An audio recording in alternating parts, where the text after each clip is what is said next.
Good morning, everybody. Welcome to the Committee on Housing and Buildings. At this time, can everybody please silence your cell phones? If you wish to testify, please go to the back of the room to fill out a testimony slip. At this time and going forward, no one is to approach the dais. I repeat, no one is to approach the dais. Chair, we are ready to begin. Good morning, and welcome to today's hearing on the New York City Council's Committee on Housing and Buildings. I'm Councilmember Pierina Sanchez, chair of this committee. Thank you to the many members of the public, the administration, and my colleagues who have joined us. I want to start with a procedural note. We'll first hear from the administration, followed by council member questions, and then public testimony. Please maintain decorum. If you wish to express support, use the silent approval gesture. Given the number of speakers signed up today, several hundred, council questions will be limited to 3 minutes and public testimony to 90 seconds. I will also ask administration witnesses to keep their answers brief, but I want the public to be aware that we do anticipate between 2 and 3 hours of testimony and questions with the administrations prior to the public. I ask that you please do plan accordingly. I apologize in advance if I have to cut you off at any point, but we want to ensure that we hear as many voices as possible during today's debate. Today we will be hearing 2 sets of legislation. Bear with us, it's the end of the session and there is a lot to do. First, we will consider several bills that modernize the New York City construction codes, support small businesses, and improve our response to rodent complaints. Intros, I know that's why everyone is here. Intros 1321 and 1422, which I sponsor, would create a New York City existing building code to align the rest of the construction codes and align the rest of construction codes accordingly. Right now, work on existing buildings must navigate both the 2022 and 1968 codes, creating conflicts, delays, and confusion. The existing building code is the product of a decade-long DOB-led consensus process with hundreds of experts, unions, and industry representatives. It gives owners a clearer, safer framework to maintain and alter existing buildings, and finally allows us to retire the 1968 code for existing buildings in a responsible way.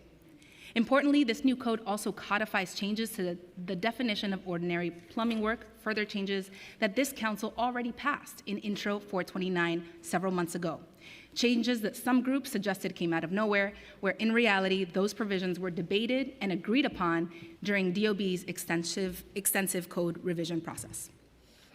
We will also hear a pre-considered bill updating the New York City Energy Conservation Code to align with the 2025 New York State Energy Conservation Code and the 2024 International Energy Conservation Code with New York City specific amendments.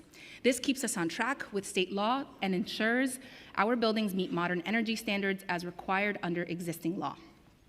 Next, we will hear Intro 1465 by Councilmember Brannan, which extends a moratorium on fines for awning and accessory sign violations and requires the Department of Buildings and Small Business Services to provide education and outreach to small businesses. Small businesses have told us clearly that a sudden $6,000 fine for signage without education has been devastating. This bill continues the council's approach, enforce truly unsafe conditions, but don't balance the budget of our city on the backs of mom and pop shops. Finally, in this set, we will take up Intro 1217 by Councilmember Zhuang, which strengthens inspections and public reporting in response to 311 complaints related to rats and other pests, requiring the Department of Health to inspect within 10 business days and to make inspection data available online. Part 1. Part 2, the second set of legislation is on short-term rentals in 1 and 2 family homes. The second set of bills, Intro 948A by Councilmember Narcisse and Intro 1107A by Councilmember Lewis, would loosen certain requirements for short-term rentals in 1 and 2 family homes. I want to start by sharing that in the last weeks, I've heard from many colleagues on both sides of these pieces of legislation, but many concerned about there being movement here. I want to share that as housing chair and as someone who's spent the last 15 years working on housing and economic development policy, I know how hard it is for both renters and small homeowners to stay in our city. My district is 94% renters, and I myself became a small homeowner only by finding a diamond in the rough, something that I could barely afford, and even now struggle in many ways to maintain with essential repairs. I carry that reality into this debate. Short-term rental policy is one of the most contentious issues before this body. And in that context, we have to remember that we are in a historic housing crisis. The 2023 Housing Vacancy Survey shows that just 1.4% of rentals are vacant citywide. In that context, I enter this hearing with serious concerns myself about Intro 948A and 1107A as drafted. These bills would, among other things, allow for up to 4 adult short-term guests in 1- and 2-family homes, remove the requirement that a permanent occupant be present, and permit interior locks that limit access and change the building code and housing maintenance code definitions of family to accommodate these arrangements. What looks like small changes or small language tweaks could fundamentally alter how our homes are used in the city of New York. Why I'm worried. The data is clear. A report released this week by Community Service Society finds that 1- and 2-family buildings make up 14% of the city's rental stock, with roughly 327,000 units in total and close to 894 tenants. A total, when you include both rental and owner-occupied, of 27% of the city's housing stock is being affected by these bills. Those homes are more likely to be occupied by Black and brown and low-income families, and their rents tend to be lower than other market rate apartments. If we normalize a hostless short-term rentals in the stock, even inadvertently, we can drive up property values, push up rents, and create powerful incentives that could displace exactly the tenants who have the fewest protections. Some point to analyses that show that rents kept rising even after Local Law 18 took effect, and use that to claim that restricting short-term rentals doesn't matter. But correlation, my friends, we know is not causation. What these numbers really tell us is that New York City's broader housing crisis continues, not that we should weaken the one tool we have that prevents apartments from turning into hotel rooms. Small tweaks, major challenges. These bills are presented as technical cleanups, aligning definitions, allowing flexibility on host presence and interior doors, but small language changes can create big problems. When we move from a clear host presence rule to unhosted stays, more guests, and locked off areas, enforcement becomes significantly harder for an already stretched Office of Special Enforcement.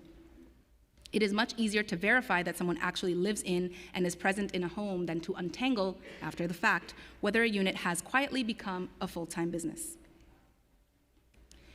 We've seen this before in places like Santa Monica and San Francisco. Early attempts at carve-outs and partial fixes produced confusion and abuse, and only when those cities moved to strong universal registration and host presence requirements did illegal hotel activity drop and apartments come back into the housing supply. We can learn from that history and not repeat missteps. And I do want to highlight that some of the concerns that have been raised in the past few weeks are not theoretical. They are lessons from municipalities that also include New Orleans, San Francisco, and Barcelona. Looser rules were harder to enforce, unhosted short-term rentals had large negative impacts on local rental supply, and restrictions on short-term rentals were necessary to protect the supply of permanent homes. I also want to say gently, but clearly, that as we have this debate, we must be careful not to fall into narratives where we treat renters as inherently risky or undesirable as compared to tourists. Millions of New Yorkers, many of them across our districts, pay rent reliably every single month and are the backbone of our city's economy. When we talk about preferring short-term rentals because we can't count on renters, we risk reinforcing long-standing class and even perhaps inadvertently, racial biases that have no place in our city. In my district, 94% of residents are renters. My neighbors are the backbone of our economy and culture, and any reform worth supporting must protect both small homeowners and the tenants who make up the vast majority of our communities. If there is to be further conversation about adjustments in the future, I believe it must be far narrower than what is before us today and should be anchored in clear ideas. Perhaps owner occupancy instead of permanent occupancy, making sure that we have strong FDNY aligned safety standards for any internal locks or access restrictions, no weakening of the family definitions that could have spillover effects into our building or housing maintenance codes, no path, intentional or otherwise, for a second unit or accessory dwelling unit to become a full-time short-term rental in a manner that our agencies are confident that they can enforce, and clear and enforceable limits on the amount of time that any units could be used as short-term rentals. That is the lens through which I will ask my questions today. In closing, this might go on record as one of my longest. I apologize, and thank you. Before turning to my colleagues, I want to remember Michael McKee, a tireless tenant advocate who cared deeply about these issues and tenant rights through his work over many years at Tenants PAC and other organizations. I also want to thank my team, Chief of Staff, Maria Villalobos, Deputy Chiefs, Ben Ratner and Kim Castellanos, Gerard Fernandez, Brenda Muniz, Stephanie Kuzi, again for wearing multiple hats, and our legislative fellow, Dylan Campos. I would not be here, literally, if it wasn't for y'all. Thank you. And I thank the Housing and Buildings Committee staff, Senior Legislative Counsel Austin Malone, Legislative Counsel Billy Eck, Senior Policy Analyst Jose Conde, Policy Analyst Dirk Spencer, Finance Analyst Carla Naranjo, and Data Scientist Reese Hirota. We are joined today by my colleagues on the committee. I'll call them out, and then I'll call them by name, and then Councilmember Zhuang, followed by Narcisse, followed by Lewis, yes, will make opening remarks about their bills. Acknowledging that we are joined on Zoom by Councilmember Ariola and Feliz, in person by Zhuang, Narcisse, Dinowitz, Riley, Lewis, Aviles, and Nurse. Thank you. With that, turning to Councilmember Zhuang. Thank you, Chair. Today we have a hearing about my bill, Intro 1217. Imagine a mother calls 311 for 2 years about the rat issue in her kitchen cabinet, in her children's bedroom, and no city agency comes to help. And this is actually a real story. We find those pictures in the news. When city agency finally showed up 2 years later, they found 18 rat burrows. This is a true and documented story. And our city government is allowing this happen. I just don't understand. This is not the responsibility for our constituents to fix the rat problem. Yes, we see rats in our home, we try to fix everything. But we cannot, as constituents, we cannot tell our rats, only stay in my home, I'm gonna kill you. And then don't go to my neighbor's home. Can we do that? Of course not. And our city agencies, this is our city agencies' responsibility. The more time we wait, the more families will get affected, the whole neighborhood is gonna get affected, and the more value, more money gonna cost for the family and also for our city agency. And according to OMB estimate, my bill response the rat inspection in 10 days will cost nothing. I brought the Rat Academy to my district, and a lot of people come. A former rat czar visited too, and told me Department of Health addressed complaints mostly in the area with the most 311 calls or rat activity. But people call 311, no response for months. Our Department of Health also stated inspections are needed for them to get the rat out of our cities. So let's require them to inspect every call within 10 days to perform an inspection. Simple. It's our city council, let's our city council to pass a bill, Intro 1217, make our city agency accountable and keep everyone healthy and safe. We have serious problems in our city. Let's get to the bottom of this rat problem now, and we can focus on making New York City a better place where families can thrive. Instead, we have to fight to survive. Please support my bill, Intro 1217, and I want to thank everyone who supported this bill. Thank you. Thank you, Councilmember Zhuang. Councilmember Narcisse?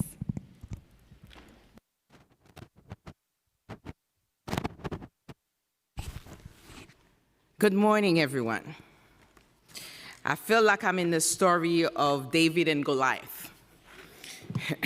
But when you have your own chair, I have 94% of renters, and I'm not here for the big numbers. I'm here for the small voices, the smaller folks that cannot hold their home. I am a union person. 2 days ago, I believe I was in the front with NASNA. I was past member of 1199. I work closely with TWU. I work closely with ATC as well. But this is not about any specific group of folks, but the smaller group of folks, the black and brown folks that cannot hold their home, the lower income. When they talk, they don't have a voice. My job as a nurse is to give voice to the voiceless. I came here not to be cute, but to address the issues when they come to me. And as legislators, when the legislation passed and other folks crying, they have foreclosure over their head, that's the reason I'm here, pure and simple. I'm not looking for power. I'm not looking for anything else, but giving the voice of the voiceless, that's my responsibility. Thank you, Madam Chair, and thank you to my colleagues. I want to speak today in a strong support of my bill, Ensure 948A. Because for so many New Yorkers, especially in my communities that I represent, the community like mine, this issue is not abstract. It's real for them. It is not political. It is personal. It is about whether a long-time homeowner can afford to stay in the home they work so hard for their entire life to maintain. Some of my folks, HHA, CNA, LPN, working 3-4 jobs sometimes to hold a home, and they're losing it, and they need that option. They need that lifeline. That's the reason I'm here. I want for them to stay in the home they work their entire life for. I want to ask everyone here to focus on the facts, the real people affected, not the fear, not the rumors, not the misinformation that has been circulating over my head too.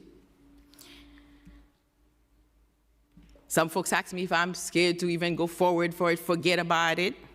But when I look back to those that come to me, that's circulating those rumors over folks that are losing their home as we speak right now, there have been a lot of statements made about this bill that's simply not true.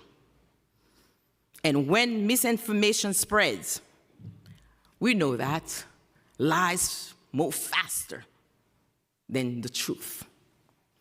It doesn't just confuse people. It hurts the very families we are trying to help. This bill not creating hotels in our neighborhoods, and is not taking the hotel business out. I would be against that, because when I travel, sometimes if I'm by myself, I use hotel. If I'm with my children, back in the days, I use Airbnb, because it was what I could afford. It does not open the door to corporate takeover, which I've been hearing, of 1 or 2 families home, they're gonna board the whole block. That's not what this is about, because you have to be in the home.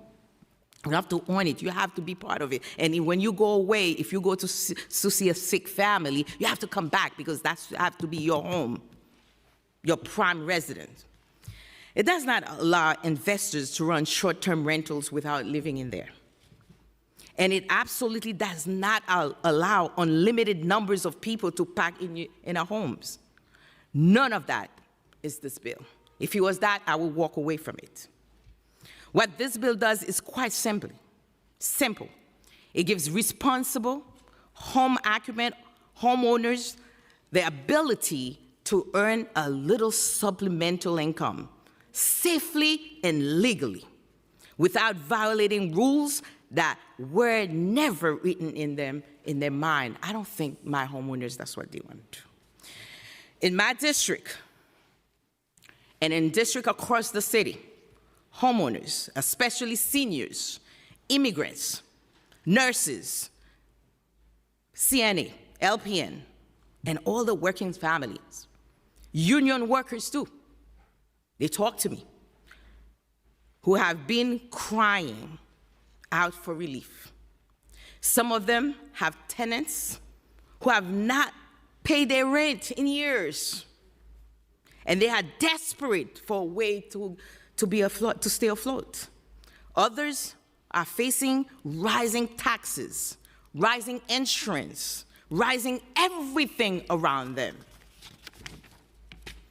They are not asking for special treatment.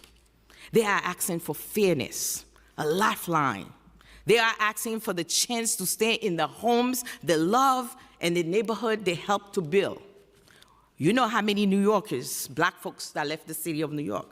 We all know.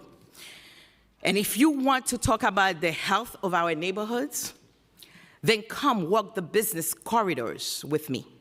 I have people that have small businesses, said ever since the law passed, Law 18, they don't see the folks coming around to buy in their stores. They're losing out. You will meet the merchants who are desperate for the foot traffic. Small businesses in my district are struggling because there simply are not enough people coming throughout the doors. Allow, what I'm asking, allowing responsible homeowners a way to legally host guests gives our local businesses a fighting chance, and brings life and energy back to our commercial corridors. This is not about me today. This is about hearing the cry. And New Yorkers, we can create the possibilities. We are the legislators, my colleagues. Let's talk about it. Let's make sure if there's one line you disagree with, but you cannot tell me all of the lines from 948A.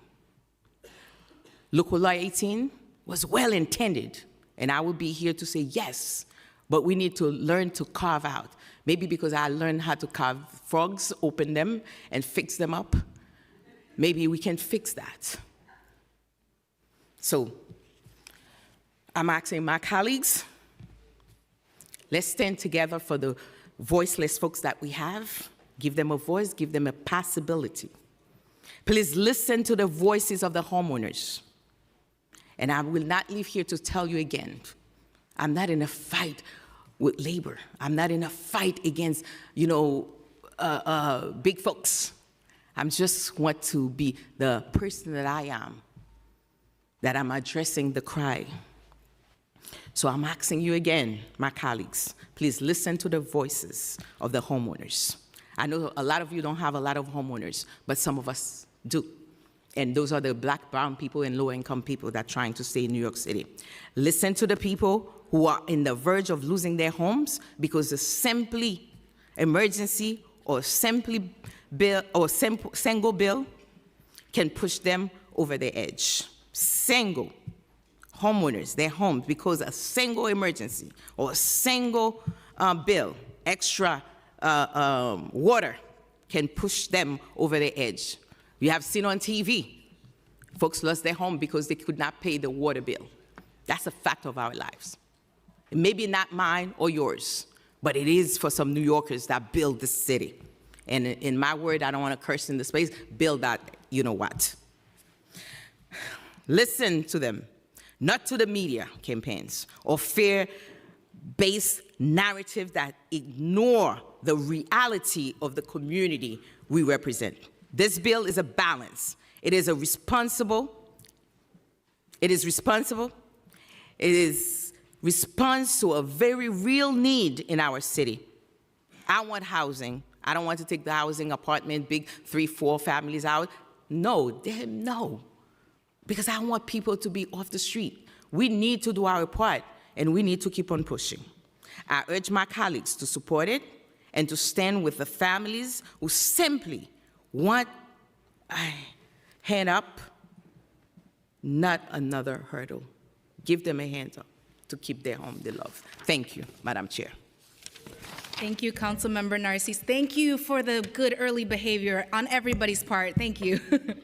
Councilmember Lewis. Thank you, Chair Sanchez, for holding this important hearing, for your leadership, and for including my bill. Introduction 1107, which provides fair and responsible flexibility for 1- and 2-family homeowners who seek to offer short-term rentals. Local Law 18 was created to address illegal hotels and protect our housing stock.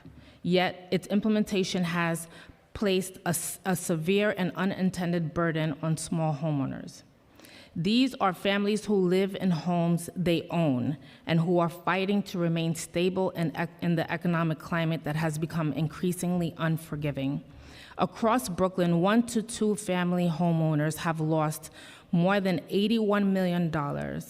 These losses are not abstract. They are monthly mortgage payments, long deferred repairs, and the only financial cushion that families have. At the same time, Brooklyn has now become the foreclosure center of New York City. In the second quarter of this year, Brooklyn recorded 129 first-time foreclosure filings, a 36% increase from the previous year. The city's foreclosure hotspot is in Canarsie and East Flatbush, where 17 new cases were filed in a single quarter. These are neighborhoods with large populations of Black homeowners who already face deed theft, diminishing equity, and a housing market that undermines their long-term financial stability. Council District 45 is 60% Black, making the 6th highest Black district in New York City. And these consequences fall hardest on the very families who have already faced generations of obstacles to wealth building. Introduction 1107 is designed to provide essential flexibility for owner-occupied homes. It ensures that homeowners can responsibly host guests, maintain the safety of their homes, and generate the income they need to stay rooted in their communities. Short-term rentals in owner-occupied homes do not remove housing units off the market. They do not diminish the city's housing stock. They provide a lifeline for families who want to remain in the neighborhoods they have helped to build. Introduction 1107 works in tandem with Introduction 948 to allow responsible hosting, permit responsible flexibility when the homeowner is not physically present, and to protect against the exploitative practices that Local Law 18 sought to stop. I also want to address the concerns that have been raised in the press. Some have claimed that these bills will remove housing opportunities or create new pressures in the market. The data proves the opposite. The crisis unfolding today is not caused by these homeowners trying to make a living. It is caused by rising costs, inequitable access to credit, deed theft schemes, and policies that treat small homeowners as commercial operators. We must preserve Black home ownership in this city. We must protect families who are on the brink, and we must provide real solutions and strengthen both housing stability and economic opportunity. This is urgent, necessary legislation that will help keep homeowners and New Yorkers in their homes. Thank you, Madam Chair. Thank you, Councilmember Lewis. I'd like to acknowledge that we've been joined by Councilmembers De La Rosa, Abreu, and Public Advocate Jamani Williams. Public Advocate, you have an opening statement? Thank you, Madam Chair. As mentioned, my name is Jamani Williams, Public Advocate for the City of New York. I thank Chair Sanchez and the members of the Committee on Housing Buildings for holding this hearing. I would say the last 48 hours has been pretty excruciating with back and forths in a way that I had not quite anticipated. So I'm going to go in and out of my written testimony to make sure I'm up to date with where I'm at. So one, just for context, when Local Law 18 was passed, I happened to be not as graceful as Councilmember and Chair Sanchez, but the chair of this committee. And one of the things that we said then very intently is that we did not want that law to be enforced on 1 and 2 family homeowners, knowing in particular the stress that they're being faced, particularly Black and brown and immigrant homeowners. And so I viewed what's happening here today as a way to try to correct that, because a lot of them did come under stress. So I came in with really trying to figure out how I can support this bill. But there is some flags that have been raised that are concerning. So as written, I'm not quite there yet. And so what I'd like to do with my testimony is really put forward the flags that I think are issues.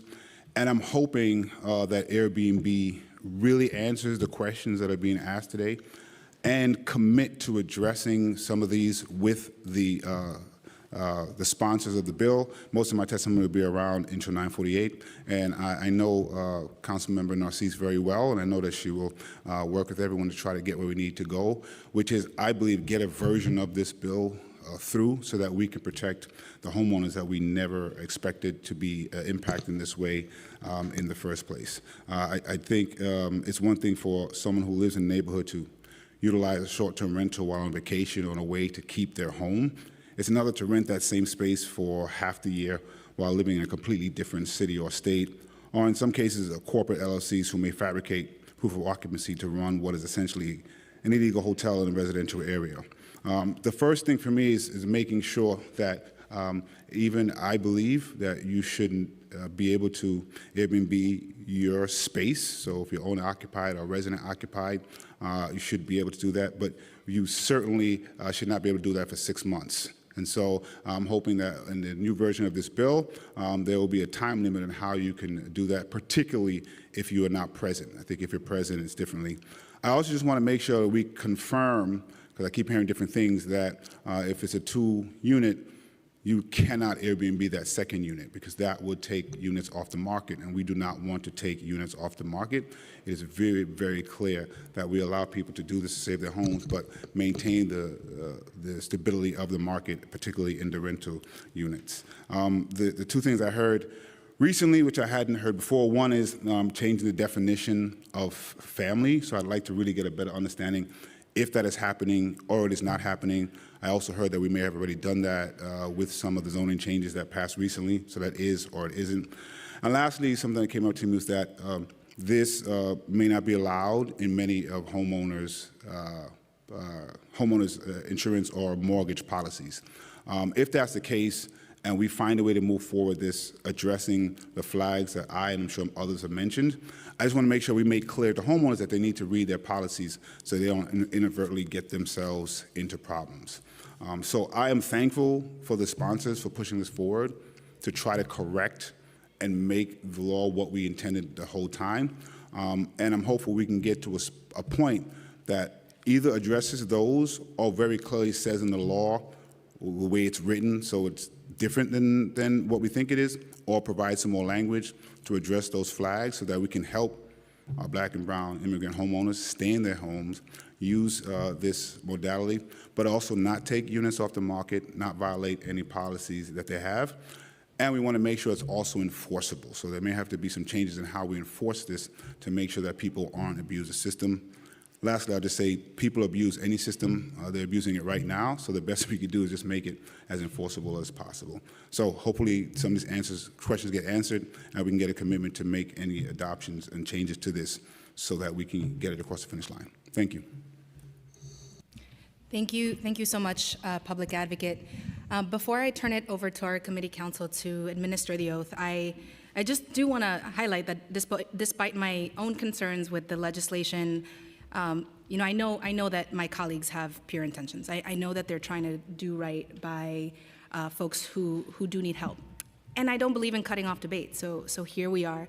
That's why I didn't cut off my colleagues who are sponsors that in their intro remarks, but just looking at my colleagues for some nods, like let's try to keep it tight for the rest of our exchanges. And I look forward to powerful and productive discourse today. Counsel? Please raise your right hand. Do you affirm to tell the truth, the whole truth, and nothing but the truth, and to answer all council member questions honestly? I do. Thank you. You may begin when you're ready.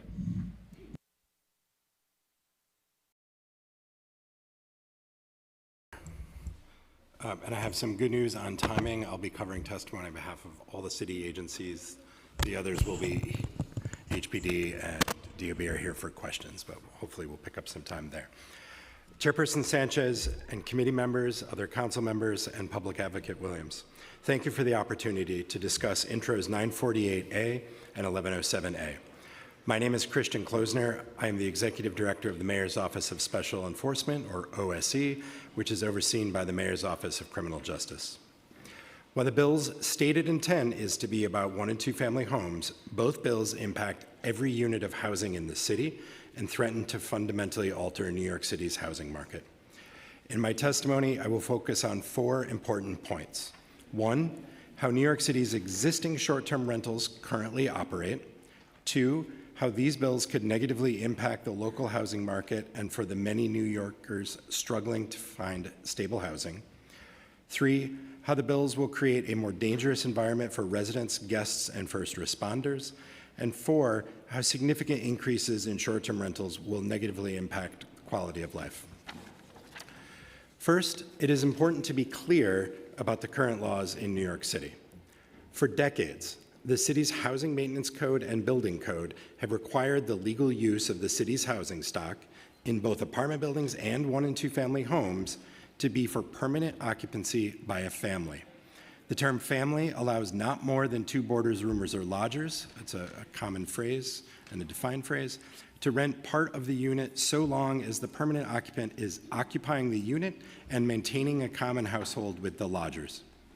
According to the legislative history, the limit of 2 boarders was proposed in 1967 to prevent excessive occupancy that would lead to, quote, inadequate facilities and, quote, neighborhood deterioration. When online booking services arrived, the short-term rental market significantly increased, taking thousands of long-term rental units off the housing market and, according to numerous studies, driving up the cost of rent. To combat this significant increase in illegal activity and its impacts, City Council adopted the Short-Term Rental Registration Law, also known as Local Law 18 of 2022. But let me be very clear. For far longer than these online companies have existed, it has been illegal to rent out your entire unit for less than 30 days or to rent part of your home to more than 2 guests, no matter how many units were in your building. Local Law 18 did not change the laws I just described. It simply required hosts to follow them. It did not ban short-term rentals. Instead, it made enforcement of existing protections far more efficient. It requires hosts to register, and it requires platforms to verify the registration status. Local Law 18 allows the city to actually prevent illegal activity from depleting our housing stock.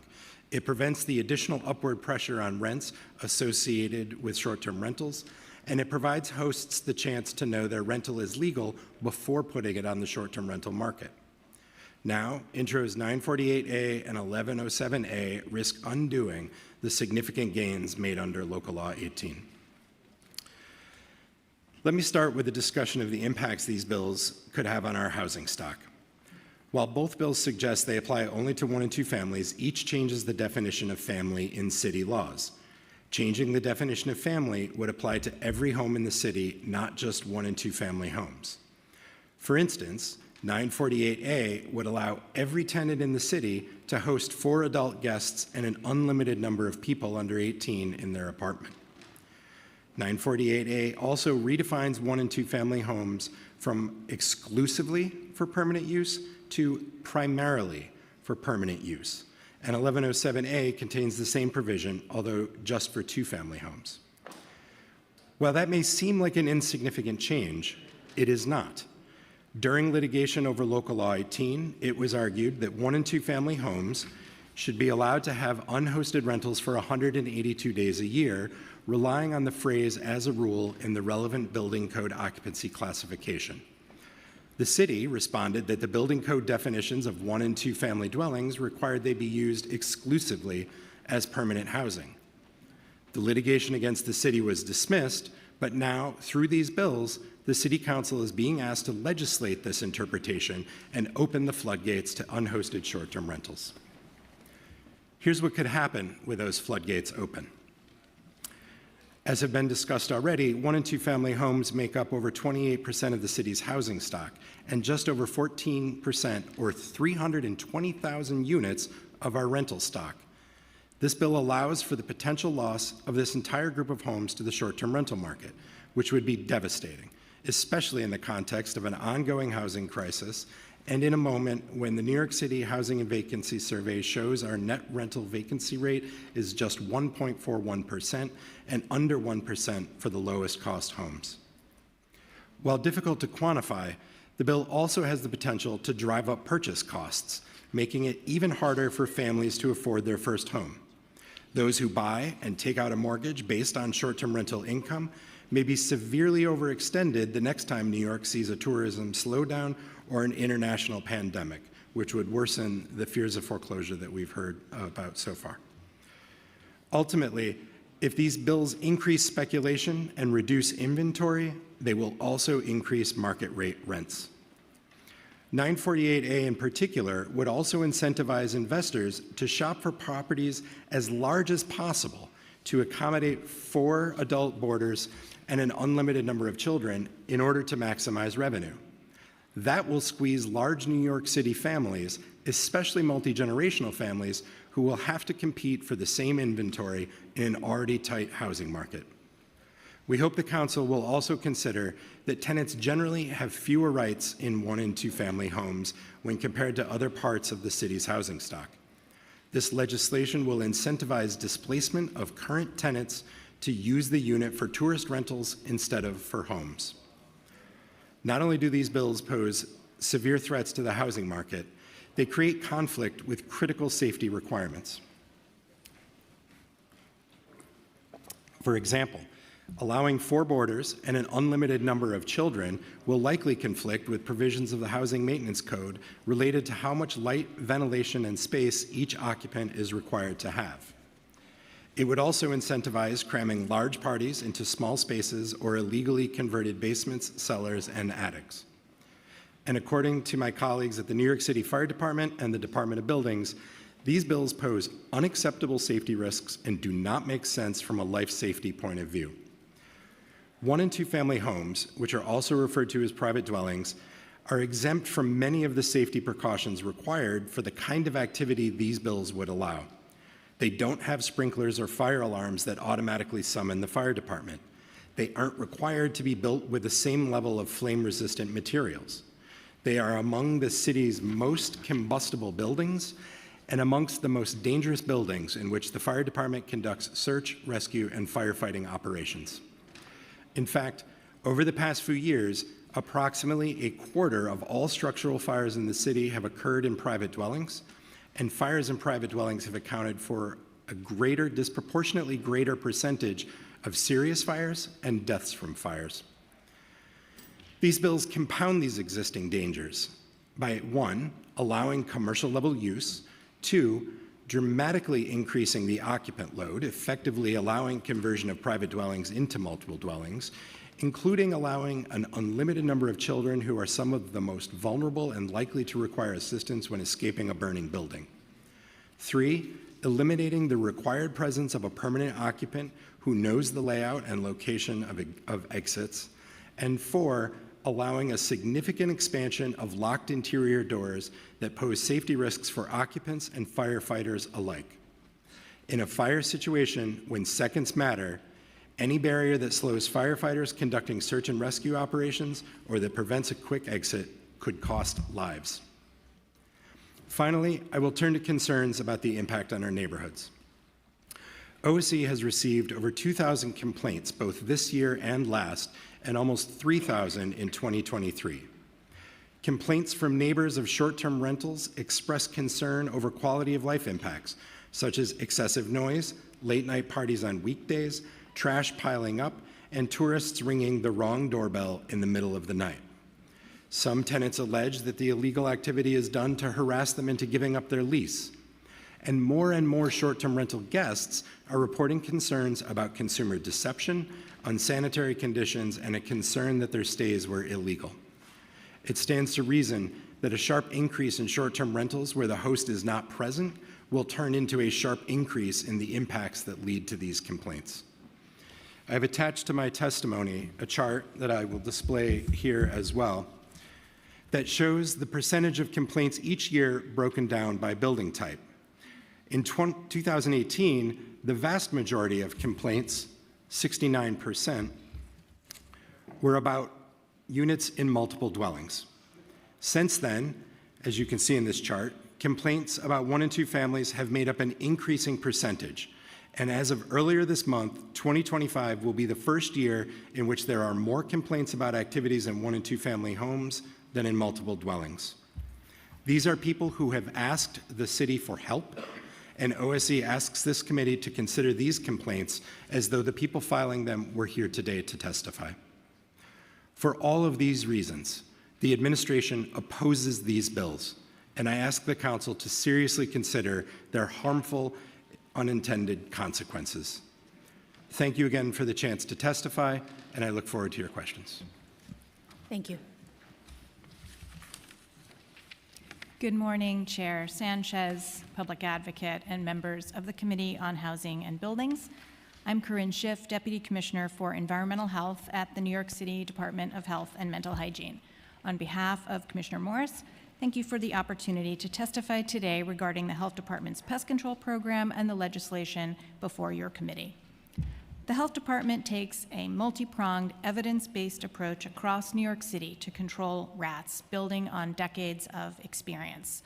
Our approach, called Integrated Pest Management, emphasizes inspections, monitoring, and removal of conditions that rats need to survive. Rats thrive when they have ready access to food and water, a place to live, and effective transportation routes. That means that reducing the rat population requires managing garbage, eliminating nesting areas, and repairing cracks and holes in sidewalks, structures, and buildings. Safe, targeted treatment using best practices is the final piece of an effective IPM program.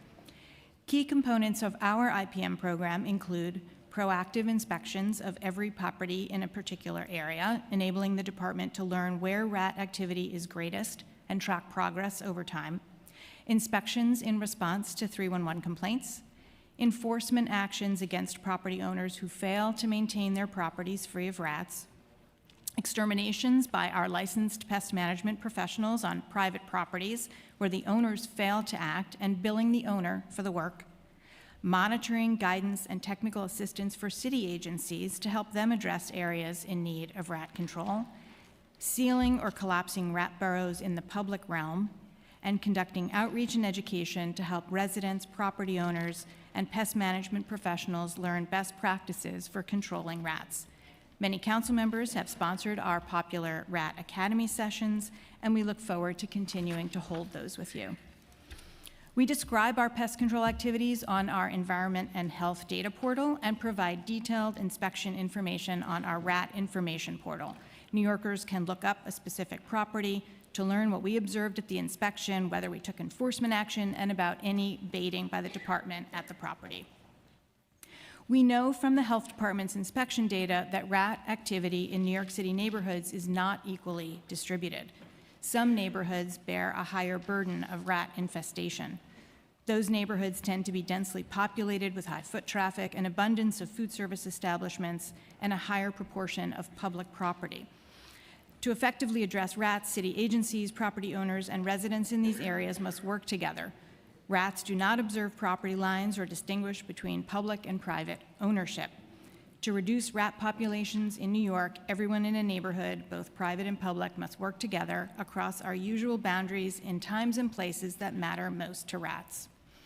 Turning to the legislation being discussed today, Introduction 1217 would require the Health Department to conduct inspections for pest activities and conditions conducive to pests within 10 days of receiving a 311 complaint, record information about our inspection findings, determine whether the location passed or failed the inspection, indicate whether the inspection resulted in a summons subject to civil penalties, and make such information available to the public. The department responds to every 311 complaint. Our current response time is 9 days, and we record our observations, make a pass or fail determination, and provide inspection and enforcement information on the Rat Information Portal. The department has no concerns about mandating these rat control activities in the administrative code. We would like to work with the council to clarify certain terms and components of the bill, such as the broad use of the term pests, references to enforcement activities under the purview of other agencies, consideration of a range of factors when setting our 311 response time, and regarding the details and timing of information on the RAT information portal. We look forward to working with you on the legislation. Thank you for the opportunity to testify. I'm happy to take questions. Thank you.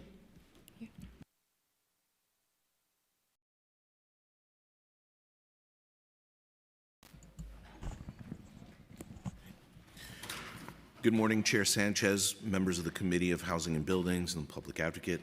I'm Gus Sarakis, Deputy Commissioner for Development and Technical Affairs at the New York City Department of Buildings. I am joined today by Joseph Ackroyd, the Assistant Commissioner for Technical Affairs and Co-Development, as well as colleagues from the Department's Sustainability and Enforcement Bureaus. We are pleased to testify before the committee regarding Intro 1321, which would establish the first New York City existing building code to govern all alterations to existing buildings in New York City.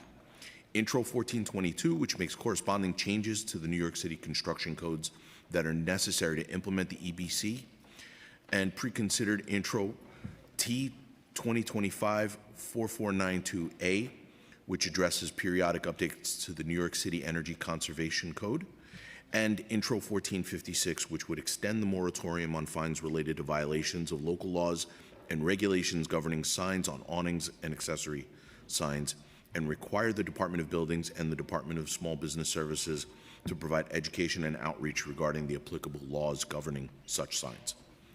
Before discussing the subject intros, I would like to thank the City Council and this committee for its ongoing partnership with the department. Our work together ensures that this city, with its over 1 million buildings and tens of thousands of active construction sites, not only has the safest built environment, but that we continue to evolve and keep pace with advancements in construction, design, and development. It is through this vital partnership that we keep those who live, build, and visit New York City safe. Intro 1321. New York City first published its first full building code in 1899, and those rules have been updated periodically, including significant code updates in 1938, 1968, and 2008. While these code updates are primarily intended for new buildings, they also govern alterations to existing buildings through a patchwork of provisions and cross-references to prior codes, department memos, and the state multiple dwelling law. As a result, the current framework for existing buildings is cumbersome, often requiring owners and design professionals to interpret overlapping requirements. The complexity of regulatory framework can be challenging to navigate, and current triggers can make significant alterations to existing structures cost prohibitive for many owners, as those owners may not be able to comply with all the requirements for new construction. The department has been working toward an existing building code since the development of the 2008 construction codes, and in 2014, the department embarked on a multi-year code development project to establish the city's first ever EBC existing building code. The EBC is based on the international existing building code, the IEBC, and is the culmination of many years of research, analysis, and committee work. The IEBC is a model code developed and maintained by the International Code Council and is widely adopted throughout the country, including New York State. Its framework has proven successful in providing a clear incremental path for the rehabilitation and adaptive reuse of existing buildings while maintaining essential life safety standards. By aligning New York City's regulatory framework with this nationally recognized code, the department ensures consistency with best practices already in place across the state and nation while tailoring the provisions to the unique complexity and density of New York City's building stock. The EBC provides a comprehensive and streamlined regulatory framework, eliminating the need to consult previous codes when renovating an existing building. Because current triggers for upgrades to existing buildings are not incremental and often require formal variance reviews, the approval and permitting process can be lengthy. The EBC would limit the need for owners to obtain code variances from the department for certain scopes of work, thereby minimizing impediments to modernizing buildings. Most importantly, the EBC would enhance the safety of existing building stock by creating incremental compliance triggers regardless of alteration costs. These improvements accomplished by the EBC fall into three main categories: safety and modernization, efficiency, and sustainability. These improvements eliminate barriers to renovating existing buildings while ensuring a consistent level of safety across all building types. The proposed EBC accomplishes the following. Safety and modernization. Promotes compliance with modern codes by repealing the 1968 building code, which currently continues to apply to alterations, repairs, changes of occupancy, additions, and relocations of existing buildings.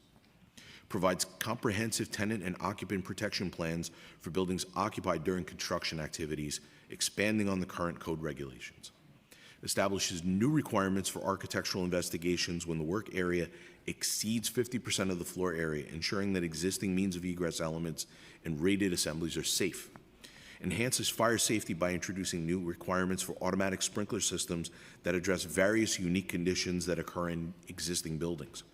Creates a limited home improvement permit for 1- and 2-family dwellings to be filed by a homeowner or a licensed home improvement contractor, providing a path for homeowners to obtain work permits for specific types of home improvement alterations, often performed illegally without permits.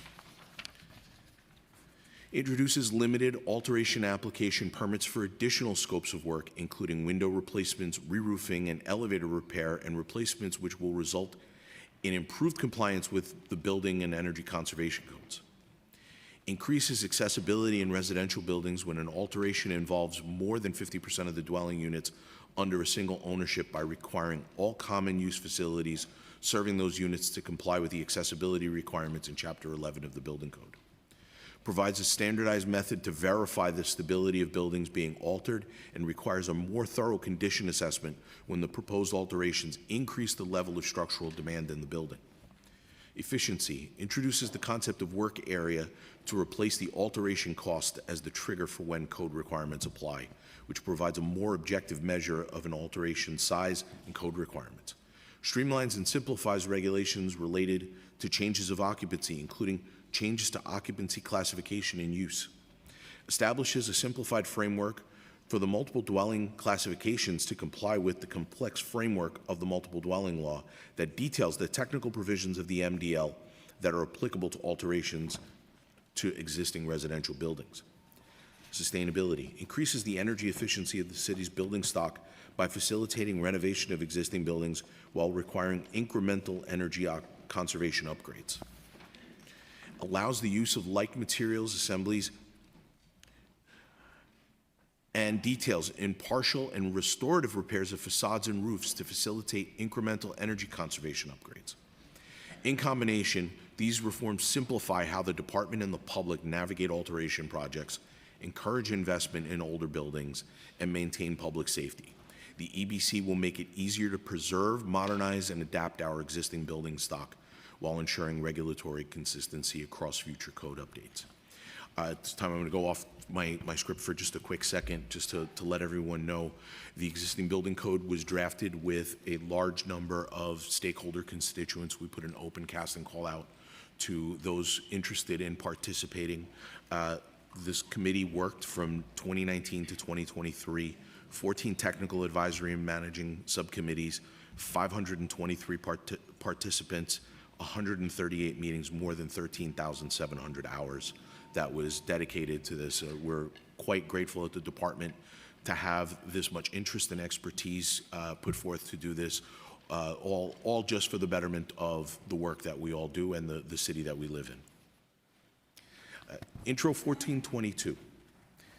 The companion bill to the EBC sets forth changes to the construction codes that are necessary to ensure proper implementation and enforcement of the requirements of the EBC. The amendments ensure consistency across all applicable regulations and support the EBC's broader goals of modernization, simplification, and safety. The bill repeals references to the 1968 building code, as well as provisions of the current construction codes that have been relocated to the EBC, including ordinary plumbing work, limited alteration applications, and tenant and occupant protection plans. This bill also includes changes to streamline the electrical final inspection process and to allow for an extension of time to complete repairs following a periodic elevator inspection. The department views the EBC as a pivotal step in continuing the modernization effort that began with the 2008 codes, building on our shared goal to make New York City's built environment safer to occupy and easier to maintain, and the regulatory framework simpler to navigate. Now on to pre-considered intro T 2025-4492A. In addition to the EBC, the committee also has before it pre-considered intro 2025-4492A, which updates the energy code.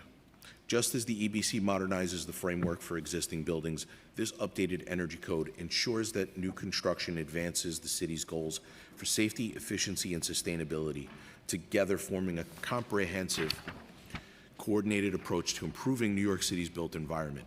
The energy code, last updated in 2020, must be revised periodically to remain more stringent than the state code and to keep pace with evolving technology and climate standards. Buildings are the largest source of greenhouse gas emissions in New York City, and maintaining a strong energy code is essential to addressing this challenge. The proposed revisions to the energy code are based on the 2025 New York State Energy Conservation Construction Code, which aligns with the 2024 International Energy Conservation Code developed by the International Code Council and with ASHRAE Standard 90.1.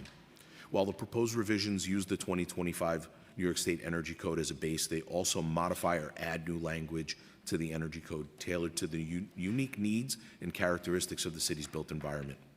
Collectively, the proposed amendments will result in an average annual energy savings of 19.5% for newly constructed commercial buildings and 17% for new 1- and 2-family homes and small apartment buildings.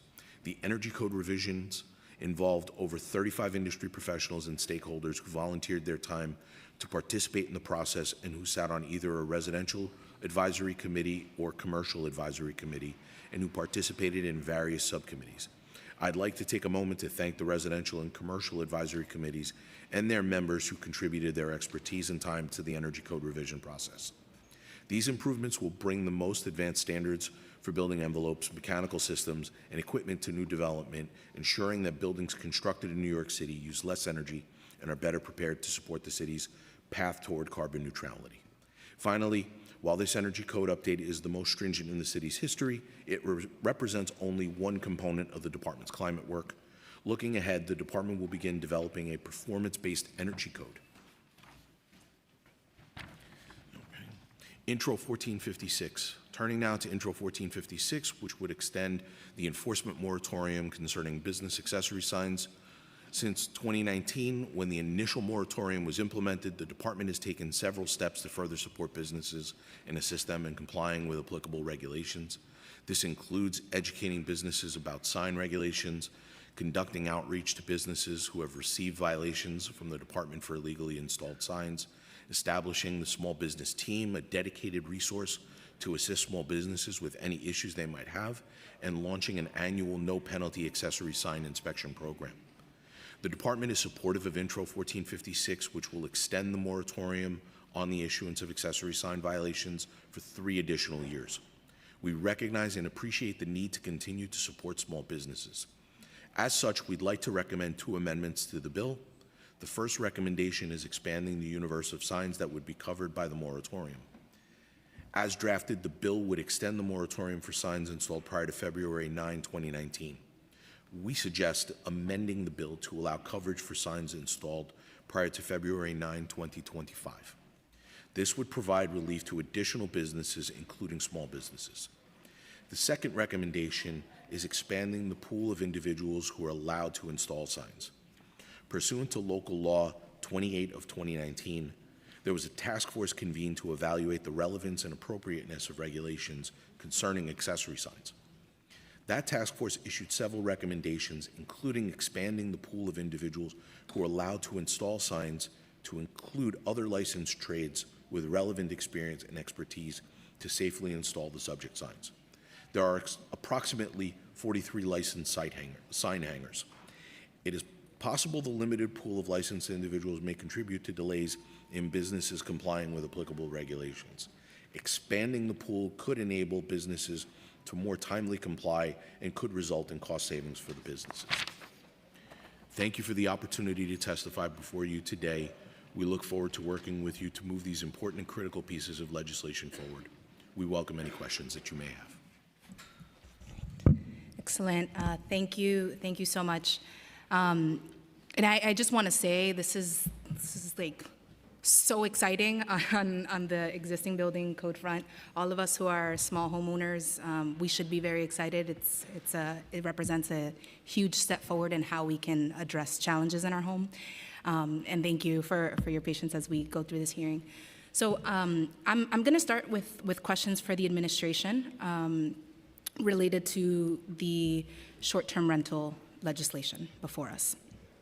So first, a recently published report from the Community Service Society shows that 1 and 2 unit rentals house about 900,000 tenants. They are more affordable than other market rate units and disproportionately house Black and low-income New Yorkers. The report also notes that the vast majority of these renters are not covered by tenant protections. Nearly half don't have a lease. Rent stabilization only applies to buildings with more than 5 apartments, and good cause eviction laws only cover tenants in buildings where the landlord owns more than 9 units. So first, let me ask, how many 1 and 2 family dwelling units are currently registered as short-term rentals under Local Law 18?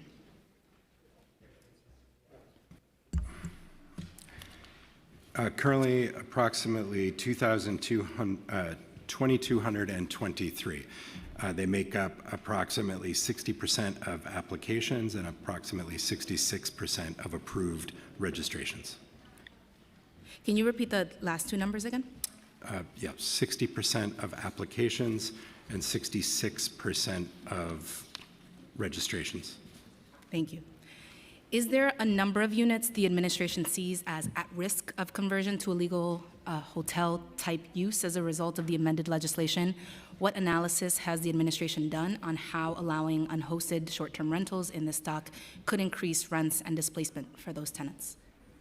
I will turn to my colleague Lucy to fill in, but potentially all of them, because the bills change the definition of family, they change the definition of what is allowed in the unit, and certainly as market forces marshal themselves to make these changes seen and felt, it could have an effect across the entire housing stock.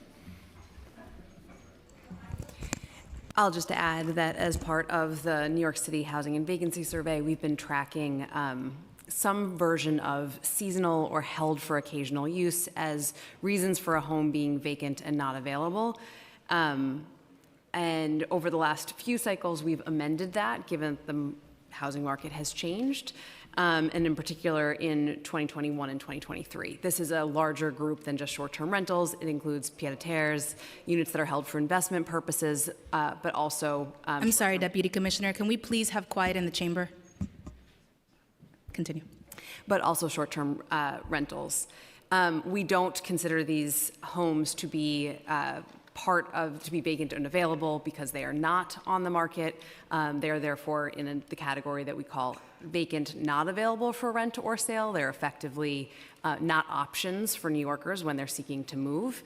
In 2023, or as recently as 2023, we added logic to the computer-assisted personal interview called the CAPI that better enabled us to identify, based on the questions that field interviewers are asking, both as part of the occupied interview and as part of the information captured when we're assessing occupancy status. So we actually expect to continue to improve on this data moving forward.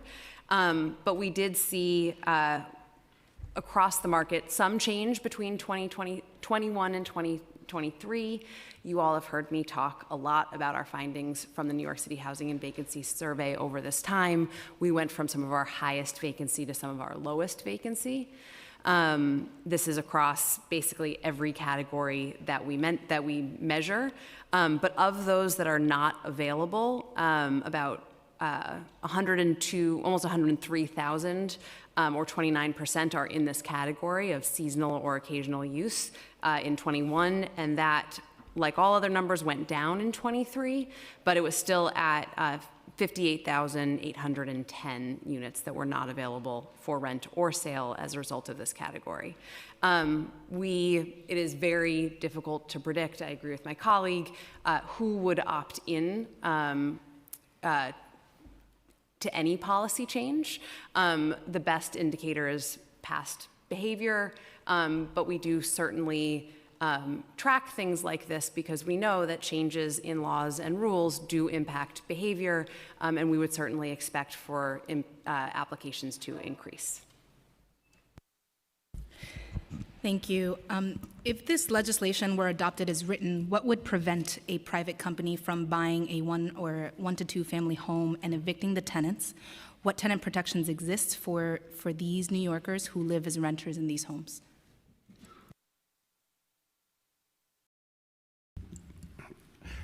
Why don't you start with the second part? So I'll start with the second piece of that in terms of tenant protections. This is our relatively less protected part of the stock. Most rent stabilization applies mostly to larger buildings over 6 units. Good cause evictions, which was recently passed at the state level, excludes most of the stock. Owners have to have a certain portfolio size larger than 10 units. So these tenants don't have those same protections that we see in most of the other parts of our housing stock. Thank you. And what options exist for that the City of New York has at its disposal to support struggling homeowners of 1 and 2 family homes? What feedback have you heard about these programs from advocates of loosening short-term rental restrictions on private dwellings? So I'll also go back to part of your last question to make sure that we've answered it. The city does not have the ability to intervene in private market transactions in this way, so we would not have any ability to regulate who purchased these properties. The administration cares deeply and recognizes that there are many homeowners, particularly homeowners of color, who are struggling in the city to make ends meet, and this has been an incredible focus for us over the last few years. We have created the Office of the Homeowner Advocate in coordination with the council. We also have expanded our homeowner help desk. Through these means, we are working to support thousands of homeowners low and moderate homeowners citywide. We're helping them to keep pace with the cost of repairs, which is an incredible obstacle we know for many homeowners who are looking to remain stable. I would put in that bucket as well our Home Fix program. We also very recently expanded, also collectively with the council and our colleagues at the state level, the ability for homeowners to build accessory dwelling units. We've received over 2,800 applications from interested homeowners who are looking to build accessory dwelling units or ADUs. We also are frequently discussing here with the council our work to support owners who live in Mitchell-Lamas or other forms of HDFC co-ops through preservation financing. The council funds multiple housing initiatives that HPD administers with contracts, partnering with vendors or other community-based organizations, $4 million for foreclosure prevention and $1 million for estate planning, both which are top of mind for many homeowners. Thanks to the leadership and financial support of the council, HPD has been making unprecedented investments in these homeownership programs, $23 million in Open Door, more than $3 million for the homeowner help desk. I mentioned already the $4 million for foreclosure prevention, $2 million related to outreach for things like the tax lien sale, and I mentioned the $1 million for estate planning and resolution. It's about $1.5 million for Home First, and almost $700,000 this fiscal year for Home Fix 2.0, our improved version of Home Fix. Thank you. And feedback that you've heard from homeowners, specifically who are advocating for these types of regulatory relief? We know homeowners are struggling. We are deeply concerned about both renters who are struggling with the challenges of our housing market and homeowners. We have had a ton of interest, as I mentioned, in our ADU program that speaks both to the importance of being able to find ways to stabilize some of these folks, but also to the interest in the program. Similarly, we've done a ton of outreach through the homeowner help desk, and that's been really successful so far. A lot of these were pilots that we've expanded, and that also is in response to take up outreach and interest as we've understood them, and really successful partnerships with a number of community-based organizations across the city who've been really important partners in reaching homeowners and really doing that work together. Thank you, but no specific reactions to these programs. I've used that, it wasn't this or anything like that? Unfortunately, our head of the Office of the Homeowner Advocate is not here today with some of the individual anecdotes that I'm sure she would have otherwise loved to provide, but we do feel that as a result of the feedback she has provided about her team's interactions, the feedback we've collected from community-based organizations, we have found that these are positive. We don't take that lightly. We are still working to continue to invest and expand in these programs always, but we are pleased with the initial feedback. Thank you, Deputy Commissioner. Mr. Closter, Local Law 18's host presence rule gives you a clear, enforceable line. Either a permanent resident or occupant is there or they are not. How does the agency ensure today that the permanent resident is home? How do you know? If we remove that bright line in 1- and 2-family homes as contemplated in the proposed legislation, what specific practical tools could OSE use to distinguish a genuine primary residence from a de facto hotel without something like round-the-clock surveillance? Thank you for the question. For sure, you asked earlier also what would stop corporations from becoming the hosts. Obviously, the registration law is hardly altered by these bills. These bills really alter the underlying laws that Local Law 18 is meant to enforce, and there's still a requirement that in order to obtain a registration, you have to be a natural person and the permanent occupant of the unit.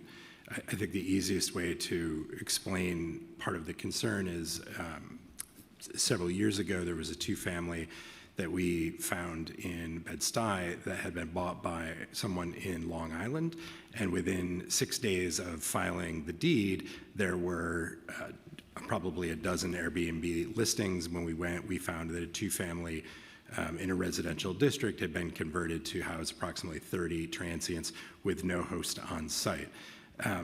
I think that kind of speculative investment to convert into short-term rentals will combine with an increase in fraud and illusory tenancies. It would have been very easy for that owner to give a lease to the person who was the host that we would not have known whether or not was legitimate or not. The way we know now is when we conduct an inspection, we ask, is the host here? Did they stay here? Are they staying with you? Right? If we have if we gain entry into the building, then we have the ability to look and see which areas are for the guests and are there the kinds of personal effects that would be there.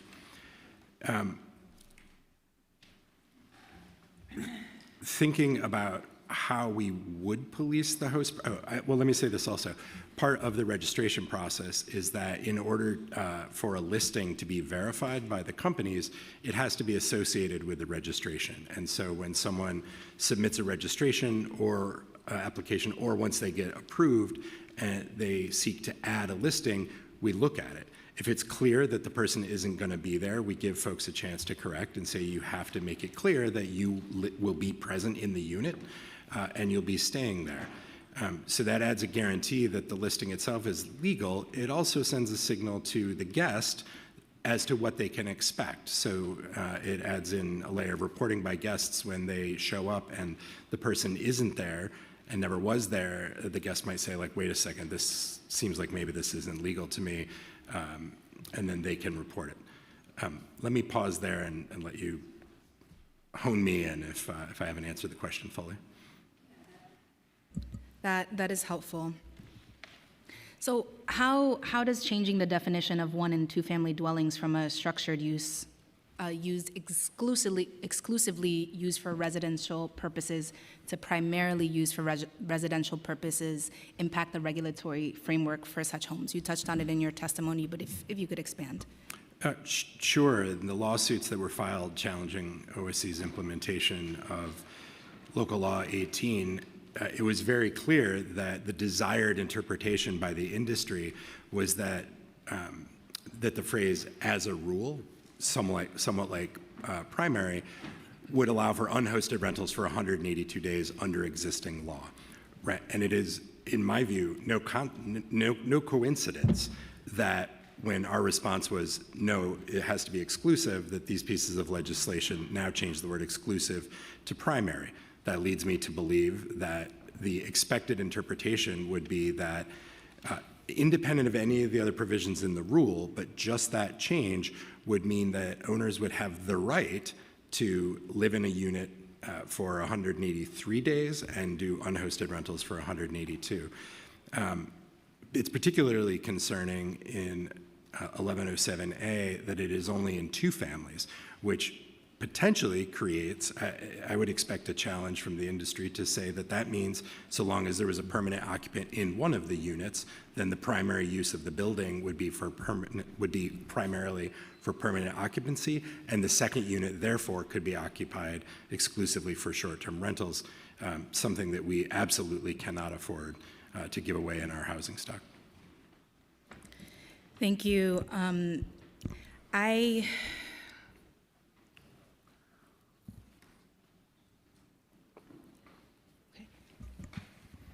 I'm going to ask one more question and then turn it over to my colleagues.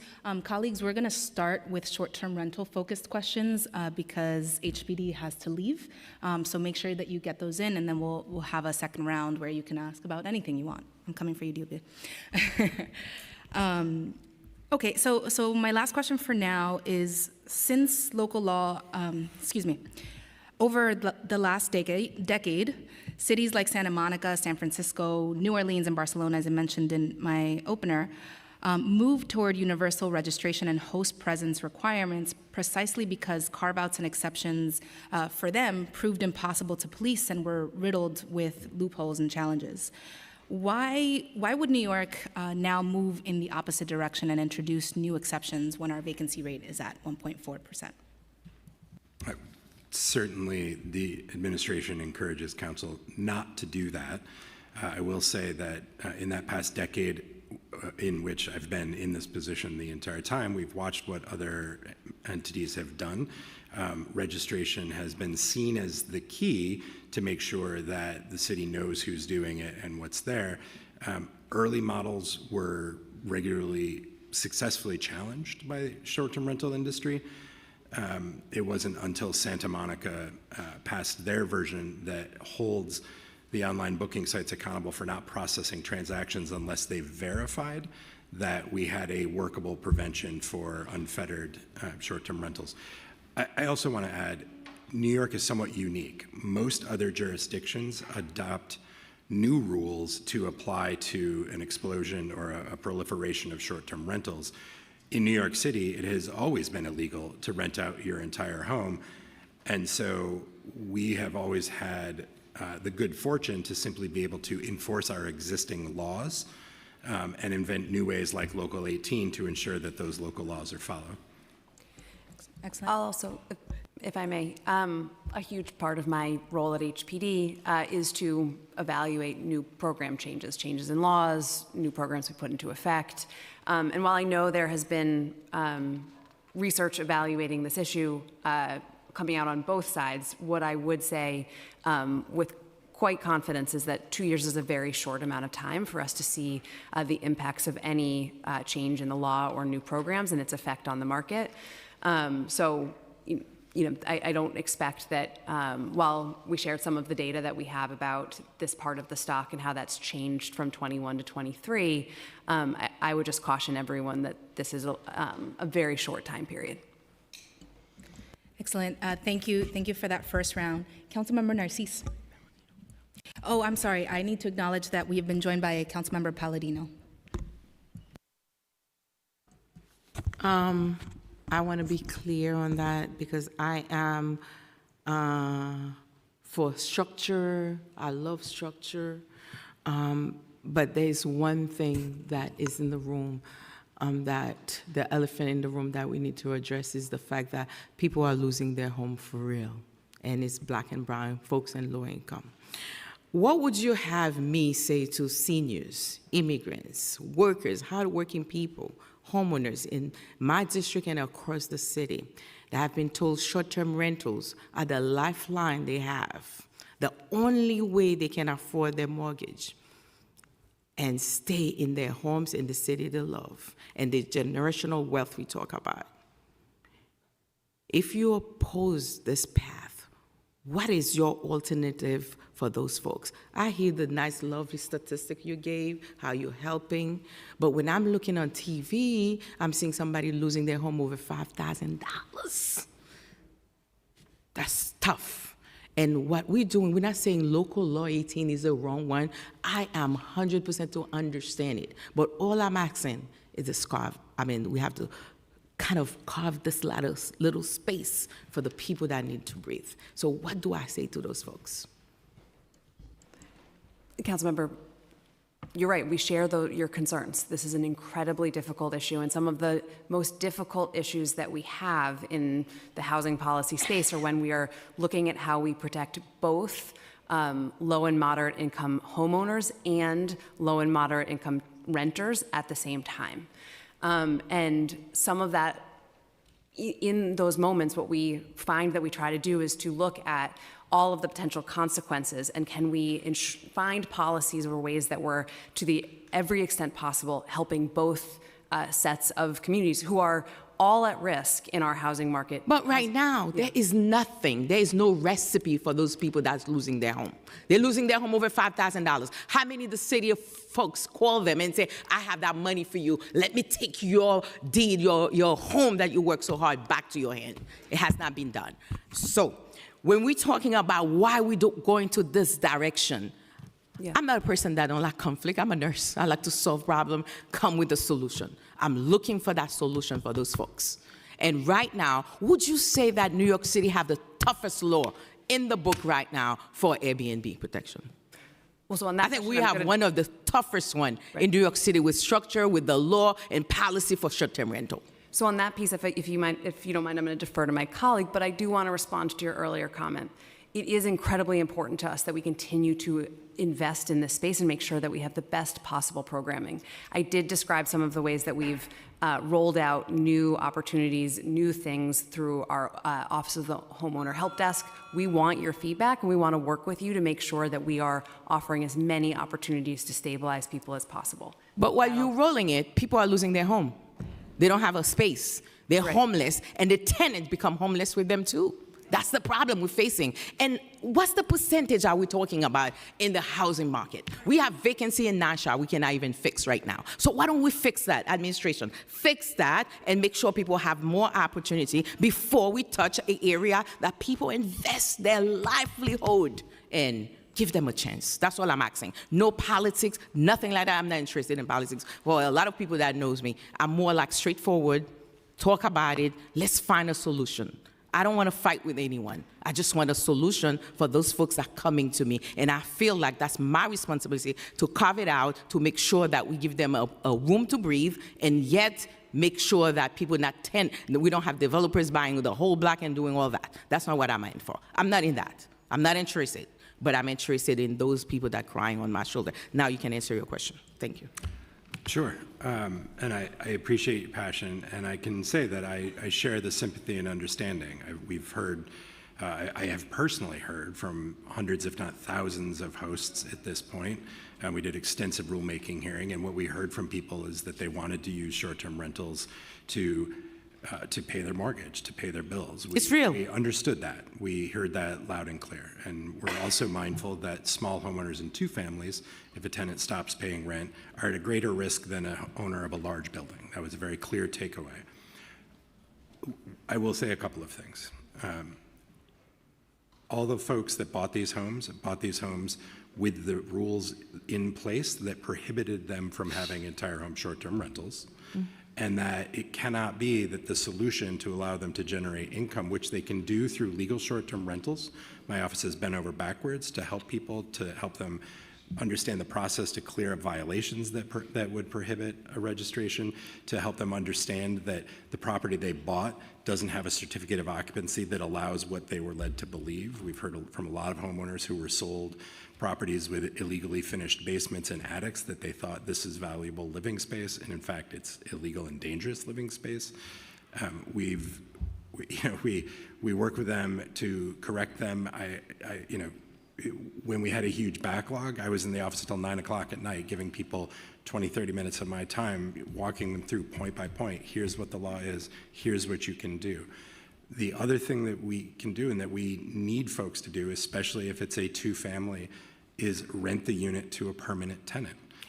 I have folks that rent out the unit. People cannot pay. They have disabled folks. And because of the lifeline of the short term, they're able to maintain the roof over their head and the person that it needs in the New York City instead of being on the street of our city. We're talking about legalize the basement. Not many places we cannot do that, especially in the coastal areas. That's a problem. So in the meanwhile, the little less than 1% we're talking about, we're not taking the right away. We give them a lifeline and we let them stay in their home. And the structure we have, I am for structure. I am for rules. And then New York City have the toughest one in New York City. So let's make sure that we give them a little way, a little wiggle way for them to maintain it legally, and for them to be able to pay the mortgage. I don't want to see extra folks, more folks on the street of New York being homeless because they cannot maintain a home that they love, they invest in, and to stay in their community. That's all I'm asking. I'm not being difficult, and they're not being difficult. If they were being difficult, I would be the first one to walk out. I certainly, no one thinks you're being I'm not a difficult person. I'm easygoing, but we have to get solution to our problems. And the problems right now, the way it is, they don't have a lifeline. It's just like I have a lifeline. I'm in a hole. In a deep hole. Somebody give me a rope and you cut it totally. That's what Local 18 did to them. Drop them back. So let them go forward and give them a chance to breathe. That's all I'm asking. And HCC, everyone, I'm ready to talk about it. This have to go through to give a lifeline because it's a black and brown people and low income. Thank you. Thank you, Chair. Thank you to our bill sponsor. I'm going to go through the council colleagues who signed up for questions, and then if there's a second round and you have more questions, of course you can let us know. You can let me know. So next up is Councilmember Abreu. Thank you, Chair.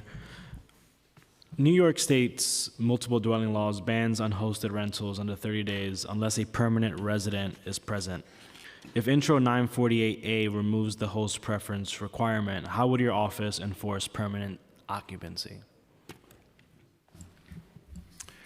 948A actually doesn't remove the host presence requirement in multiple dwellings. It only removes it in 1 and 2 families, which is in its own somewhat problematic to treat people differently depending on what kind of unit of housing they live in.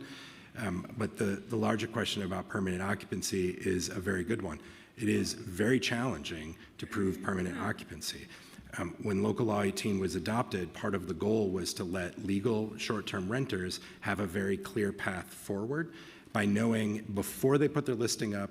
I mean, look, if you go online right now, you'll be told that if you rent your entire place for 7 days, you can make $2,600. That's illegal, right? But that's the recruitment.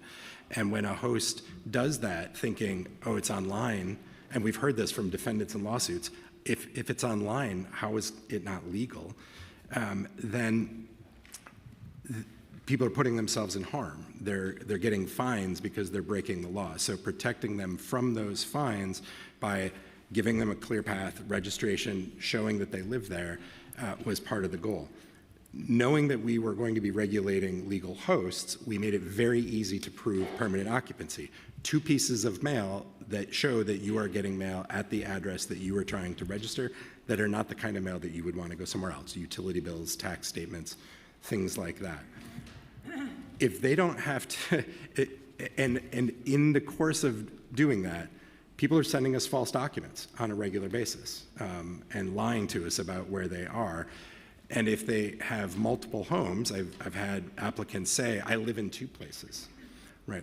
The kind of investigation that we would need to do to prove which place they live in advance would require far more documentation, would likely require proof that they're paying income taxes in New York City.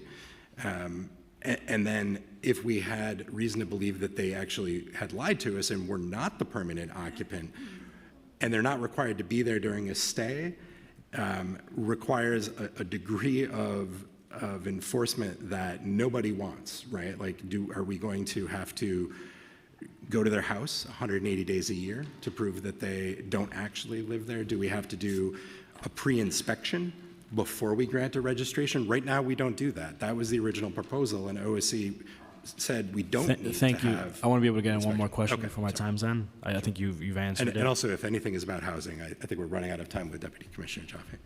If property owners begin buying homes with mortgages dependent on short-term rental income, how does OSC envision enforcing permanent occupancy when the financial structure depends on non-permanent use? I don't envision that we would get to the point where we were thinking about the wisdom of the mortgage, but I appreciate the question, and we touched on this in our testimony. Just like COVID was devastating to homeowners, many of whom are here to testify today, any slowdown, any pandemic, when you are assuming a certain amount of mortgage payment based on income that could evaporate either through competition, through changes in regulation, et cetera, could be potentially devastating. And I don't know if Deputy Commissioner Jaffe has anything else to add about foreclosure. I think what I would note is that, which may be relevant to your question, what we're talking about here is, like the rest of our stock, mostly occupied homes. We have an incredibly low vacancy rate. It plummeted between 21 and 23. So when we talk about the potential impacts, either because someone is newly purchasing the home or existing and someone is saying that they are now going to start using short-term rentals as a lifeline for helping to stabilize, there is already someone living in that home currently, someone who is also likely to be vulnerable. The income of renters in 1- and 2-family homes is significantly lower than the income of owner-occupied residents of 1s and 2s. Doesn't mean that they're not both struggling to keep up with costs, but this just is something that we have to think about when we talk about any expansion or this as a new lifeline for folks. We are talking about the necessary, potentially the necessary removal of the current tenant, which exacerbates some of our current challenges. Thank you, Chair. Thank you, Councilmember Abreu. I'd now like to call Councilmember Hudson, followed by Zhuang. Thank you so much, Chair. And forgive me in advance if you've shared some of these numbers, but I just want to make sure I have them correct. How many 1- to 2-family homes are currently registered to host under the existing provisions of Local Law 18? 2,223. Thank you. And to your knowledge, how many 1- to 2-family homes that were previously short-term rental hosts no longer did so after Local Law 18 passed? I'm not, I think we'd have to look for more data to get there. So you can follow up Yeah, I think we'll have to follow up with us? Okay. So one of the things I can note, it is, apologies, council member, I noted this, that we group seasonal or occasional use together. That includes, but is not limited to, short-term rentals. Of those that were available for rent, meaning they were not being used as seasonal or for seasonal or occasional use in 21. By 23, we actually saw an increase of 6% of those were now being used for seasonal or occasional use as of 23.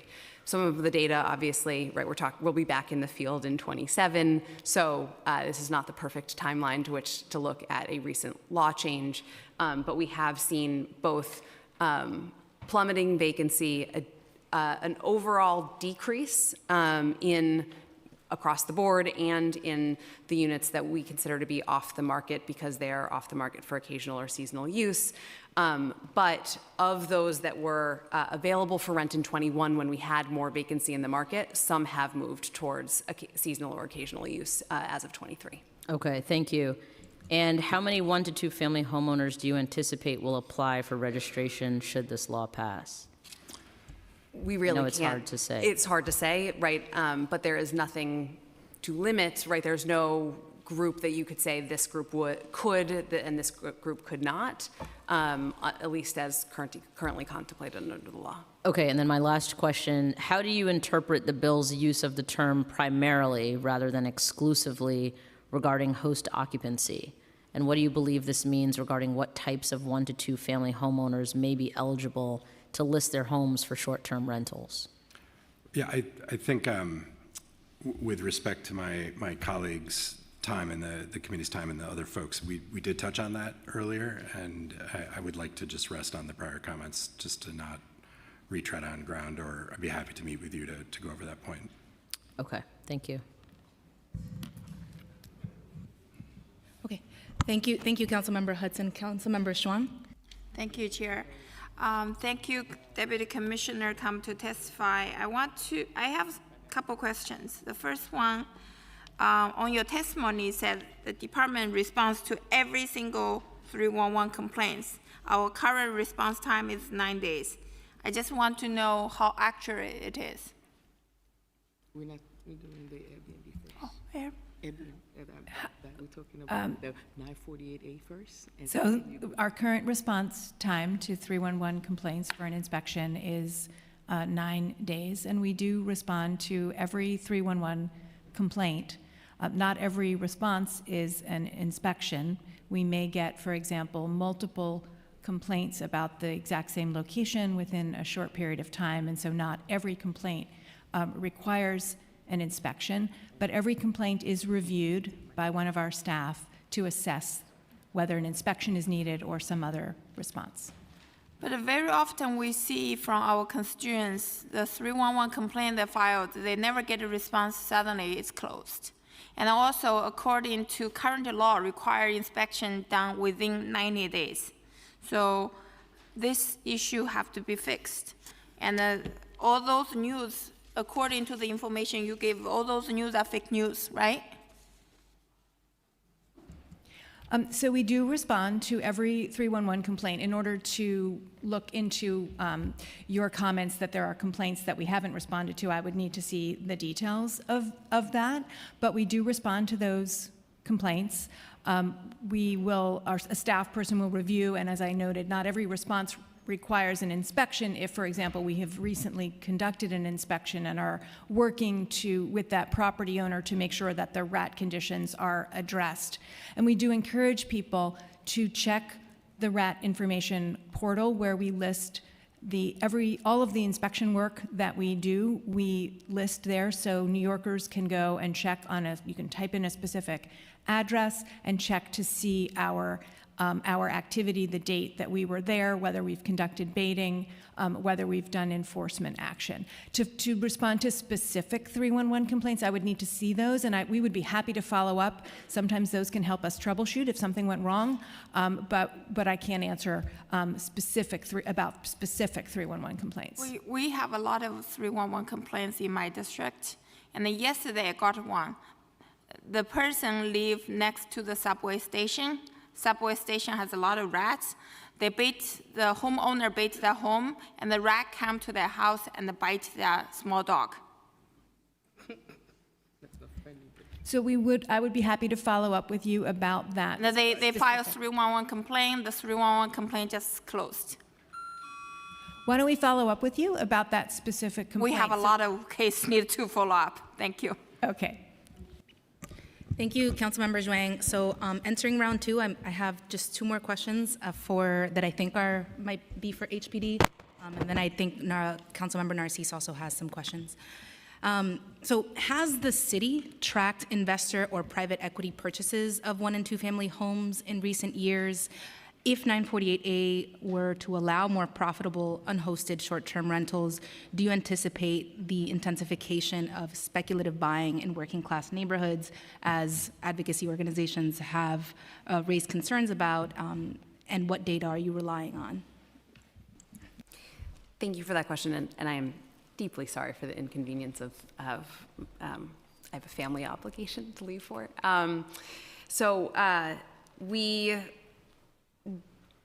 do not have a role in regulating these transactions, as I mentioned earlier. We attempt to track as much as we can about what's happening in the housing market. This is one of the very challenging things for us to look at, and the state actually recently took action. They passed a law that will go into effect January 1st, 2026, which would require non-exempt LLCs to disclose beneficial owners. It is one of the biggest obstacles to us really understanding who is purchasing or owns homes across the city. So unfortunately, right now, it's pretty difficult for us to have good insight into that. We are hoping that that will be easier. We don't actually know or I'm not totally clear on our access to the data eventually, but hopefully that'll be something that we can get a better sense of over time. It's always quite difficult to predict what will happen in the future for any number of reasons, both directly in response to a change in the law, but also with just the fact that so many different things, unpredictable things can happen that influence behavior. I can't say we can rule out that could happen, but it would be hard for me to say what we think would happen. Thank you. Just a quick clarifying question. You said which kind of LLCs are required to disclose beneficial owners?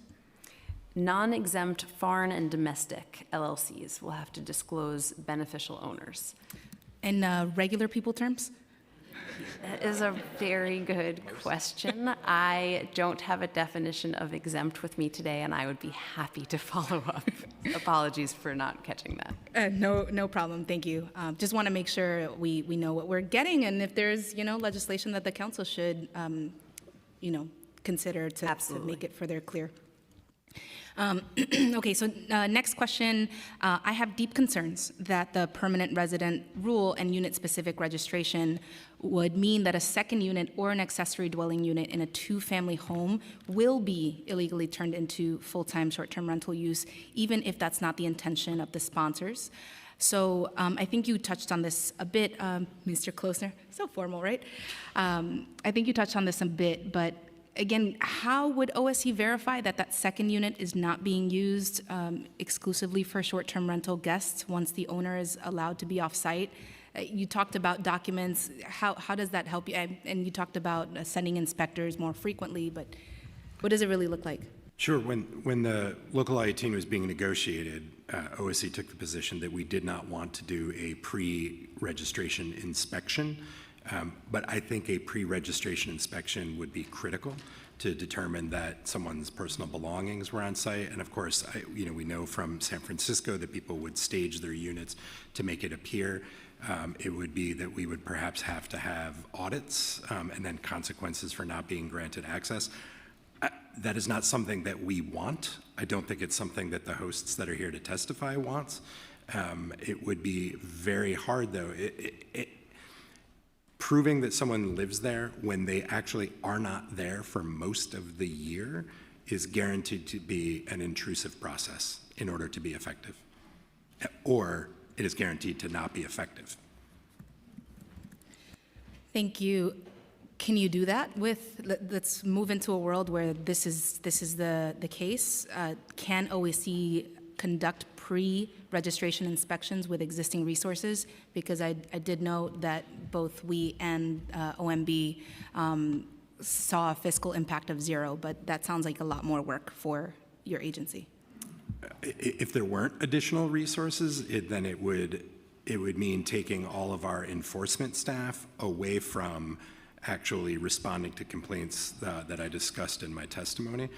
Something that I think would not meet the city's obligations to do. I also note that a pre-inspection would subject the homeowner to any violations that an inspector saw when they were on site. We do not have a capacity to do advisory inspections. For 1- and 2-family homeowners who have never received a violation, many of those would instead result in a request for corrective action instead of a violation, so it may not be that risky. But if the property had a history of violations, it could be that going to make sure someone is the permanent occupant could result in lots of fines that could simply be avoided by not getting rid of the permanent occupant rule. Yeah, Thank you. Have you seen false or misleading documentation? Do you expect there to be more? Yes, I have. Yes, I do. Thank you. And last question, then I'll turn it over to Councilmember Narcisse. Since Local Law 18 took effect, does the city have an estimate of how many units have attempted, or how many owners or apartments have attempted to or have returned to short-term rental use to the long-term rental market? If we pass 948 and 1107, what is your best estimate of how many? I think you actually answered this earlier, so apologies. If you did just say, I already answered that, but I just want to make sure not to miss this question.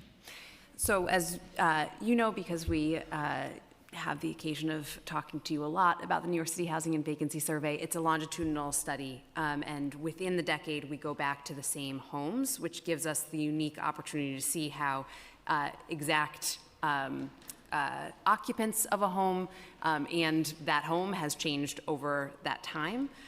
So we are 2 surveys into this decade. Normally it's 3. We are doing 4 for extra credit this year because of conflict with the decennial census in 2020. So we will, I mentioned that we saw of the homes that were on the market and available for rent in 21, when we had actually a pretty high vacancy rate, the highest that we've had in decades. And then when that vacancy rate plummeted in 23, we saw about 6% of those homes not become occupied as rentals, but instead become occupied or taken out of our vacancy calculation and become unavailable for rent because they were now being used for seasonal or occasional use. That reflects a change in how we think an improvement of how we are assessing. To some of the point, it is quite difficult to assess seasonal or occasional use, and we made improvements on that for 2023. We will be back in the field starting this January and in front of the council with findings in 27. I know that's not timely enough for this bill, but we do expect to be able to share at least what we've seen over that time period at that point. Thank you. Councilmember Narcisse?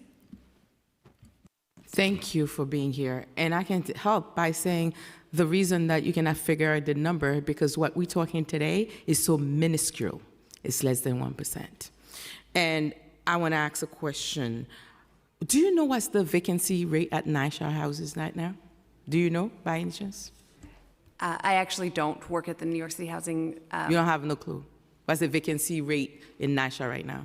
I don't know. I'd have to defer to my colleagues. Because that will help me, because I love numbers. That will help me to tell you what we can do right now to make sure people that's homeless, people that really need, dying need, can get a place, a roof over their head. Let's do that and concentrate on that. That would be very helpful.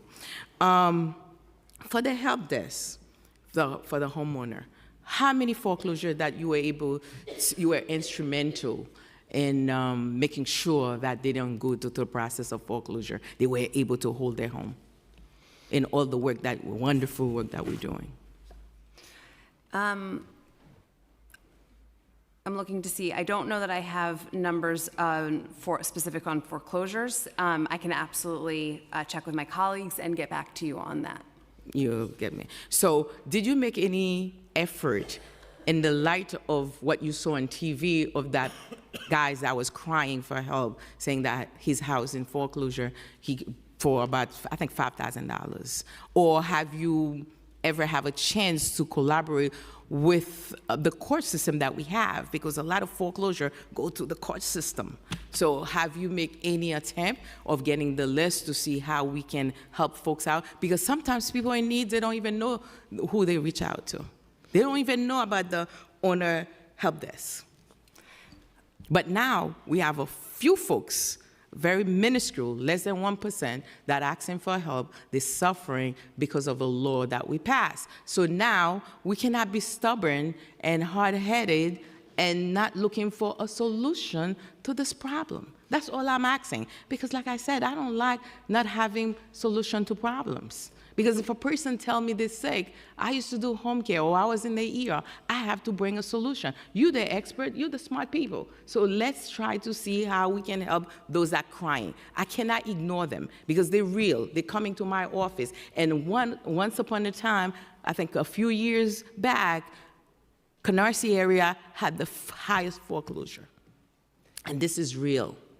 And that's all I'm asking. I'm not being difficult. I know some folks may say, why is she touching it? I'm touching it because my heart is touching, because I can understand how somebody's struggling and they cannot get help. And they just need a lifeline.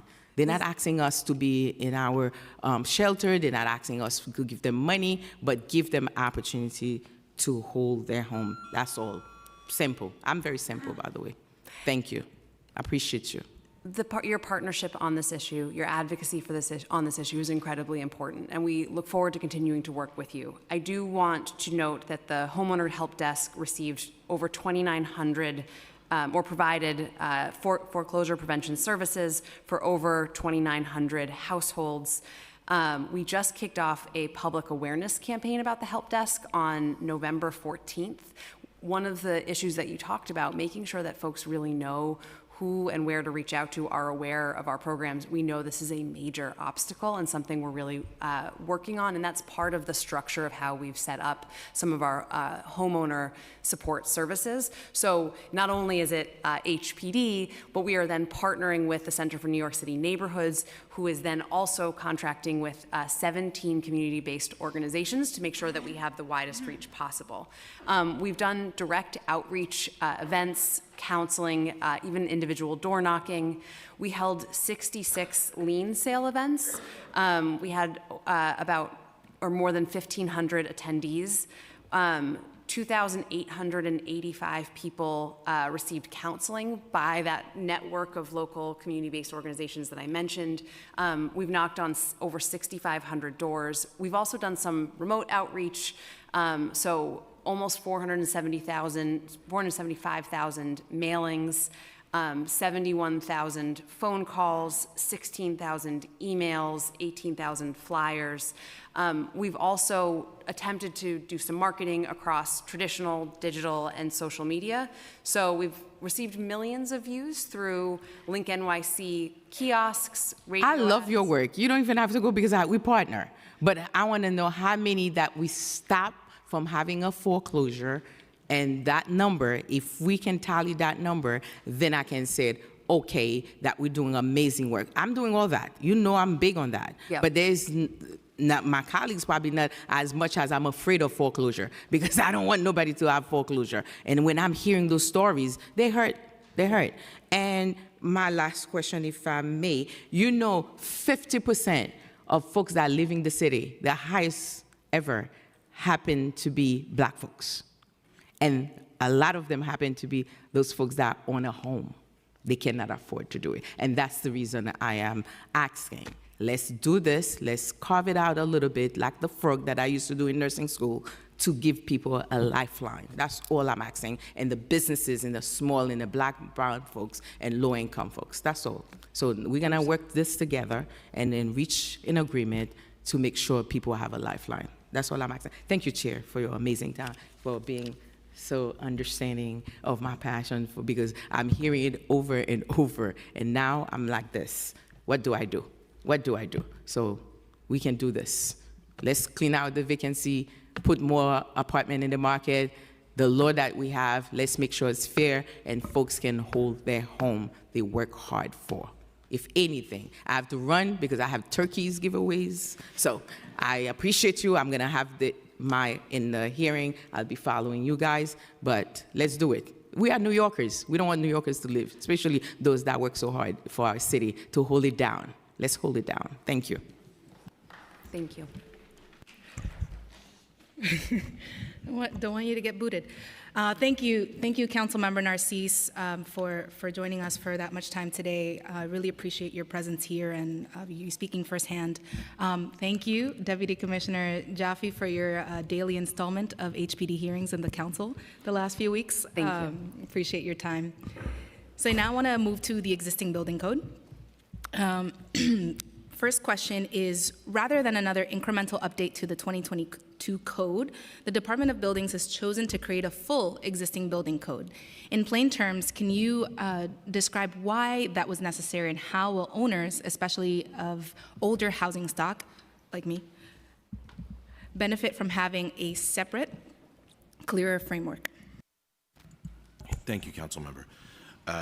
So I think the current regulatory scheme around doing alterations in existing buildings is a challenging one.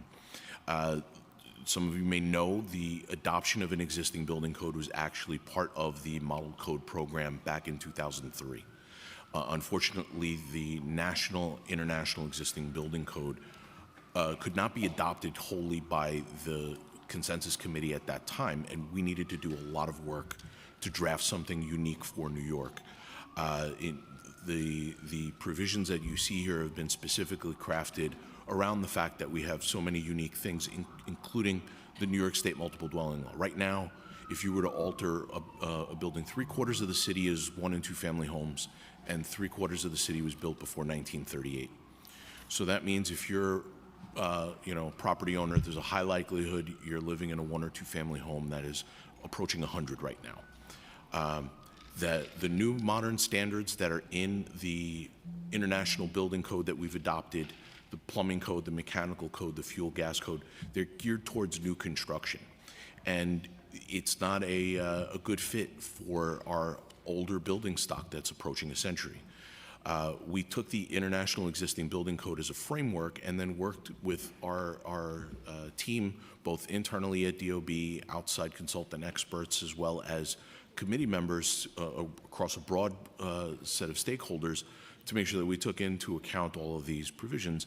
But right now, if you were to work in one of these buildings, for instance, you would have to start with the administrative code, which was 2022 administrative code. Then hopefully the scope of work, you try to use the 1968 code as a permission. So you have to go back to the 1968 code. Then if that code permits you, because the scope of the work that you're proposing to do is less than 30% of the cost of the building, a very subjective number that you now have to prove to the buildings department, then you can go back to the 1938 or earlier codes that your building was actually designed to. But at the same time, because technology and safety has advanced, there is still a list of 20 items in the administrative code that must comply as new or with some other set of regulations. Now, if that building happens to be a 3-family, then you're also required to comply with the New York State multiple dwelling laws. So you have the 22 admin code, the 1968 code, the 1938 code, the 1929 multiple dwelling law, and the current plumbing, mechanical, fuel, gas codes, and maybe parts of the building code for fire safety.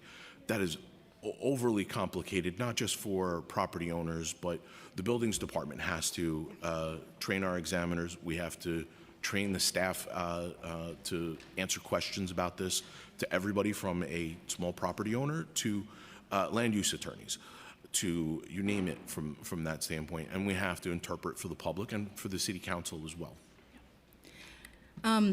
Just clarifying, did you say that in 2003, the consensus committee could not adopt? They started, they were unable to conclude, which is how we ended up with the 28101.4.3 and the 1968 code continuing on.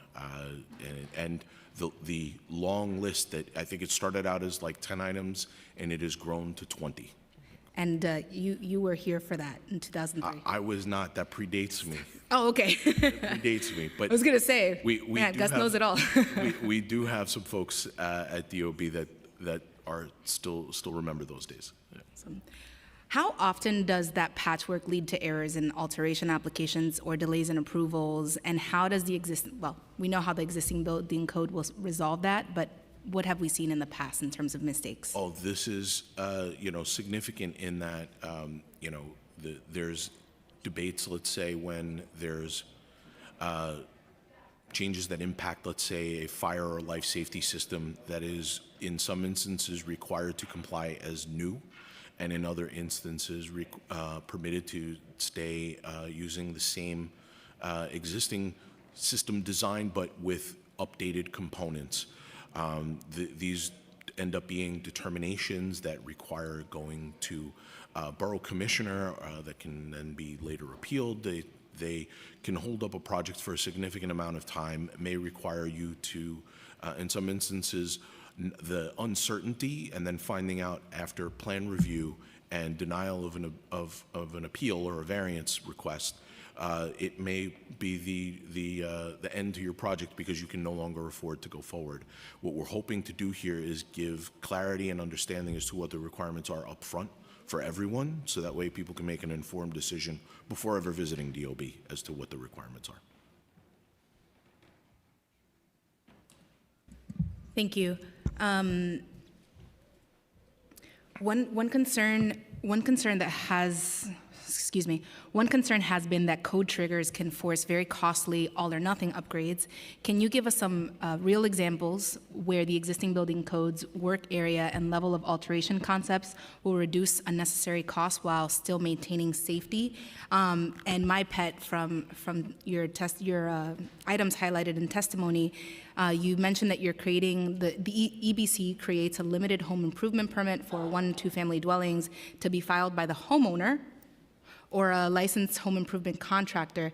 Can you talk a little bit about the scopes of work that this change contemplates? Sure. So two-part question there. I think some of the changes as far as being incremental improvements as opposed to wholesale upgrades, there are instances, the current scheme that's adopted in the 1968 code, for instance, is cost-based. It requires the property owner and the professional to present the cost of construction and demonstrate that the cost of construction as compared for the last 12 months as compared to the value of the building. So now we're expecting our examiners to be experts in 5 different sets of codes and to be property assessors and construction cost estimators and to debate, whether or not sprinkler work should cost that much. One of the scenarios, for instance, seismic retrofit has been a challenge. New York City has had seismic requirements since 1995. Right now, I think if you're adding new foundations or reinforcing new foundations to an existing building and then increasing the weight on those foundations by 20%, you're required to do a full seismic upgrade.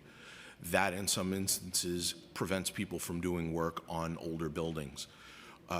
The proposed existing building code before you has incremental improvements that can be done. So, for instance, when you're working in a building with wood joists and bearing on masonry walls, when you're within the work area, the area that you're actually proposing to touch, you're now required to connect those wood joists back to the masonry wall. We provide prescriptive details of how to go about doing that if you don't want to pay someone to design them. But the idea is that the designer can come up with their own detail, and as you're renovating a space, you're providing this incremental improvement that will improve the building's structural stability overall. And it's a quick and easy thing to do when you're already renovating the space. So, for instance, if you're completely renovating an apartment, you have the ceiling down, maybe for some other reason, you have the ability to provide this very cost-effective measure to improve structural stability, which would not only improve a building performance in wind or an earthquake, but adjoining construction and just overall, long-term care of the building.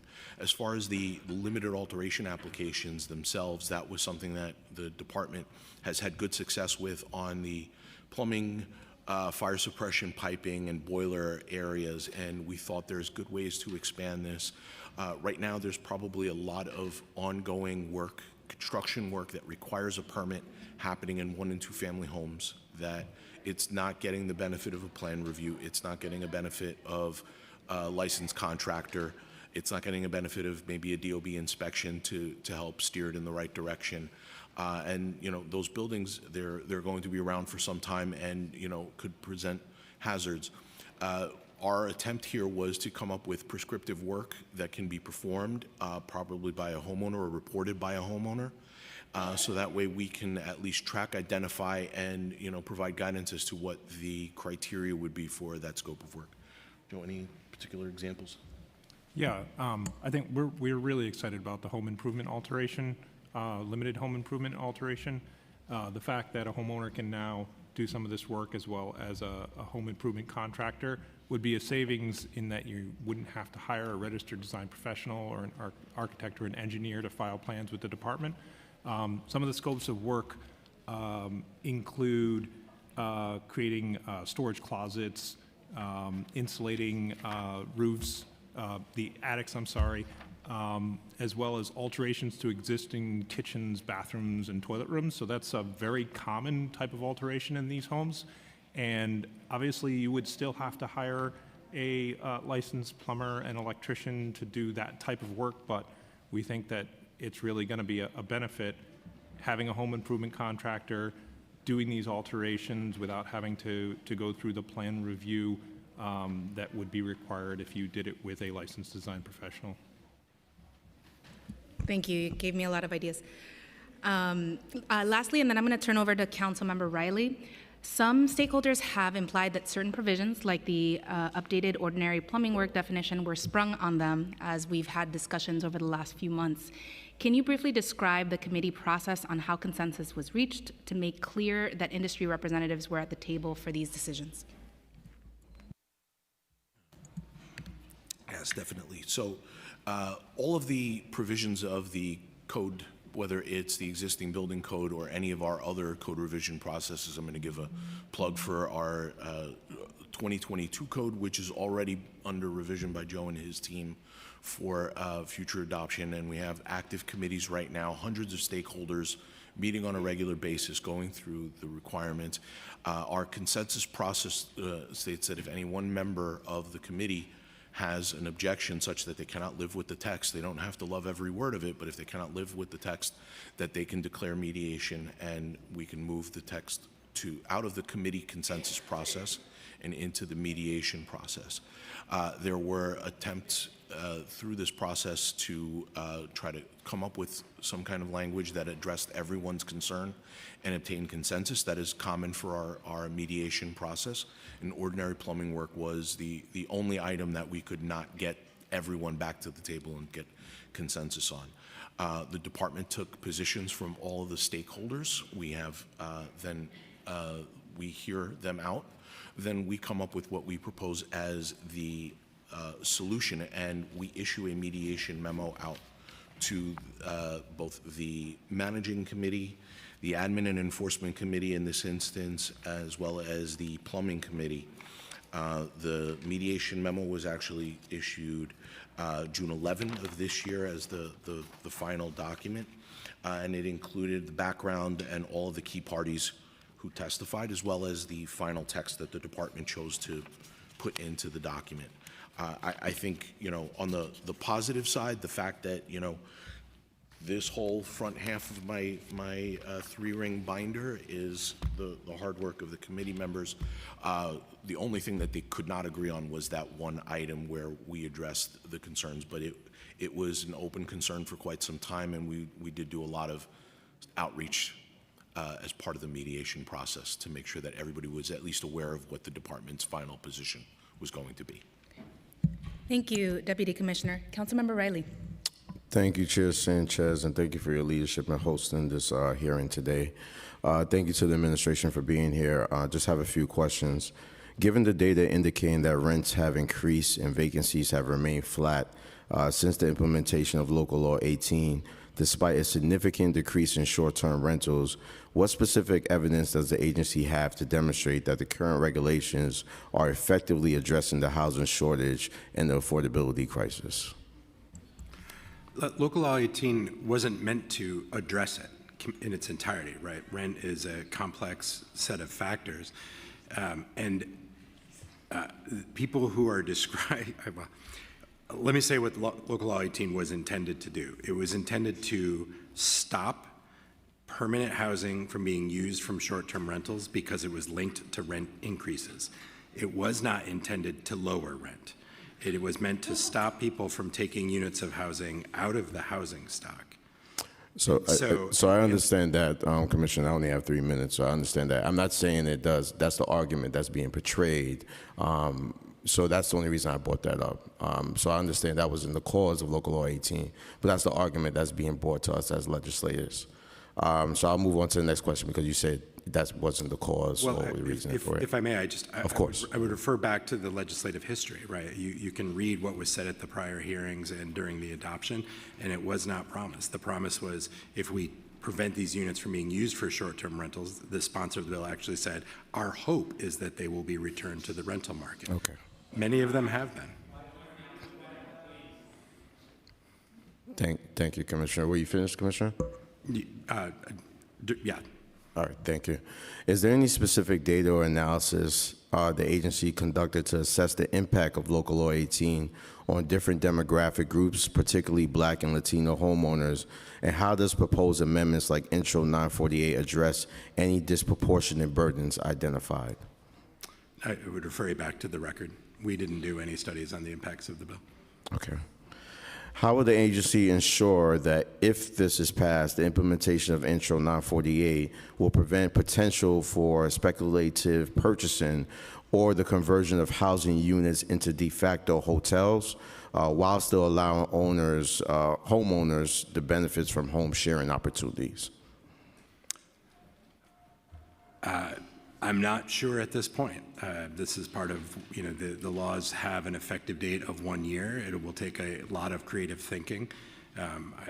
As the chair of the committee recognized, it could potentially take additional resources to ensure that we could do adequate investigations to make sure that it's a permanent, that the people are the permanent occupants, and we would likely have to make far more stringent the application process to ensure that we had enough information to be sure it was someone's permanent occupancy. Thank you, Commissioner. And I just want to state for the record, I appreciate the service and appreciate your answering on this. And I think my approach and my advocacy is just for homeowners. We have a lot of homeowners within our community that their houses are going up for sales. There feels like there's no relief for homeowners whatsoever. When we have conversations of affordable housing, we have to talk about those who work hard for their homes that they actually have. And currently right now with the housing court system that we have, with property taxes going up, with deed theft, foreclosures happening, there is nothing for homeowners out there. So I think that's where we're coming with this conversation. And we just want to have a conversation. And it feels like we're being turned into a cartel because we just wanted to have a conversation just, to supply some form of relief for homeowners. So I appreciate your answers. I appreciate you for having us here, Chair, and thank you. And absolutely, we're available to continue that conversation. Thank you, Councilmember Riley. Moving back, we're having like 4 hearings in one. It's really fun. Moving back to Department of Buildings and the Energy Conservation Code. State law requires that our Energy Conservation Code is at least as stringent as the states. In 2 or 3 examples, how does the New York City Code go further than the 2025 state code? And how did the advisory committees make sure that those provisions were still cost justified and feasible for owners and designers? Thanks, Councilmember. Being joined by some colleagues from our sustainability unit. We'll have to swear you in first. Welcome.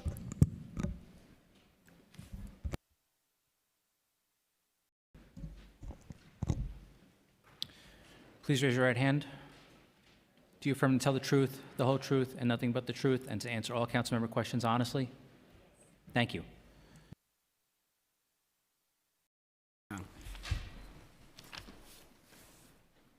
So the question was about stringency. What's more stringent in this code?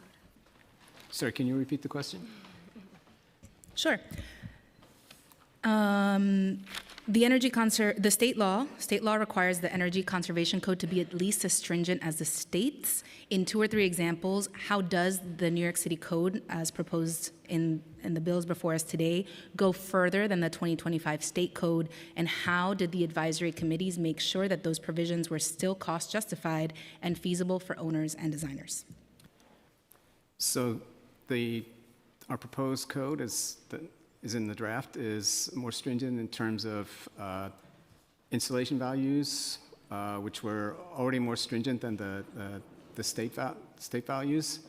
We're increasing the air leakage testing requirements for the housing stock, that new construction, and we've also kept the sort of lighting values for buildings that were also already more stringent than the state code at this point in time.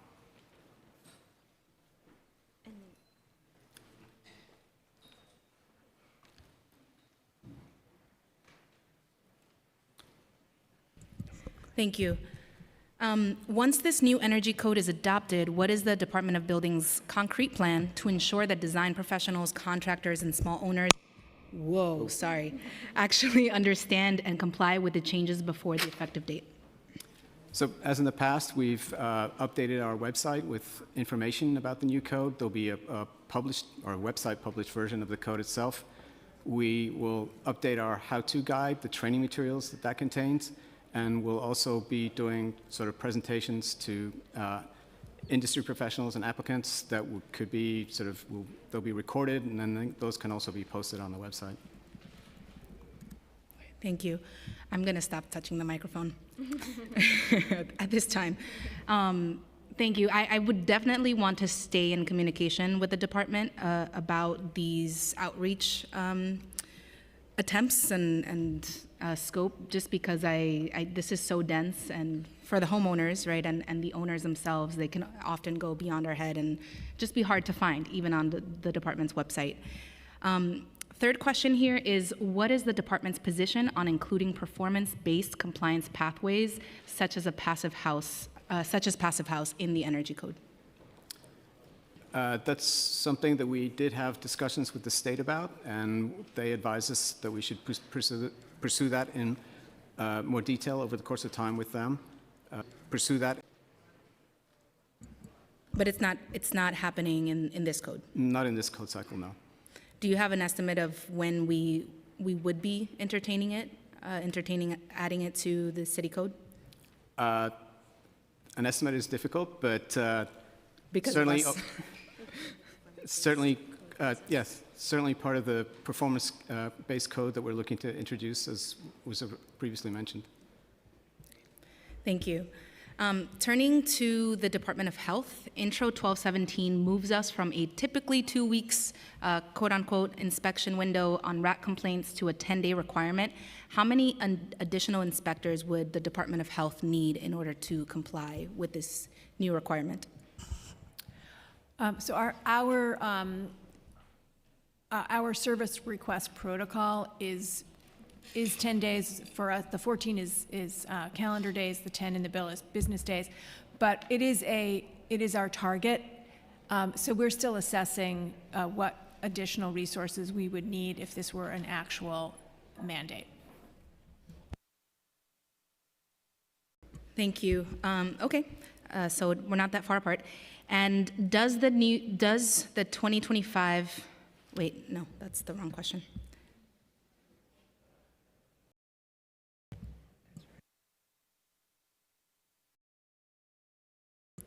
Okay, thank you. One more for the Department of Buildings. Does the 2025 New York City Energy Conservation Code create any new energy efficiency credits? If so, how would they work? That's actually a part of the code that is new. There's a section now where you're required to meet a certain number of credits based on things like improved insulation, more efficient HVAC, even better air leakage in your building. And much like there's the LEED program that is very common for a lot of architects and applicants, you have to meet a certain number of credits in order to demonstrate compliance.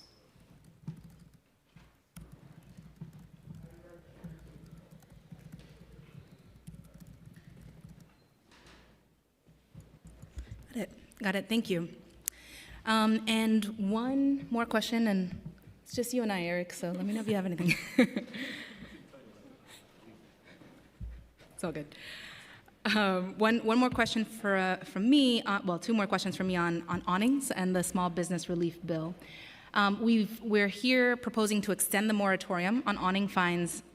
Well, we have extended the moratorium on awning fines several times now because the initial wave of $6,000 penalties blindsided small businesses. How will this bill shift Department of Building and Small Business Services from a fines-first posture to a predictable, multilingual education and outreach model so that businesses understand the rules before they get cited? I believe we have to swear you in. Yes.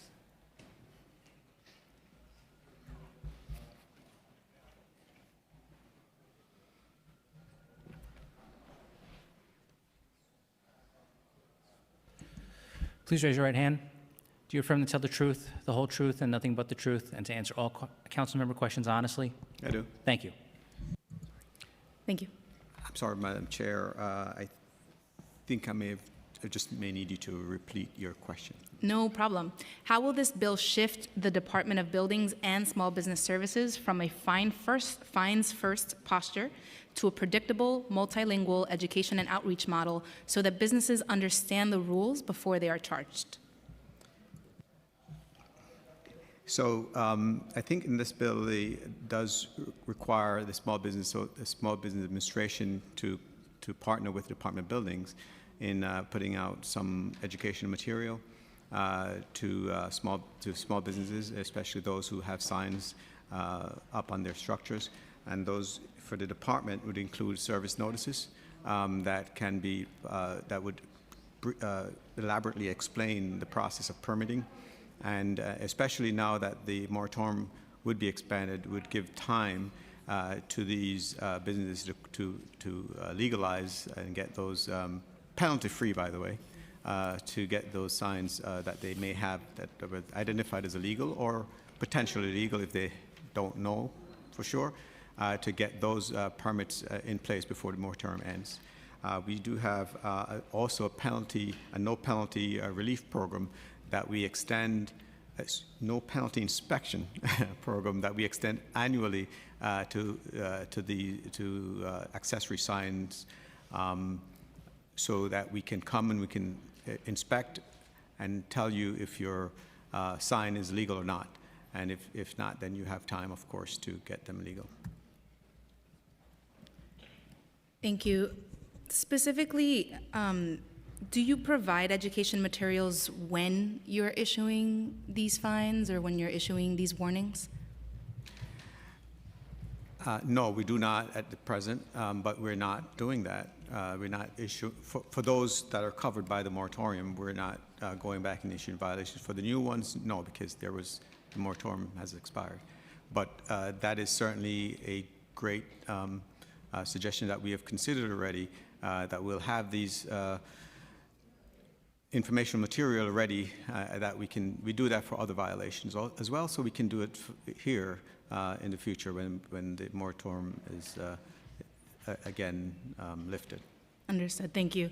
Are there business owners that received fines since the moratorium lapsed in February of this year and today? And if so, would those fines be going away?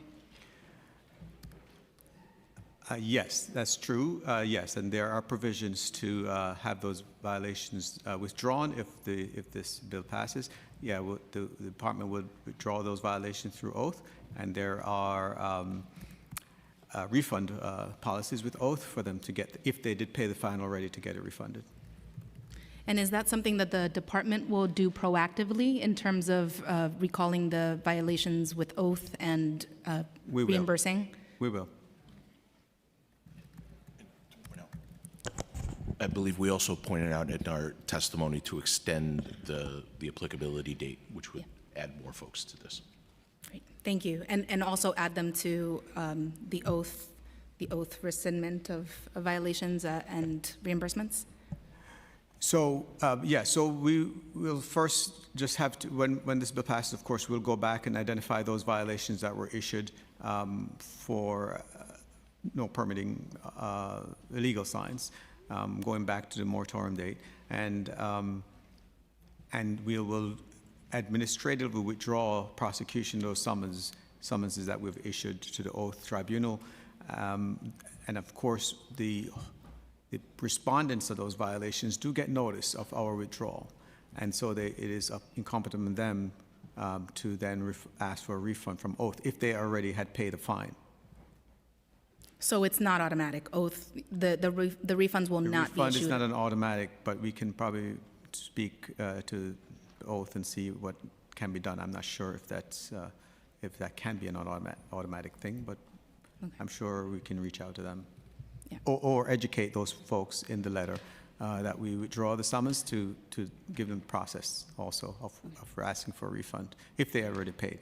Okay, thank you. And just to state on the record, that is an amendment that I'm interested in seeing, just more clearly reflected in the bill, that folks are having those violations withdrawn proactively by the department and by oath, and also are receiving reimbursements in a way that is coming proactively from oath in the department.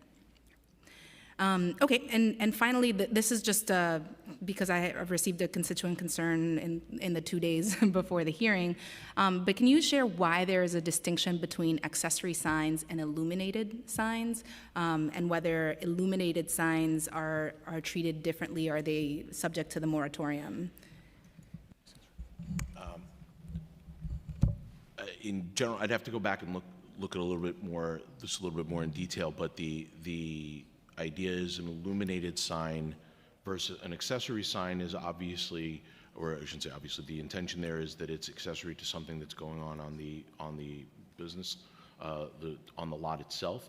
An illuminated sign, though, ends up being more, projecting more light, typically has carried more weight in the past. I think while technology is advancing, but there was a lot more that goes along with this, an electrical permit to provide the illumination. So there are a lot more complications that come along with an illuminated sign, which can also be accessory or advertising as well. But the weight, the electrification, the complexity of the install, those are all three things that make an illuminated sign something that's unique. Got it. Thank you. And so are illuminated sign violations subject to the moratorium? I believe so. There would be if they're also an accessory sign.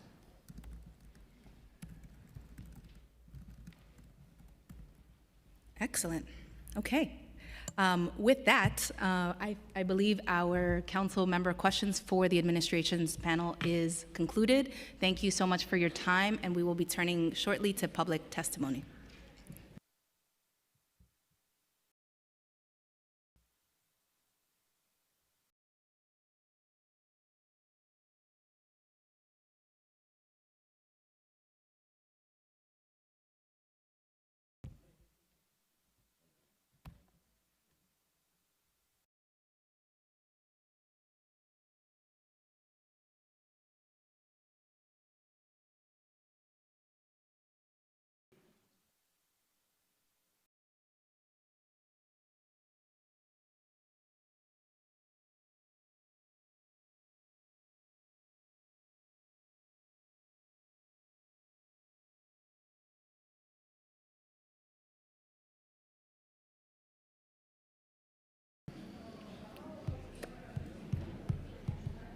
Let me use yours just to tell the public what's happening. Oh, he's good. He's saying you're good. Oh, la. Okay. All right. I just want to inform everyone. So we're going to take a 10-minute break. Resume at 1:13 p.m. At which time I will open the hearing for public testimony. And I will read a script at that time, but just want to let everybody know we're going to resume at 1:13 because this lady has drank way too much coffee. Thank you.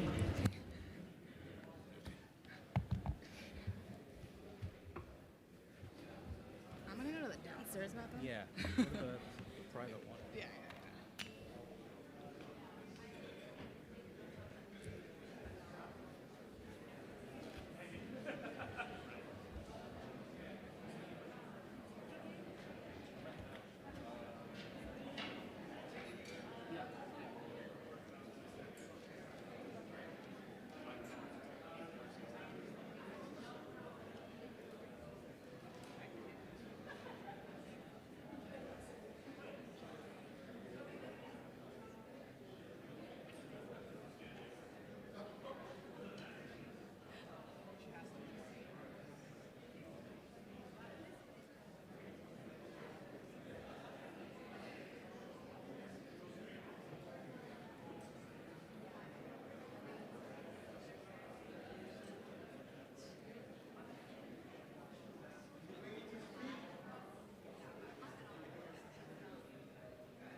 Still going.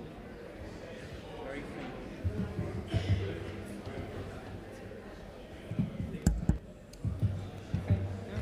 Should be good. No, we're good now. Either that or he's got good hearing. Okay. What do we got? This first. Ooh, there's a mic. Good afternoon. If everybody could find the seat, everybody could find the seat. We are getting ready to continue. If everybody could please find the seat and settle down. You comfy? Okay. Hot mic. Everybody settle down, please. Everybody settle down, please.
All right.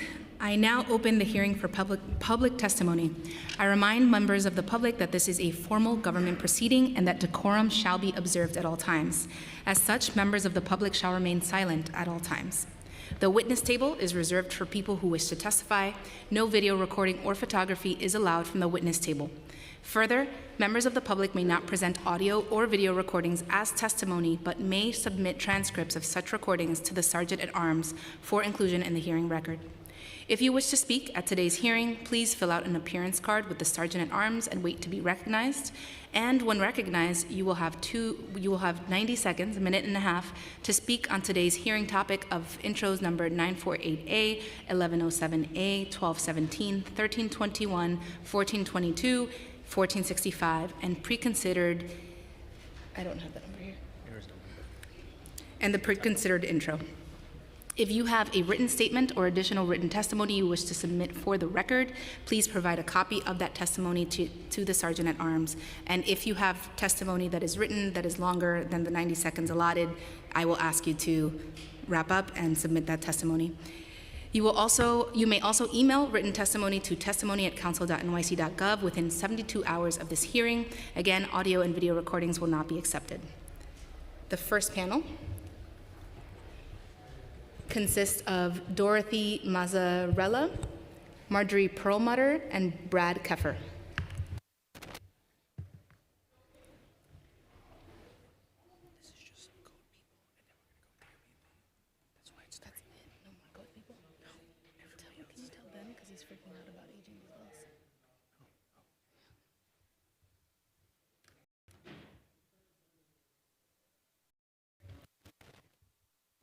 You may begin when ready.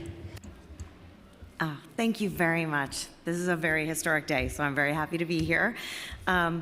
Chair and committee members and of course staff, my name is Dottie Mazzarella. I'm the Vice President of Government Relations at the International Code Council. We produce the building construction codes that many states, U.S. territories, international, and most of all, New York City adopts.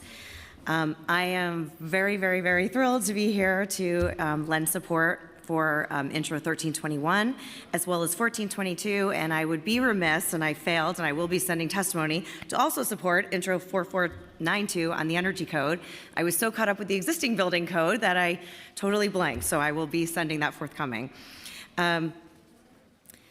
So as you're aware, New York City construction codes are based on the international building, plumbing, mechanical, fuel gas, and energy codes, and now very excited that it'll also be the existing building code. The IEBC was first released by the International Code Council in 2003, and the IEBC is now adopted and enforced in 45 states and 3 U.S. territories.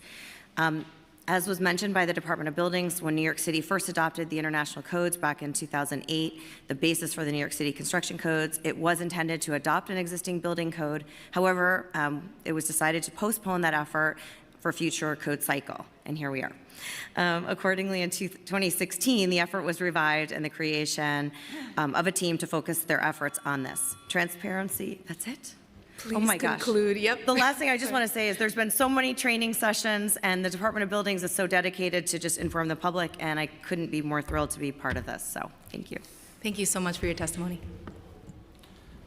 Good afternoon. My name is Brad Kiefer. I am a practicing professional engineer in New York City and a co-chair of the Structural Engineers Association of New York's Code Advisory Committee.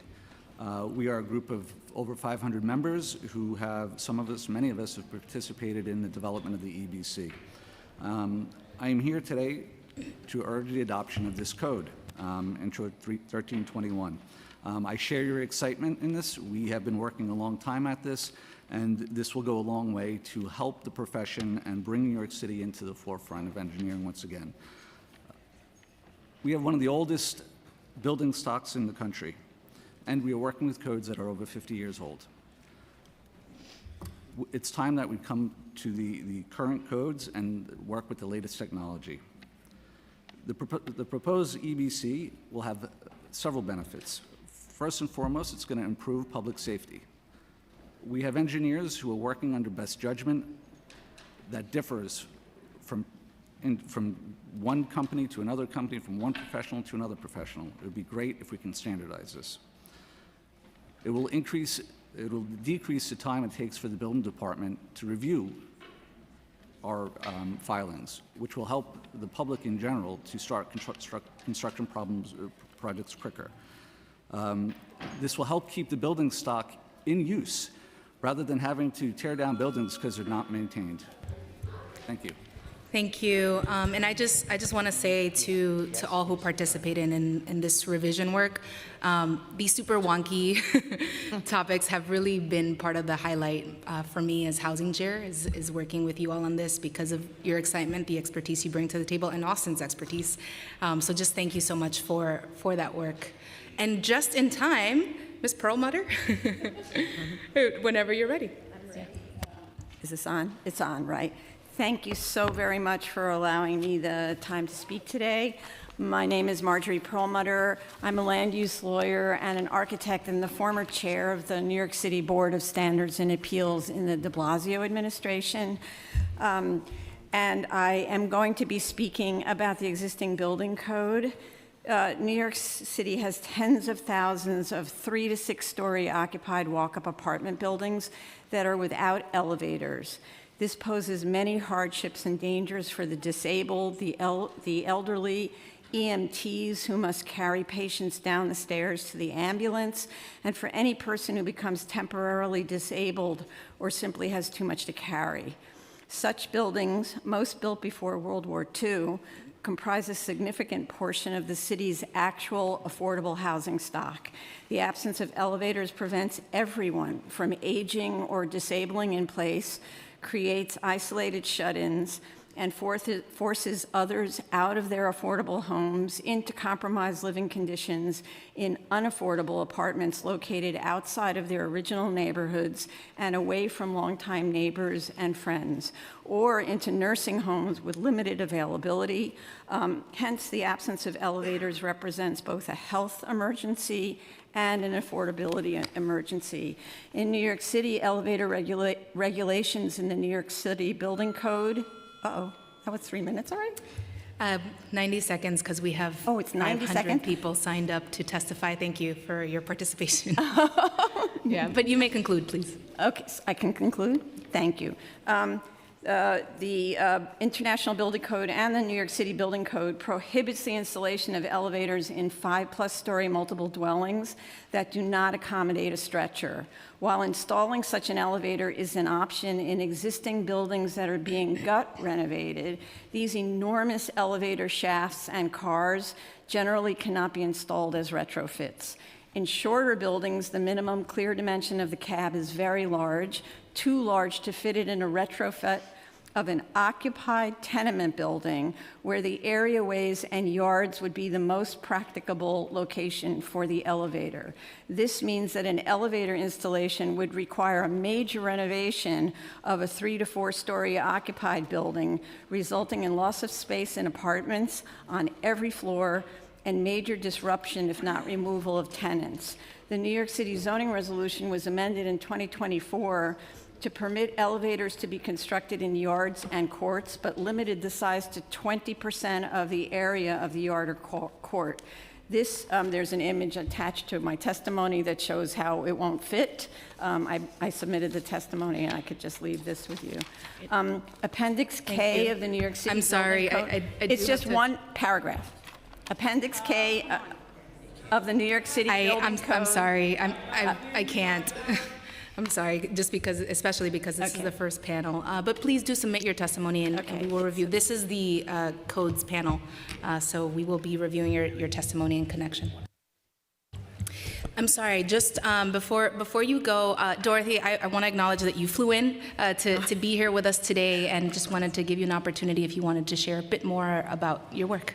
Oh, well, thank you so much. I've been so lucky, and when you did make a joke before, when you were asking the Deputy Commissioner if he had been here for that long, I have been here since the first adoption of the international codes, and I was lucky enough to be at the very beginning. I used to work for the state of New York when New York went down the path to adopt the international codes, and then was lucky enough to start working here on the city. So I have been intimately involved, and I will tell you, this project to adopt the existing building code has just had so much passion and involvement, and we not only met with city agencies, but we wanted to also meet with virtually every industry affected, and they are part of our team. So we really did tremendous due diligence, but also knowing that as things arise, the city is always welcome to listen and hear comments. So I couldn't be more thrilled to be part of this team, so thank you. Great. Excellent. Thank you so much, Dorothy. Thank you for all your work.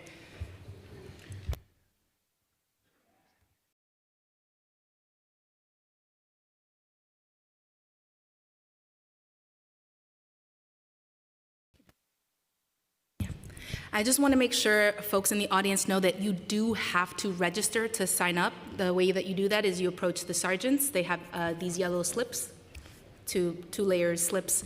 Please do so that we have you on record and can call you up. So now I'm going to move to the second panel. And just so folks know, as we pull this up, what we do is we alternate between for and against when we have heated topic, and so we'll be doing that today, okay? Okay, so the first panel is Robert Desir from Legal Aid Society, Sam Stein from Community Service Society, Charlie Dusick, sorry if I said that wrong, Esteban Giron from Tenants PAC, Whitney Hugh from Churches United for Fair Housing, although let me know if it needs to be someone else, I think you mentioned. Okay. And then Darius Gordon from Met Council. And whoever is ready first can begin.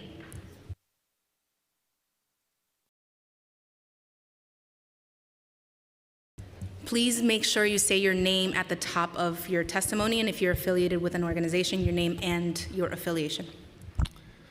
Thank you, Chair. My name is Samuel Stein. I'm a senior policy analyst at the Community Service Society, longstanding anti-poverty organization in New York City. I did not know about the rest of the bills that were being heard today, but they sound great. In the interest of time, I'm testifying today in opposition to the Intro 948A and 1107, which would, among other things, open the door to allowing owners of 1- and 2-family homes to convert residential units into unregulated hotels. As CSS demonstrated in our recent report, Homes Not Hotels, going down this road toward deregulation would be a grievous error, which could lead to displacement of largely low-income, plurality African-American tenants and make homeownership even less attainable for first-time homebuyers. Our argument is essentially that there are hundreds of thousands of tenants who do not have leases, are not covered by rent stabilization, most do not have good cause. Allowing this change could basically escalate property values dramatically, which could basically make it harder for regular folks to buy a home, and then if they do buy that home, incentivize using short-term rentals instead of long-term rentals, thus exacerbating the housing crisis. We recognize that struggling homeowners desperately need ways to maintain their affordability of their homes, and we urge the city to pursue public policy interventions that address the problem directly. Thank you.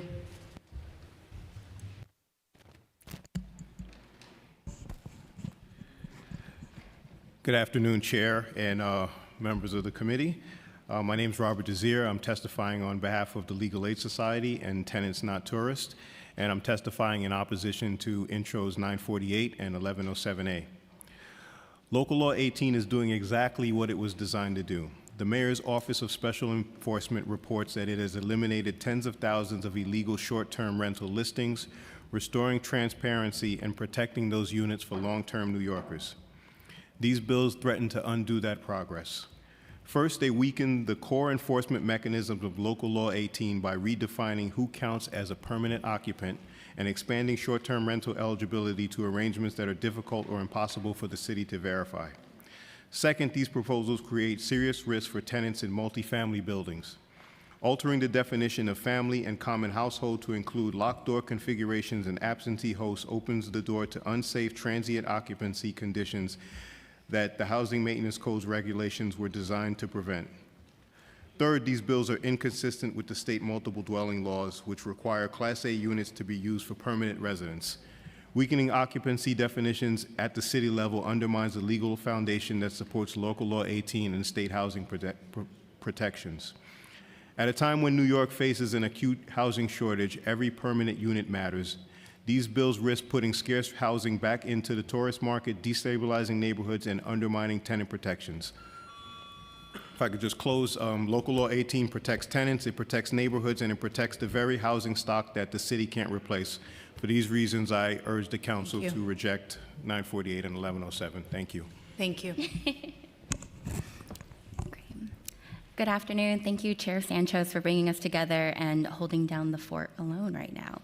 My name is Whitney Hu, and I'm the Director of Civic Engagement and Research at Churches United for Fair Housing, and I'm testifying against Intro 948A and Intro 1107A. From Crown Heights to Bushwick and Flatbush to Southeast Queens, we provide housing services and work with families trying to stay in their homes. Parents working 2 to 3 jobs, elders who want to remain near their churches, tenants who have survived every kind of hardship and yet are still being priced out. That is the reality we see every day. Intro 948A and Intro 1107A moves us in the wrong direction. It weakens Local Law 18 and reopens the door to unhosted short-term rentals and 1- and 2-family homes, which make up almost a third of the city's housing stock. Removing the requirement that a permanent resident be present conflicts with state law and invites the same speculative pressures that have already pushed out long-term residents across Brooklyn and Queens. We also need to name the risk of this bill shifts onto small homeowners. Many mortgages, like FHA loans, which the majority of low to moderate income homeowners have, and insurance policies simply do not allow unhosted short-term rentals. Homeowners could lose coverage, violate their loans, or face serious liability if something goes wrong. Airbnb, meanwhile, assumes almost none of that risk while encouraging homeowners to take it on. We agree there's more to be done to support Black and brown homeowners, but we believe that means exploring more avenues for mortgage relief, investing in HPD programs like Home Fix, and of course, the very needed and overdue property tax reform. We should be helping homeowners build long-term stability, not steering them towards a private company and business model that puts them at higher risk without proper safeguards. Thank you. Thank you. Good afternoon. My name is Esteban Huron. I'm the Political Director of Tenants Political Action Committee. Thank you, Chair Sanchez, for recognizing my mentor, Michael McKee. He considered Local Law 18 to be some of his best and most important work. The passage and implementation of Local Law 18 was a huge win for tenants across the city. As expected, Airbnb brought a legal challenge which ultimately failed. Almost overnight, the crisis of short-term rentals came to an end. For most legislation that goes before the council, that would be the end of the story. Write the law, pass the law, survive a legal challenge, and move on.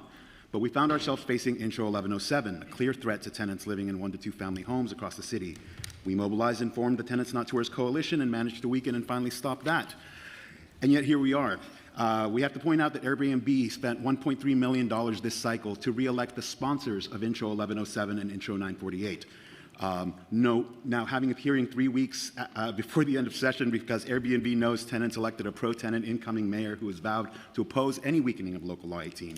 This is a last-ditch effort to rush these bills through at the 11th hour with as little oversight and public input as possible. Tenants and workers won. Local Law 18 is working, and I say to these council members respectfully that came up with these bills that next year we will be back to undo the mess if you pass these bills. Trust us when we say that we will come for every piece of this law that you steal from us because tenants always stand ready to defend our homes and our neighbors. Thank you. Thank you. Let me have extra some points for the 6 extra seconds. I was going to say, let me have some of his time since he finished early. Good afternoon. My name is Darius Gordon. I'm the Executive Director with Met Council on Housing, standing with my colleagues to my left and right to say no to Intro 948A and 1107A. New York is in a real housing emergency. Rents are at a record high. Homelessness continues to climb, and the city has one of the lowest vacancy rates in decades. Every housing unit matters, but these bills will make it easier to take thousands of homes off long-term market and turn them into short-term rentals and illegal hotels. Currently, Local Law 18 enforces state law by requiring permanent residents to be present during short-term rentals. These new bills will remove these requirements and allow more transient use for 1- and 2-family homes, nearly a third of all of the New York City housing. This could push many units off the rental market and into speculative use, further increasing rents for millions of New Yorkers already struggling to stay housed. The truth is that Local Law 18 is effective. It has restored units to the rental market, improved accountability, and protected tenants from illegal conversions and rising rents. Instead of reversing progress, we should focus on expanding real solutions and keep both tenants and small homeowners stable, including fair property taxes, foreclosure prevention, and home repair programs to help families stay in their homes. At this moment, when tenants are asking for stability, affordability, and safety, these bills will move us in the wrong direction. The City Council should stand with renters, working families, and communities to make sure the city runs and reject legislation that turns homes into hotels. Thank you. Hello, my name is Charlie Dulick. I am the Director of Organizing at Housing Conservation Coordinators, and I'm here to testify against Intros 948A and 1107A. HCC is an organization that has been fighting for renters on Manhattan's West Side for more than 50 years, and since 2005, we have been deeply involved in the effort to regulate illegal short-term rentals. Much has evolved in the city's housing landscape since then, such as the founding of websites like Airbnb, but the need to support long-term housing for New Yorkers has only grown more urgent. Prior to Local Law 18, tens of thousands of illegal short-term rentals that flagrantly violated existing law, removing homes for New Yorkers off the market and creating a host of safety concerns and livability concerns for neighbors. Local Law 18, which West Side tenants fought for nearly 2 decades to win, has been an unqualified success, finally creating the tools for the city to enforce what has already been longstanding law. Today, I'm here to speak against Intros 948A and 1107A, 2 pieces of legislation that would reverse this progress. These proposals would effectively create an open season for speculation targeting 1- and 2-family homes, which currently hold roughly 319,000 units, or about 15% of the city's rental housing stock. As the Community Service Society notes in their recent report, Homes Not Hotels, renters in these properties are disproportionately likely to be Black and low income and live without the basic security of rent stabilization or good cause eviction. I urge the City Council to vote no on Intros 948A and 1107A. Thank you. Thank you. Thank you.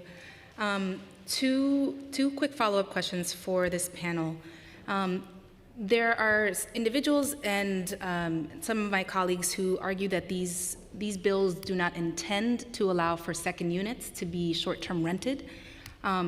Does that change your analysis as conducted in Homes Not Hotels? And secondly, another claim is that prior to Local Law 18, when there were 1- to 2-family homes that were short-term renting, that the majority of those were renting for short periods of time, much shorter than 180 days. Does that change your conclusions in the Homes Not Hotel report? As the first author of that report, I'll start to answer. So our analysis did not assume that these units would be on Airbnb all year. it assumed a 50% occupancy rate. You might say that that's high, and so if we went with a lower one, we would still have the same trend, which is that there's a lot more money to be made by this short-term rental model than tenancy. And while the current homeowner may be totally responsible and wants to keep their tenant, we cannot guarantee that the next buyer will, especially if the next buyer is willing to put out a whole lot of money up front under the assumption that they'll be able to short-term rent it for as much time as the law allows. Thank you. And wondering if you all have a perspective on whether there are conflicts between the zoning resolution, the multiple dwelling law, and the changes contemplated in these proposed bills with respect to the definition of family and the number of boarders allowed. Yeah, I think the multiple dwelling law contemplates the Class A units, that's the 3 or mores, being used for permanent resident purposes. So, you know, where the bill runs afoul of that is, you know, some of the terms that are used are not quite defined, and then also the notion that the permanent resident does not have to be present during the short-term rental period. So that kind of runs in conflict with the spirit of the multiple dwelling law, and I think that it's something that, you know, if this is passed, is going to have to be reckoned with. Thank you so much. And it would be helpful if you can follow up with what terms are not defined and any more color that you would want to place on our considerations about disconnects between codes. Sure, we'll be offering our written testimony in due time, so then that gets a little more into those questions. Excellent. All right, that is what I have. Thank you to this panel.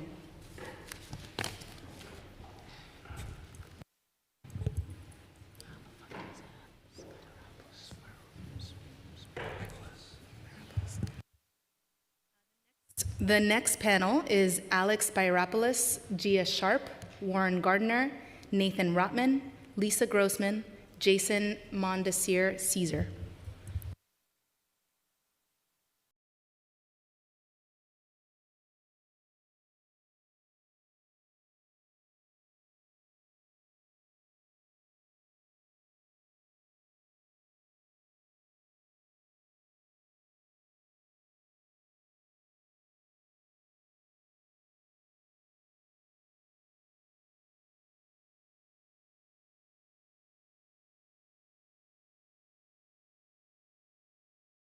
Whoever is ready can begin when ready.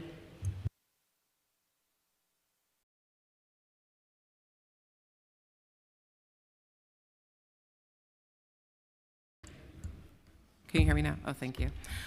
Okay, I'm going to start. Hi, my name is Gia Sharp, proud renter of 15 years and homeowner of 12 years in Sunset Park, Brooklyn, and Councilmember Avila's district. I'm one of the co-founders of ROAR, Restore Homeowner Autonomy and Rights, representing 700-plus homeowner households throughout the 5 boroughs. Owner-occupied 1- and 2-family homes are not housing stock, and we are not hoarding units. We live in our homes with our families, and it's been that way for generations. These private homes have long been examples of communal living, shared among family members, pooling resources to support each other and remain housed in one of the most expensive cities in the world. But even with pooling resources, many families still need the survival tool of home sharing to afford their housing expenses and the ever-rising cost of living, which is why we support Intro 948A and 1107A and thank Council members Narcisse and Lewis for their leadership. This false narrative that owner-occupied homes are housing stock is partly based on the misuse of census data. When families living together in private homes complete the census, they report their street address only, like 123 Carroll Street, whether it's a 1-family or 2-family. There's no distinction of a unit. So when the city and other housing policy organizations interpret the data, they mistakenly attribute all family members to 1 unit. However, the reality is that the family is sharing the entire home together and there is no empty unit. Basing policy on inaccurate data is harming renters and homeowners alike, including the false narratives being pushed today by the billionaire hotel-backed Coalition Against Illegal Hotels and Tenants Not Tourists. Please vote for Intro 948A and 1107 to keep homeowners in their homes and make homeownership sustainable. Thank you. Thank you, Gia.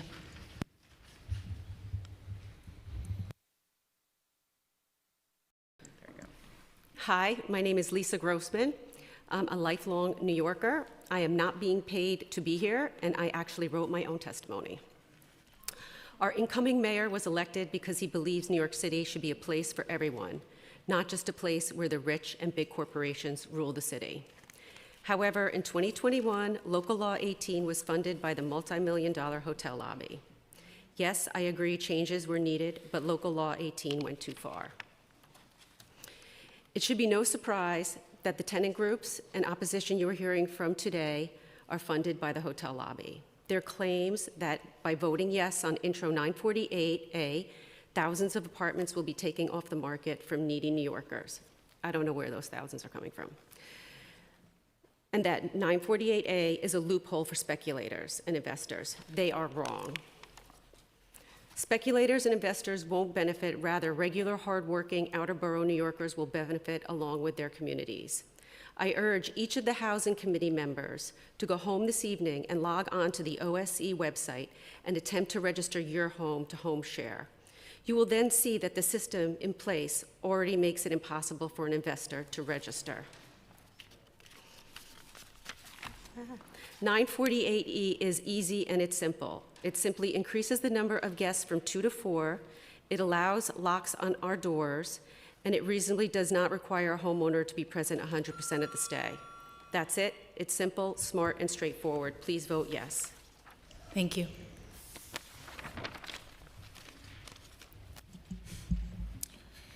Chair Sanchez, thank you for the opportunity to testify today. My name is Alex Veropoulos, and I'm here on behalf of Tech NYC, which represents New York's tech ecosystem, from early stage startups to global technology leaders. Our mission is to ensure that New York remains a place where innovation, economic mobility, and opportunity can thrive.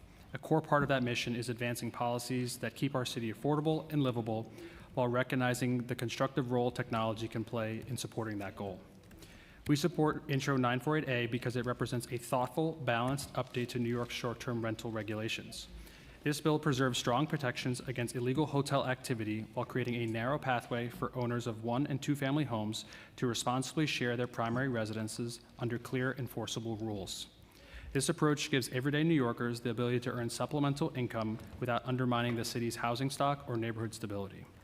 When Local Law 18 was enacted, its goals were understandable: curb illegal activity and safeguard long-term housing.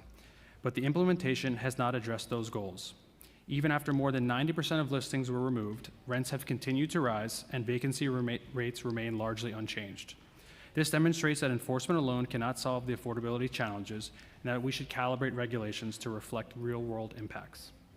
Intro 948A offers that calibration. It restores fairness and flexibility while maintaining guardrails. It allows primary residence hosts, not commercial actors, to participate in the short-term rental economy and in ways that allow them to stay in their home, support local businesses, and contribute to neighborhood vibrancy. And importantly, it recognizes that technology can be part of the solution. Thank you. Thank you.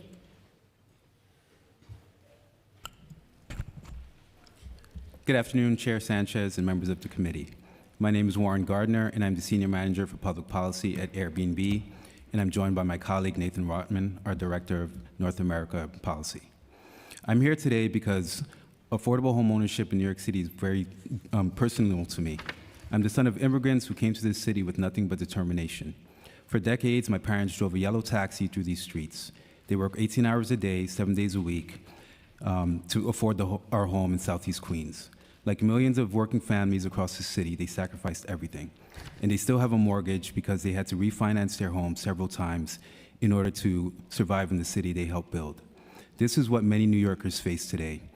This is why we are here. Airbnb, at its core, our mission is to reflect the same principles that founded this company, helping ordinary people stay in their homes and in their communities.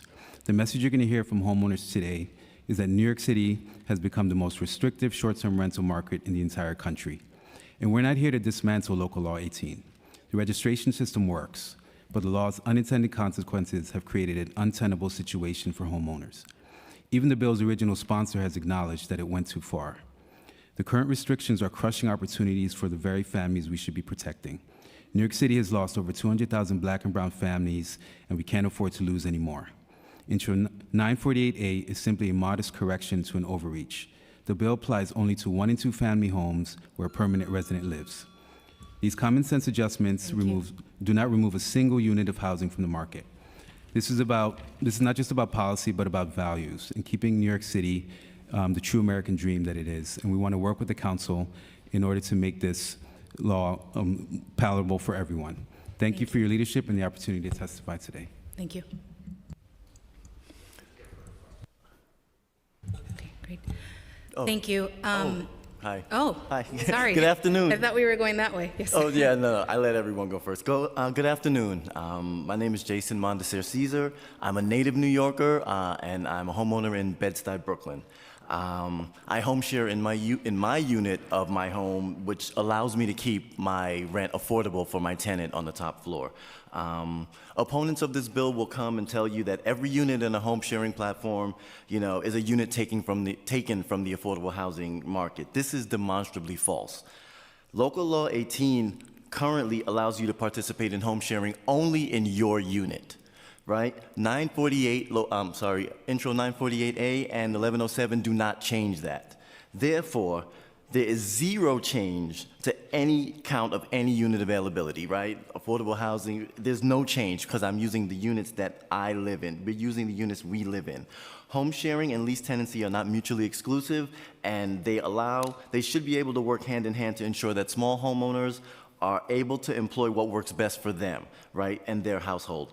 If you have a tenant who has moved out, you should be able to use home sharing in order to continue to earn income in that interim while you look for a good fit for another long-term tenant, right? Everyone here, I know they're not here right now, but their constituents are suffering from the tax liens and deed theft, right? Every last one of them. Home sharing is a solution that is another resource that can, oh wow, that was quick. Okay. You may conclude. Can I make it? Thank you. Lastly, I wanted to urge you to end the cycle of scapegoating that allows the affordable housing crisis to continue, right? Because last time it was home sharing and short-term rental. This time it was city council with the passing of ballot proposals 2 through 4 that and we know it's not true, but the story was that, city council is blocking all the affordable housing construction, so let's take their, strip them from their autonomy and rights, right? Let's not allow that. Please vote yes on 948A. So small homeowners like myself can afford to remain in our homes and remain in the city. Thank you. Thank you. First, I want to just acknowledge our meetings. Roar, I know you met with my team just this week, what is time? Recently. Yeah. And we've met over the past 3 years. We've had several conversations, so thank you for your continuing advocacy. And to Airbnb, thank you for the ongoing conversations. I know that you know what my concerns are before coming into this conversation, and that you have been thoughtful in getting us responses, although, as you can hear, my concerns remain. My first question is for homeowners, fellow homeowners who are here at the dais. I understand the sponsors, my colleague sponsors' intent, and what you're saying is the intent of the legislation to not allow for the second unit or third unit to be short-term rented. But are you concerned that the legislation can have unintended negative effects for homeowners, such as a rise in the assessed value and higher property taxes? Thank you for that question. I don't really have a concern about that. I mean, I think what we're really talking about is survival. So we first have to actually afford our mortgages and our housing repairs and our current property taxes before you even get to that, speculative point. I mean, people are losing their homes within 6 months. So thinking about something that's far off is just not what we have the luxury of doing. We're actually trying to survive. I do have the luxury of thinking that far ahead because I because I went through the registration process with Christian Klosner.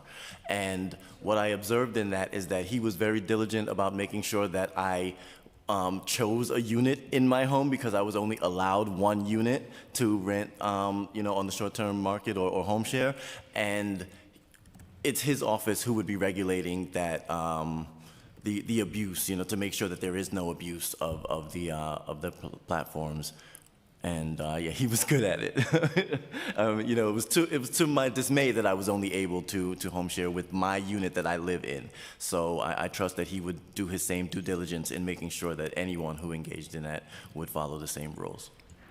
I just want to also add just the thought that, you know, hopefully the property taxes don't get out of control. I don't know, so understand what plan the city has, but we do live in our homes. We're homeowners, and there are owner occupancy exemptions, and so this is about people who live in their homes, and because we're really just trying to survive. Yeah. I like that you said that this is about people who, owner occupants who live in their homes. That the bill does not say that. The bill says permanent residence that is open to renters. So would you be willing to have that conversation about being owner occupied versus any permanent resident occupied? Yes, our group has always been advocating for owner-occupied 1 and 2 family homes. I mean, I don't know what the legality of owner occupancy versus, you know, something else, but I mean, we are definitely primary residents, and that's easily provable, and it's a legally defined term, you know, federally, state, and locally. So it should be really easy to figure out who is actually an owner of the home. We'll say really quickly that I did go to a housing conference, and they were talking a lot about tangled titles and heirs property. And so I do have a concern that people who do feel like they do own the home because they inherited it from someone somehow would be locked out of this, and they're already marginalized and wouldn't be able to, you know, afford their home. Great, thank you. To Airbnb, do you support the change from exclusive to primarily for residential use? Yes, we think it remain, the rules remain quite strict that you must be the, that you must be the permanent resident of that property, whether an owner or a tenant under the existing rules today. Okay, thank you. Also to the company, how do you reconcile the profit incentive to shift permanent housing into the tourist market with the city's obligation to protect the long-term housing stock, particularly in the midst of this severe housing shortage? Again, we're talking about the incentives created, potentially created through the bill, not the intent of the legislation. So this bill doesn't allow any investor or anyone who has has a second unit to become a short-term rental host. In order to be a short-term rental host today in New York City, or if 948A was passed, you would have to live in that home a majority of the year. It has to be your permanent residence, your primary residence, which would fall in line with every other major urban municipality in the United States that allows at least the primary resident of a property to become a short-term rental host. It wouldn't take a single rental unit off the market. It would only allow a homeowner or a tenant to short-term rent their home on an occasional basis. The platform, prior to the passage of Local Law 18, did have that history of allowing illegal hotels to operate, including for many years in our city.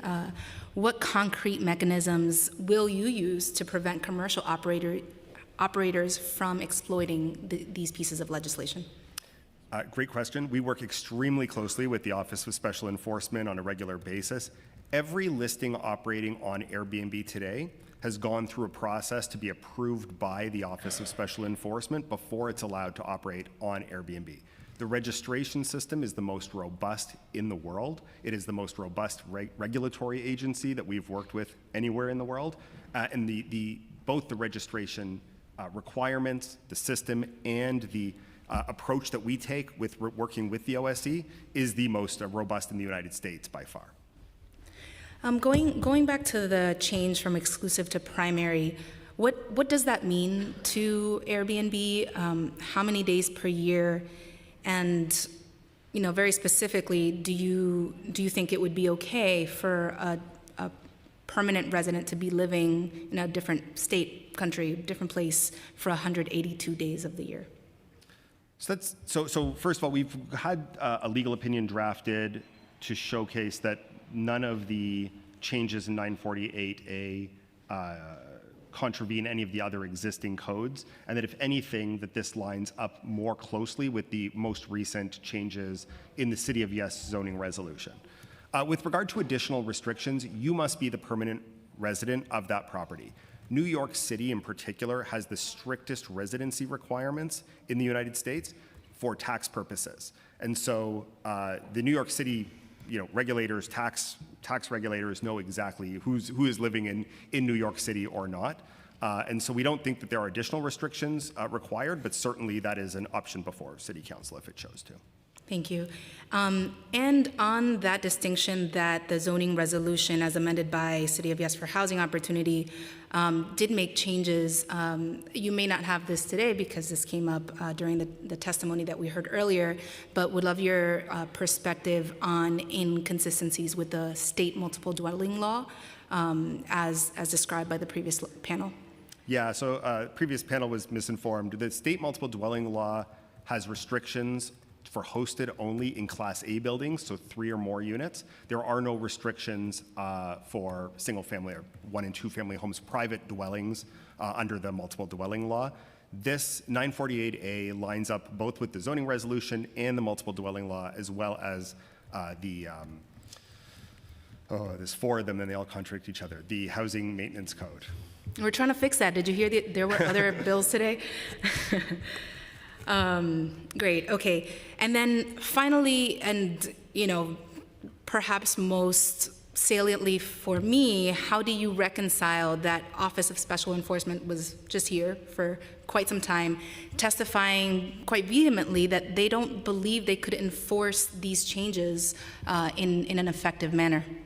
What I'd say is the exact same people who are eligible today would be eligible if 948A was passed. The only change is that they would be allowed to leave, if they would be allowed to rent out that property if they were on vacation, if they were away for work, if there was a major concert coming to town and they wanted to move in with their in-laws to make a few extra dollars when the US Open is here, or the World Cup is here, or Taylor Swift is giving a concert. Any of those are good reasons why friends of mine short-term rent their home on an occasional basis, but the eligibility requirements do not change. You still have to be the permanent resident. You still have to go through the very robust registration system, but you're allowed to leave your home on an occasional basis, and you're allowed to have up to 4 adults in your home. Great. Is 182 days okay to short-term let a home in New York City? Today? Will it be in Airbnb's purview? Perspective. We believe people should have the opportunity to short-term rent their home when they want to or when they need to. The home, as long as, at least according to this law, as long as it is their permanent residence, their primary residence, where we call it the toothbrush test, where your toothbrush lives most of the time. All right, well, with that, I want to thank this panel for your participation. I really do encourage you to submit written testimony. You can't submit verbal testimony. But I appreciate you all being here today and for your patience. Thank you.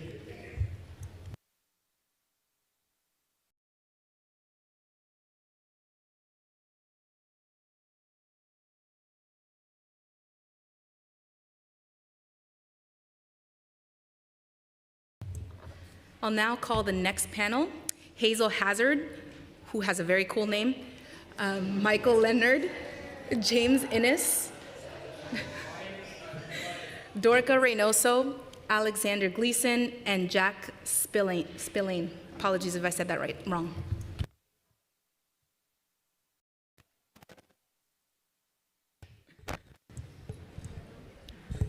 And as you approach, you can begin when you are ready.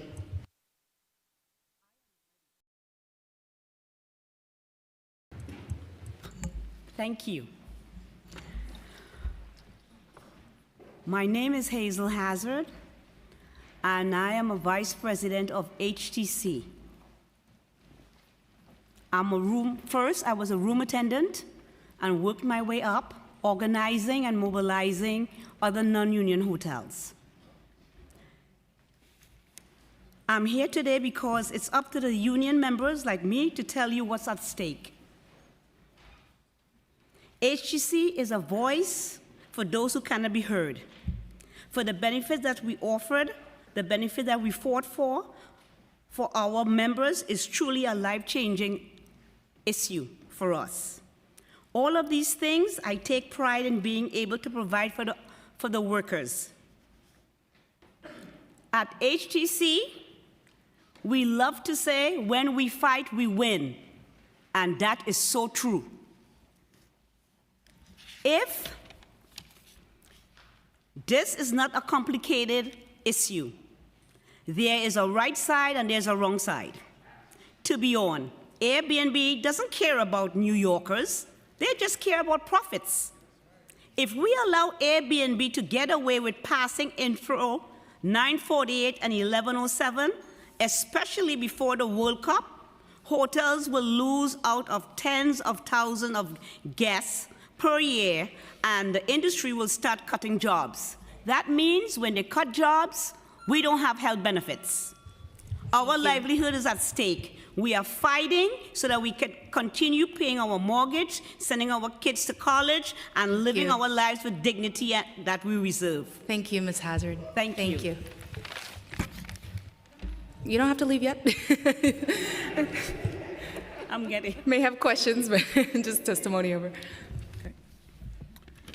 My name's Jack Spillane. I'm a battalion chief of the New York City Fire Department. I'm here speaking on behalf of the Uniformed Fire Officers Association, the UFOA, which strongly opposes Intro 948A and 1107, which has the potential to render search and rescue in 1- and 2-family dwellings more difficult, impeding access to victims and increasing the risk to firefighters tasked with searching these buildings. The UFOA is a labor union representing the lieutenants, captains, and chiefs of the FDNY. While we are the supervisors at fires and emergencies, we are not remote from the risk, positioned with the firefighters who are fighting the fires and searching for victims. We advocate for the safety of our members and for policies and laws which reduce the likelihood of victims becoming trapped or harmed at fires and emergencies. With those principles in mind, we advocate against the passage of these proposed laws 948 and 1107. Specifically, the law seeks to amend multiple sections of the New York City Building Code and Administrative Code, which will allow for locked rooms and 1- and 2-family dwellings. These locks will waste precious time available to firefighters, not just to locate a victim in a fire, but to render first aid. While the FDNY is trained in quickly gaining access through doors, it still takes time in doing. Gaining access in a wood frame building to construction of most 1- and 2-family dwellings will pose additional challenges which will lead to more loss of life due to the combustible structure of these buildings. Additionally, this law will inevitably increase the chances of firefighters becoming trapped above the fire and have their egress cut off. Fire travel can be unpredictable and is even more so in private dwellings. We had such an instance up in the Bronx where two of our members were killed on Black Sunday. One died 10 years later due to their injuries, and 3 other members have been seriously impacted by those injuries. The lessons of the past help us guide to best protect our current members and the public which we serve. It's with these lessons that we staunchly oppose the passage of 948 and 1107. Thank you.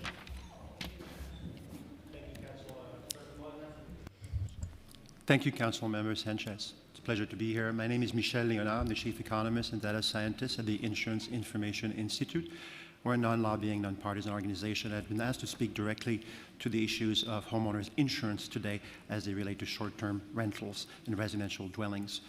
We've provided a report which looks at the insurance implications of short-term rentals in single-unit, 2-unit, or multi-unit residential properties. Regular homeowners insurance treat short-term rentals as commercial activity, which are not covered under typical residential policies. This may result in claims denials, limited liability, and higher deductibles. As a result, short-term rental owners and their neighbors could be partially or completely unprotected against losses associated with operating a short-term rental. Operating short-term rentals in residential units impact the rental owner's homeowner's insurance, and for multi-dwellings, the shared master policy insurance of their neighbors.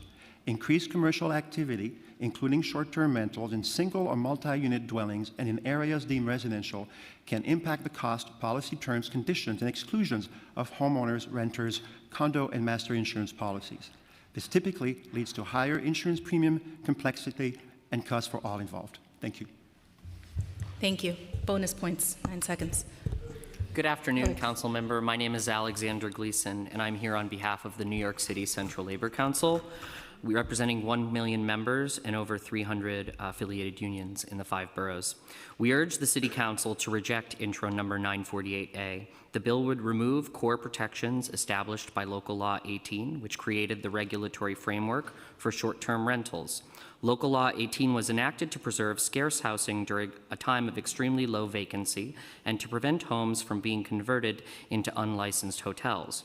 Weakening these protections would bring back a problem New Yorkers have already fought to solve: fewer available apartments, higher rents, and greater strain on community health and stability. At the height of the short-term rental boom, about 67,000 homes were taken off the long-term market and listed to tourists. A city analysis found from 2009 to 2016, nearly 1/10 of the rise in rents could be tied to short-term home rentals. Entire blocks in Brooklyn and Harlem saw rents climb faster than wages, displacing long-term residents and altering the character of neighborhoods and streets. The harm has been most acute in Black communities. In predominantly Black neighborhoods, Airbnb hosts were 5 times more likely to be white, and white hosts earned more income. Gains went to newcomers, while longstanding residents lost homes and stability. Local Law 18 addresses these inequities by requiring hosts to live in the unit, remain present during rentals, and register with the Office of Special Enforcement. These rules were created to needed safeguards. Thank you. Thank you. Alex, I'll give you a chance to conclude if there's anything that you missed that you wanted to add. But first, I'm going to just ask a few questions. Jack, starting with you, I had a five alarm fire at a single. It was a 2-family home on DeVoe Terrace in my district in the Bronx this summer. There were hundreds of firefighters there, and it took hours and hours and hours to put that fire out, and it was exhausting, it was hot, it was dangerous conditions all around for our first responders. So just wanted to ask you to put a finer note on that example. What is a 5-alarm fire for the benefit of the public? What does it mean about how many folks are on the ground and what the fire is like? Second, what are the challenges inherent already in putting out fires in these older 1- and 2-family dwellings? And again, what would these bills, specifically with the locks provision, how does that make it more challenging or different for firefighters? Well, thank you. We appreciate your interest in this. When you have a 5-alarm fire, you have over 250 firefighters on the scene. And then on top of that is EMS and chiefs and other members of the department. A 5-alarm fire is a large volume fire that probably extends to multiple buildings, 3 or 4 buildings most likely. I'm sure that your building is connected at the rooftop level, the common cockloft, which is an avenue of extension that causes fire to spread in either direction away from the original fire building. What concerns us the most, though, about 1- and 2-family buildings is that there's a fire protection flaw in most all these buildings, and that is the open interior staircase from the cellar or basement area to the first floor, and more likely the first floor to the second. When you have a fire on the first floor, it inevitably goes up the stairs because there's no door to stop it. Let me use as an example, if you're in a multiple dwelling, we always tell people to shut the door. Well, there's no door to shut on the first floor of a private dwelling, okay? And that fire will go upstairs and will extend. So that's the main cause of fire damage and civilian injury between the smoke and the heat going up the stairs into the bedroom areas. Having to force entry into individual occupancies in those areas will delay the time of the rescue and recovery of people that are in those buildings and delay the discovery of fire that had extended. And that extended fire could go to the rooftop level and extend to adjoining buildings if they are there. Thank you. You talk about the impacts on insurance. Have you quantified how increasing insurance rates are capitalized into housing prices? This is an excellent question, and we have actually looked in the issue, and we decided that the quantification itself was probably not that useful. The bottom line is that getting into short-term rentals, we feel that there is a lot of education that needs to be done, and that without that education, proper education, folks may be underinsured. So even before we get into the added costs. Now, to try to be as specific in answering your question, though, on average, all things being equal, it is a bit more expensive to have those commercial add-ons because they do tend to cover extended risk-based liability, for example, liability from someone who's drinking on the premises and so forth. Thank you. Alex, did you want to conclude with anything? Councilmember, I appreciate that opportunity, and the Reader's Digest version is, labor is the community, community is labor. We represent 1 million people in the city. When people are being displaced, our members feel that, and our members are the ones being displaced, and we want to protect our members in every aspect of their lives because we understand the social determinants of health are important. Thank you. Thank you so much to this panel.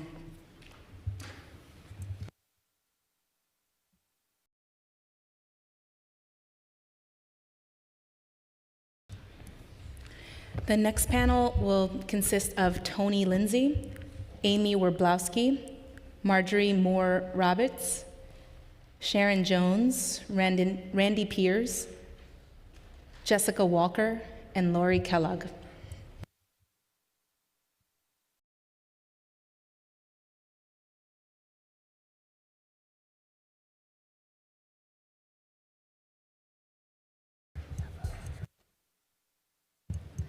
Well, this panel gets settled, just foreshadowing for everyone that in our infinite wisdom, this room is booked at 5, so we're going to get kicked out at 4. And what we're going to do is we're going to go across the street to 250 Broadway, hearing room 1. So I look forward to that trip with you, and whoever is ready can begin. Good afternoon, Chair Sanchez. Good to see you. I'm Jessica Walker, President and CEO of the Manhattan Chamber of Commerce. And I want to start by expressing my shock at the administration's testimony today. They completely ignored the upcoming FIFA World Cup and Sail 250 events, which will bring more than 7 million visitors to the metro area next summer. In many ways, this is larger than hosting the Summer Olympics. Yet we only have 135,000 hotel rooms citywide. Local Law 18 and other policies have artificially strangled supply, driving hotel prices to record highs. We are effectively telling these tourists to stay in New Jersey and spend their dollars there. This inaction is devastating. Local Law 18 is already denying $1.6 billion from being spent in our local stores and restaurants and driving foot traffic away from neighborhoods like Harlem and Washington Heights. We could certainly use the 21,000 jobs that would be created by this level of spending. Other global cities have figured this out, protecting housing without destroying their tourism economy. New York must do the same. We see Intro 948 as being that solution. As we talked about, it only targets owner-occupied 1- and 2-family homes, not apartment buildings. We cannot host the world with a closed sign on our door. We urge the council to pass Intro 948. Thank you. Thank you. How many tourists? How many? How many tourists anticipated? 7 million. 7 million between the two events. Thank you. Extra points for 10 seconds. Good afternoon, Randy Pierce, Brooklyn Chamber of Commerce, small business champion. Let me take my 90 seconds to remind you of a couple of things. You are hurting black and brown homeowners and immigrant homeowners who are at risk of losing all they worked for just to get a piece of the American dream.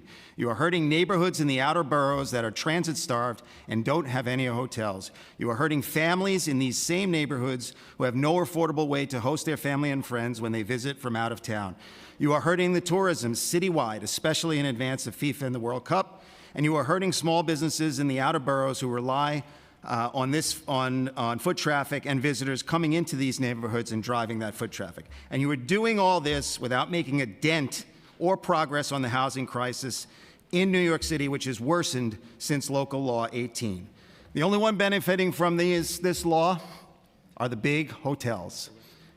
Double-digit profits since Local Law 18, while our homeowners are struggling. Look, if HTC wants help, let's get rid of the special permits law and let's build more hotels in New York City and make them union hotels.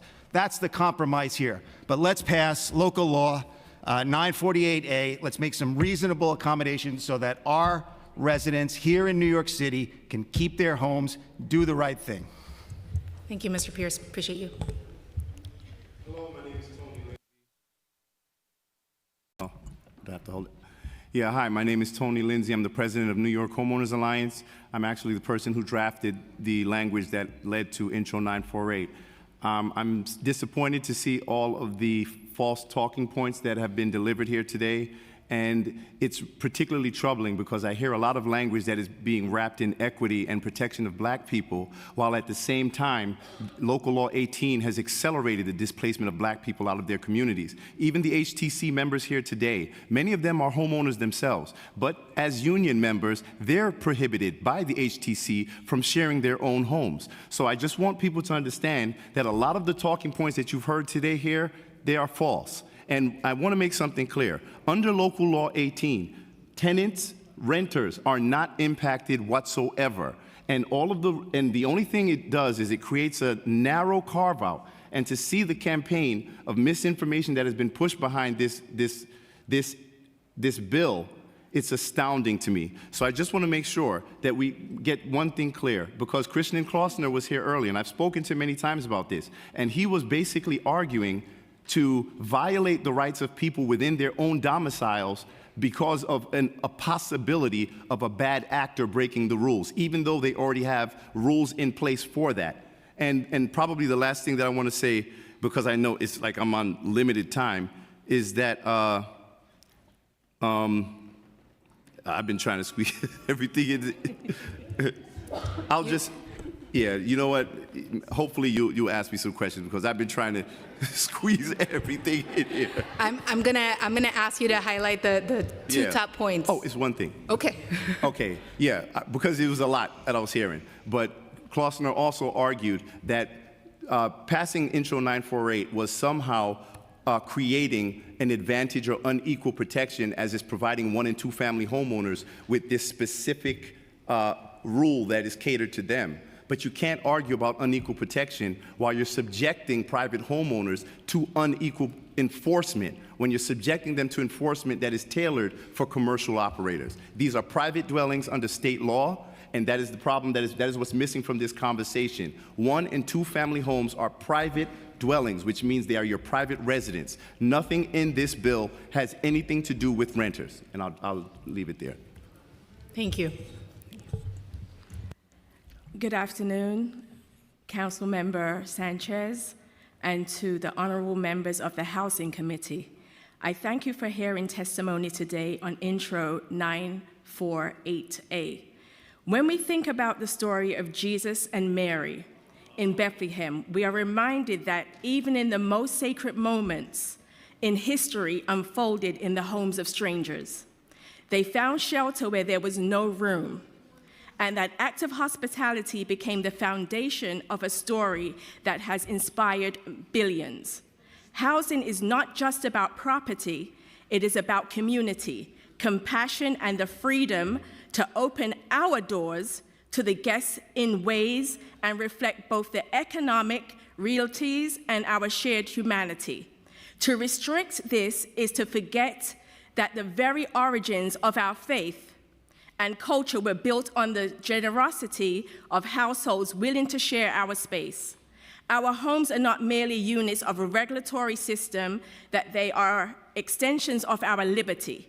When government overreaches into private domain, it risks eroding the very alienable rights that define home ownership and sovereignty. I urge you, council members, and this committee to move forward Intro 948A forward, not only as housing measure, but as a defense to freedom and to decide how we use our own homes. Thank you.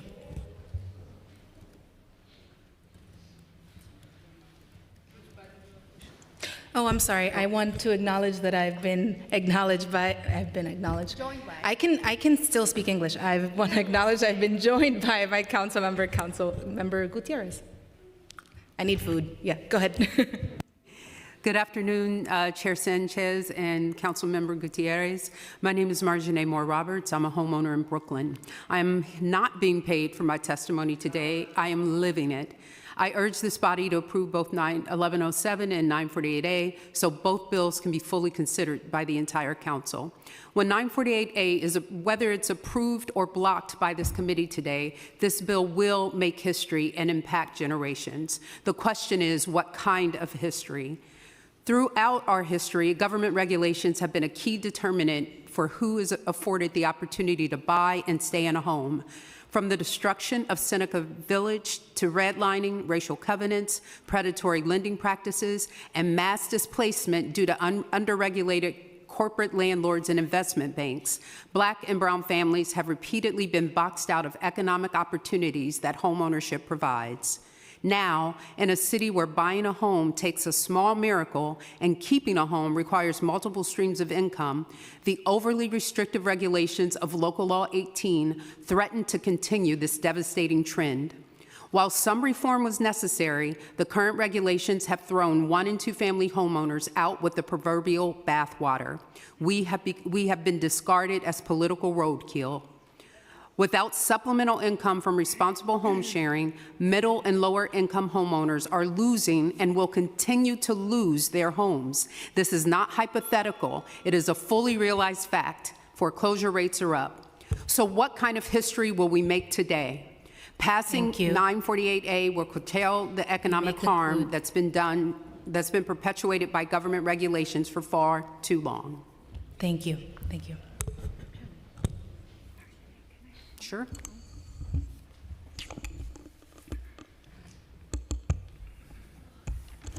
Hello, my name is Lori. I'm a Brooklyn homeowner for 33 years.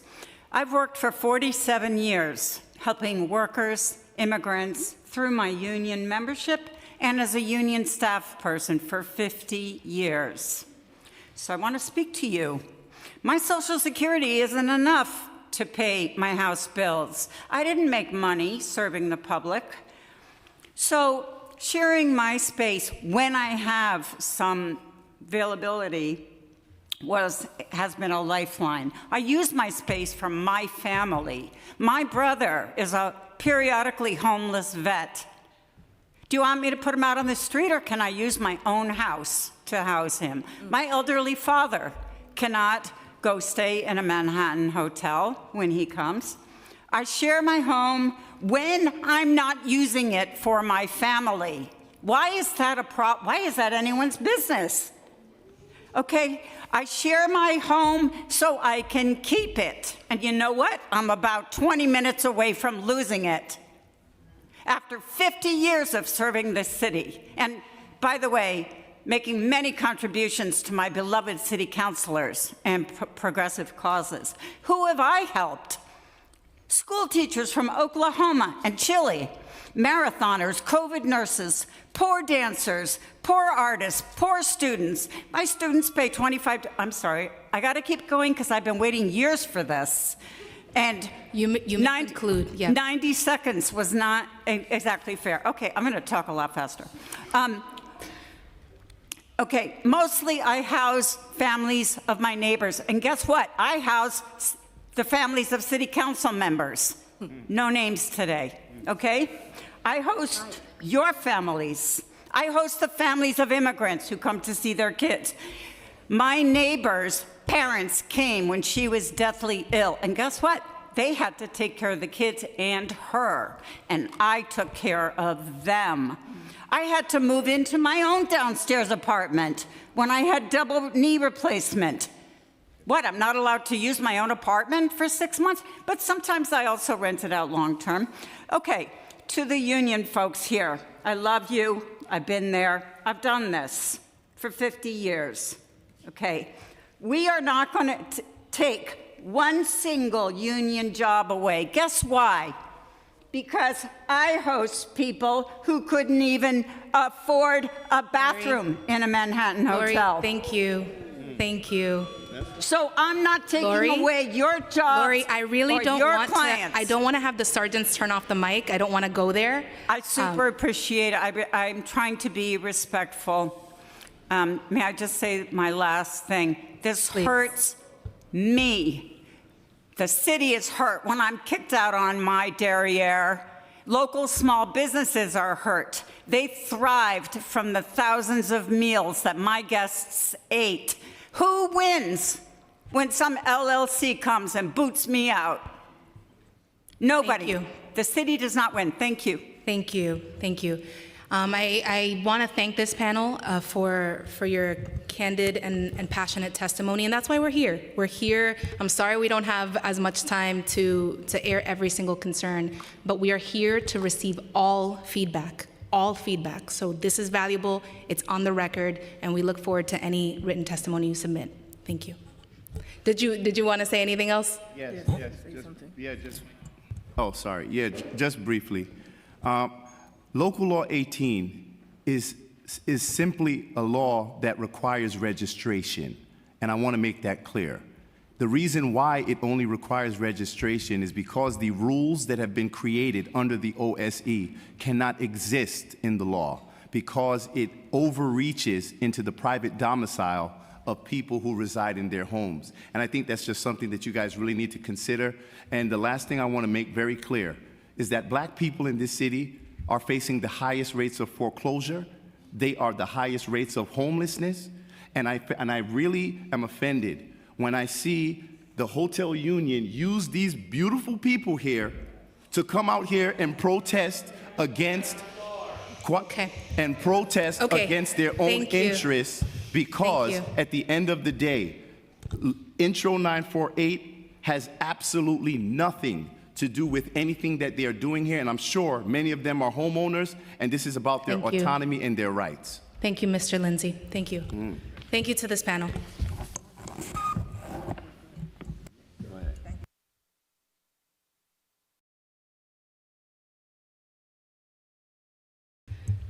I'm going to ask you to please not be offended if you see me chewing, as I will do that shortly. Okay. The next panel is Paul Di Benedetto. Paul Di Benedetto, Jamie Kazi, Katie Drager, Carlos Calderon, Aissata Bokum, Kwadwo Opoku Burko, and Michael Angelo Savino.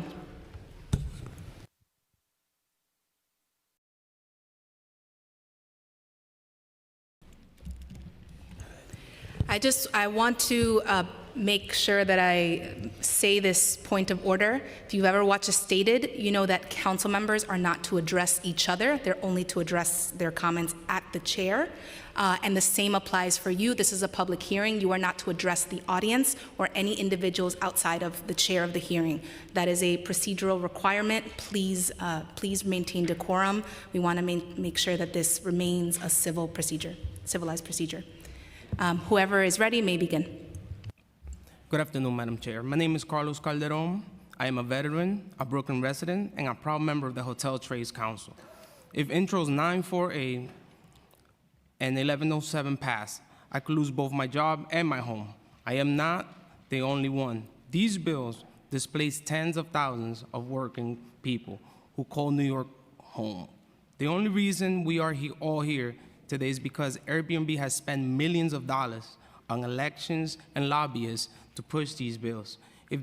It doesn't matter how much money they throw at organizations to make it seem like they care about New Yorkers like me. They don't. They care about making money. Ahead of the World Cup, when millions of tourists come to New York. Just like tourists, though, Airbnb will come and go without giving a second thought to the damage they will leave behind. We already saw what happened when Airbnbs flood the city. Out-of-town investors buy up our homes to make it mini hotels. Landlords realize they make more money with tourists than renters. And people who have made their lives here are forced out. If we wanted to help New York homeowners and New Yorkers, you could help connect people to mortgage support programs or work to lower costs of groceries and keep home prices down. Instead, any council member that supports this bill is sacrificing New York and workers. Thank you. Thank you.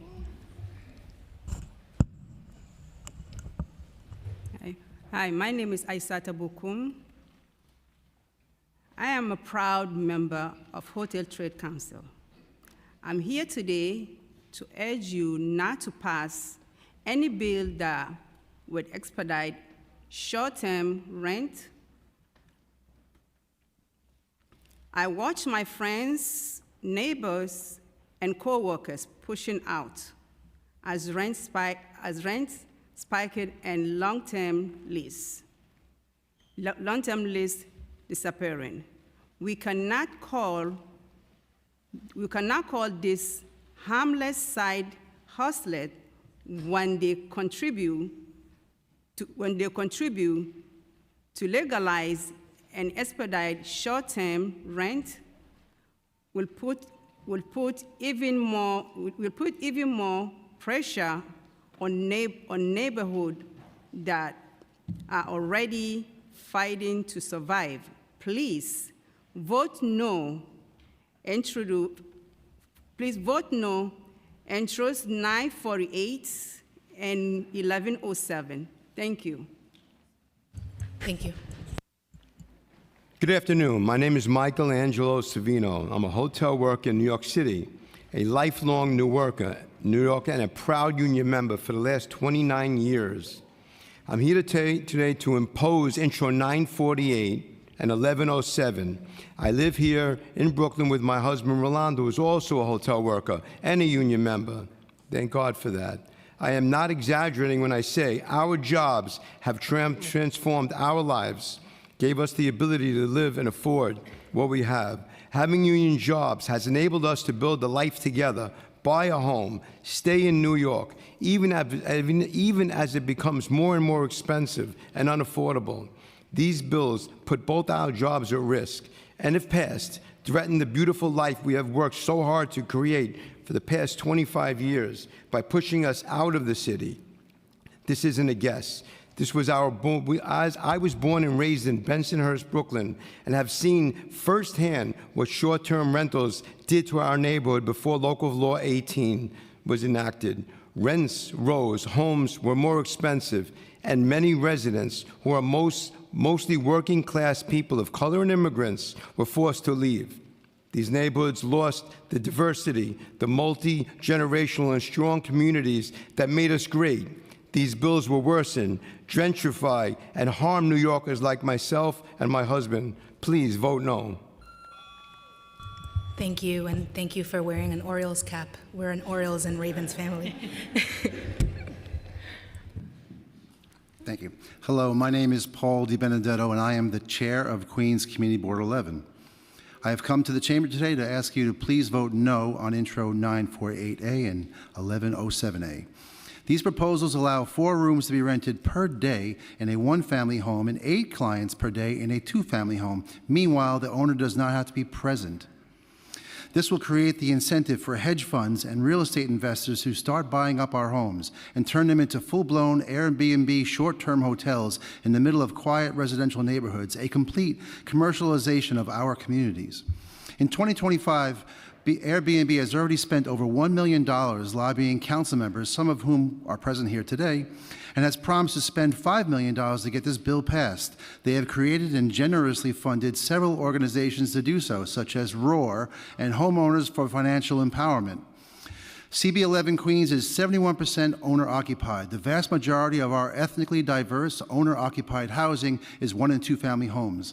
Thus, these proposals will put the majority of the housing in CB 11 and beyond at risk of becoming full-service 24/7 commercial hotels in the middle of the low-density neighborhoods we raise our families in and commute to work from. You've heard from some people and groups today that we want this in our neighborhoods, but in my 21 years of leadership serving on Community Board 11, I have not met one homeowner who is asking for this change.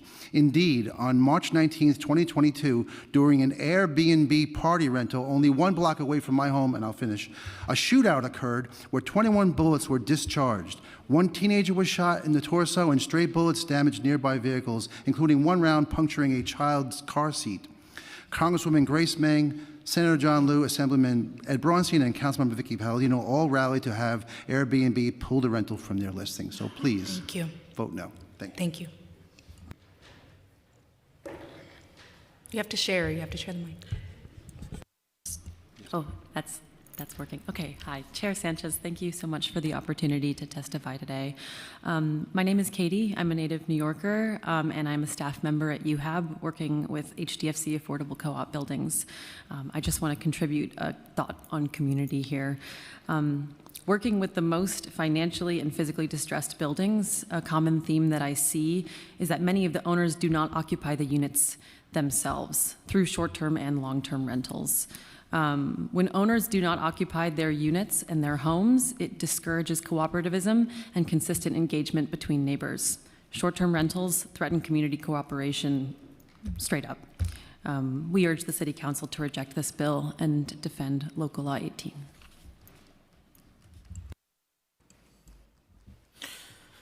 Thank you for the opportunity to testify today on Intros 948A and 1107A. My name is Jamie Kazi, and I'm here on behalf of 32BJ SEIU. We oppose these measures because they would weaken the hard-won protections against illegal short-term rentals, and when those protections slip, working families feel it first.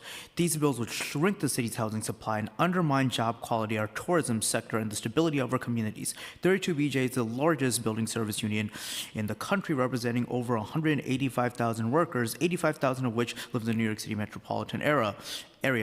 Our members are overwhelmingly immigrants and people of color. They're the cleaners, door people, airport workers, and school and building service workers who keep this city running. And they have fought contract after contract for living wages, family-sustaining benefits, and basic protections that make it possible to build a life here. Although 32BJ has won historic compensation standards, our members, just like other working families, still face challenges in securing affordable housing. Housing supply is not kept up with growing demand. These bills would undermine the city's progress in addressing the damage caused by the influx of short-term rentals. And prior to Local Law 18, short-term rentals pulled thousands of units off the market. Communities saw rent spikes and displacement accelerate. These amendments would reopen the door to these de facto hotels in residential neighborhoods and are counter to the intent of Local Law 18. For these reasons, we urge the City Council to vote no on Intro 948A and 1107A. Thank you. Thank you. Thank you so much to this panel for your participation. Thank you.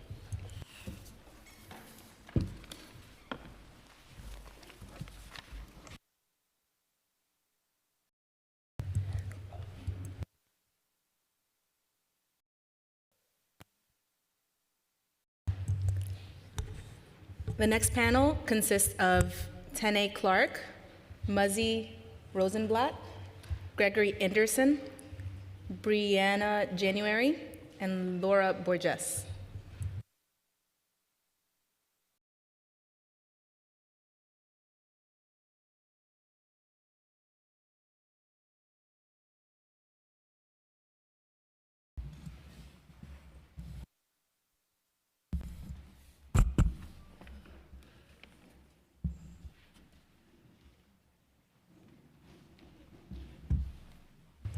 Whoever is ready can begin. Hi, my name is Muzzy Rosenblatt. I'm the president and CEO of the Barry Residence Committee, more commonly known as BRC, and I'm here today to speak in support of Intro 948A. At BRC, our mission is rooted in helping New Yorkers achieve stability, dignity, and a place to call home. We are among New York City's largest and most effective nonprofit providers of services, shelter, housing to New Yorkers experiencing homelessness. We operate homeless outreach services, shelters and safe havens, residential and outpatient treatment for people with health and substance use challenges, and we build and operate permanent supportive housing and housing for low-income households like 237 Landing Road in your district. We provide a hand up and a path home for New Yorkers who are experiencing homelessness. In FY25, we assisted over 12,000 individuals, including over 1,300 who found more stable housing and nearly 400 who found more stable employment, and more than half successfully graduated from our programs. Denying homeowners of 1- and 2-family homes the ability to rent out their rooms and their homes for short periods does not help house the homeless. What the people we serve want and need is a home of their own, not a room in someone else's. That is why thoughtful housing policy, which dramatically increases the supply of rental housing affordable to those experiencing homelessness with a lease, with tenant protections, is the answer, not making homeowners out to be boogeymen. In fact, denying homeowners the ability to generate additional income from their homes is more likely to cause homelessness than solve it, as we saw during the Great Recession when homeowners lost their homes. Those who would oppose Intro 948A by suggesting it would cause homelessness are not being honest, nor are they proposing to provide the funding and cost-saving solutions to end homelessness. Thank you. Thank you. You need to turn on your mic. Here you go. Here you go. Oh, thank you. I'm going to try to go as fast as I can. Sorry, I'm going to try to really talk. I have a lot to say. I'm a young homeowner in Brooklyn. I've been wanting to own a home since I was a teenager, and it's been really hard to maintain the home. Being able to short-term rental helped me a lot. Local Law 18 is hurting a lot of us. It's really has drastically affected my income. I'm close to foreclosure if it ends. But I don't like how the ATC is using people to go against us. We are 1- and 2-family homeowners. They were bad actors. They're LLCs and owners of large buildings who took advantage of the short-term rental. That has nothing to do with us. We are not the enemy of the HTC's workers. I have people who work for the HTC, cleaners who have worked part-time to clean for me. So we are not the enemies. These large corporations use us to try to use y'all as pawns to go against us, and we're not. 1- and 2-family homeowners have been punished since local law 18. It's unfair. The OSC has been harassing us. You would think that we are running prostitution links or trap houses or something like that. We're not. We are innocent, law-abiding homeowners who just want to make some money to keep our homes. We are not the enemy of these working people. We are all the same. We are all in the same exact boat. So to try to make us seem like pit us against each other is unfair, and we cannot allow it. We do not want to hurt HTC workers at all. We are being unfairly attacked and targeted, and it's mostly Black young homeowners, older homeowners like myself, and I would really like you guys to pass local 948 so that we can continue to keep our homes, because this is my proudest moment was buying a house, and I do not want to lose it. Thank you. Hello, my name is Laura Burgess. I would like you to support the 948A bill. I've lived in Brooklyn, Flatbush for 20 years in my home. I bought it. It looked like a haunted house. I did everything I could to turn it into a lovely home. But in the process, having 3 children and my husband leaving, there was no way to maintain the mortgage. So I didn't buy a property thinking I was going to have to rent it out. But for the last 15 years, I have literally rent out rooms in my house. There was even a point when I had to have my kids in the basement to protect them so I could have guests stay up because I wanted to make sure that they were safe. But it was all I could do is to find ways to make money in my house. But we have met the most wonderful people that have come to my neighborhood. They come in, they're either visiting either family or friends, grandparents come, everyone's like, or I get these wonderful foreigners that are coming to explore New York. And what happens is they go to Cortelyou Road, they eat on the road, they buy shopping, they actually pay for their subway ride, and then they get to go enjoy everything in the city. So Cortelyou Road, my little part of Flatbush, gets a little bit of support as well as all of New York City.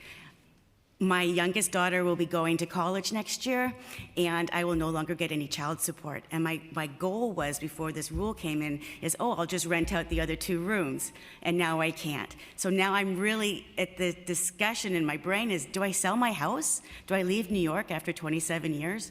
And it's a real reality, because 2 rooms isn't going to be enough. So thank you. Thank you. Thank you for your testimony. Good afternoon, Brianna January with Chamber of Progress in strong support of Intro 948A. Chamber of Progress is a center-left tech industry trade association advocating for the progressive future of tech and inclusive access to that future. Our partners do include innovators like Airbnb, but unlike traditional trade associations, they do not have a voter veto on our positions. For Chamber of Progress, this is a matter of consumer choice and affordability. Short-term rentals offer New Yorkers the opportunity to stay in their homes, just like you've heard today, and to earn supplemental income at a time when the city faces an existential threat of the rising cost of living. And committee, it's no secret that New York is one of the most unaffordable places to both live and visit. Intro 948A and the ability to bring in revenue from short-term lodging will help offset rising housing costs, the greatest factor contributing to the city's affordability crisis. And committee, these policy updates couldn't be more timely as the city prepares to host the World Cup next June. By increasing consumer choice for lodging and hospitality, Intro 948A will help make the World Cup more accessible and affordable for New Yorkers and visitors alike, which is a worthy cause shared by both the council and all New Yorkers. With that, Chamber of Progress strongly supports the bill, and we urge your favorable report, and we look forward to working with you on this issue and affordability. Thank you. Thank you. Bonus points. Thank you. My name is Gregory Anderson, and I serve as President and CEO of Bridge Street Development Corporation, a community development nonprofit that has served Central Brooklyn for over 30 years. We work every day with renters, homeowners, and seniors who are fighting to remain in the neighborhoods they helped build. Bridge Street has developed more than 600 units of affordable rental housing. We also serve as an HPD housing ambassador, helping thousands of New Yorkers apply for, obtain, and maintain housing they can afford. We have renovated 79 one-to-four family homes for below-market home ownership, and we are currently marketing affordable co-ops. So at Bridge Street, we see the city's affordability crisis up close, every day, and from every angle. Bedford-Stuyvesant once had one of the highest rates of black home ownership in the United States. Today, that is no longer the case. During the city's most recent tax lien sale, we worked with hundreds of homeowners who are at risk of losing homes that had been in their family for generations, sometimes for a $5,000 water bill. The homeowners we serve are not speculators. They are teachers, retirees, caregivers, and essential workers who simply lack the financial cushion needed to absorb rising taxes, utilities, insurance. I'll end quickly. For many households, renting a spare room for short periods has meant fixing a roof leak before it becomes a crisis, paying taxes on time, avoiding predatory refinance, or simply keeping up with the rising costs of living in New York City. So for the families we serve, this bill represents not a luxury, but a lifeline. Thank you for your time. Thank you. Thank you to this panel. You may. I just want to say one last thing. A lot of the things that the other side was saying does not even apply to 948. It doesn't change a lot of the things that these people are against. A lot of lies are being put out. 948 doesn't change the things that you are concerned about at all. If you read it and you understood it, you would know that. It's very important that we pass this for all of us, so we could keep our homes and continue to flourish as a city and bring in tourism and money to our community. Thank you for sharing that perspective. Thank you.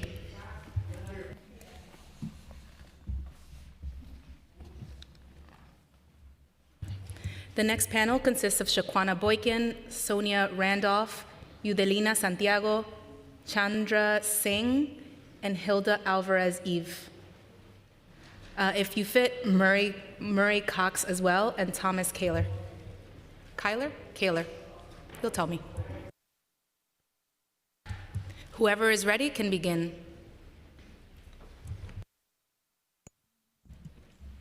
My name is Yudelina Santiago, and I'm here to oppose... Is your mic on, or can you bring it closer? Okay.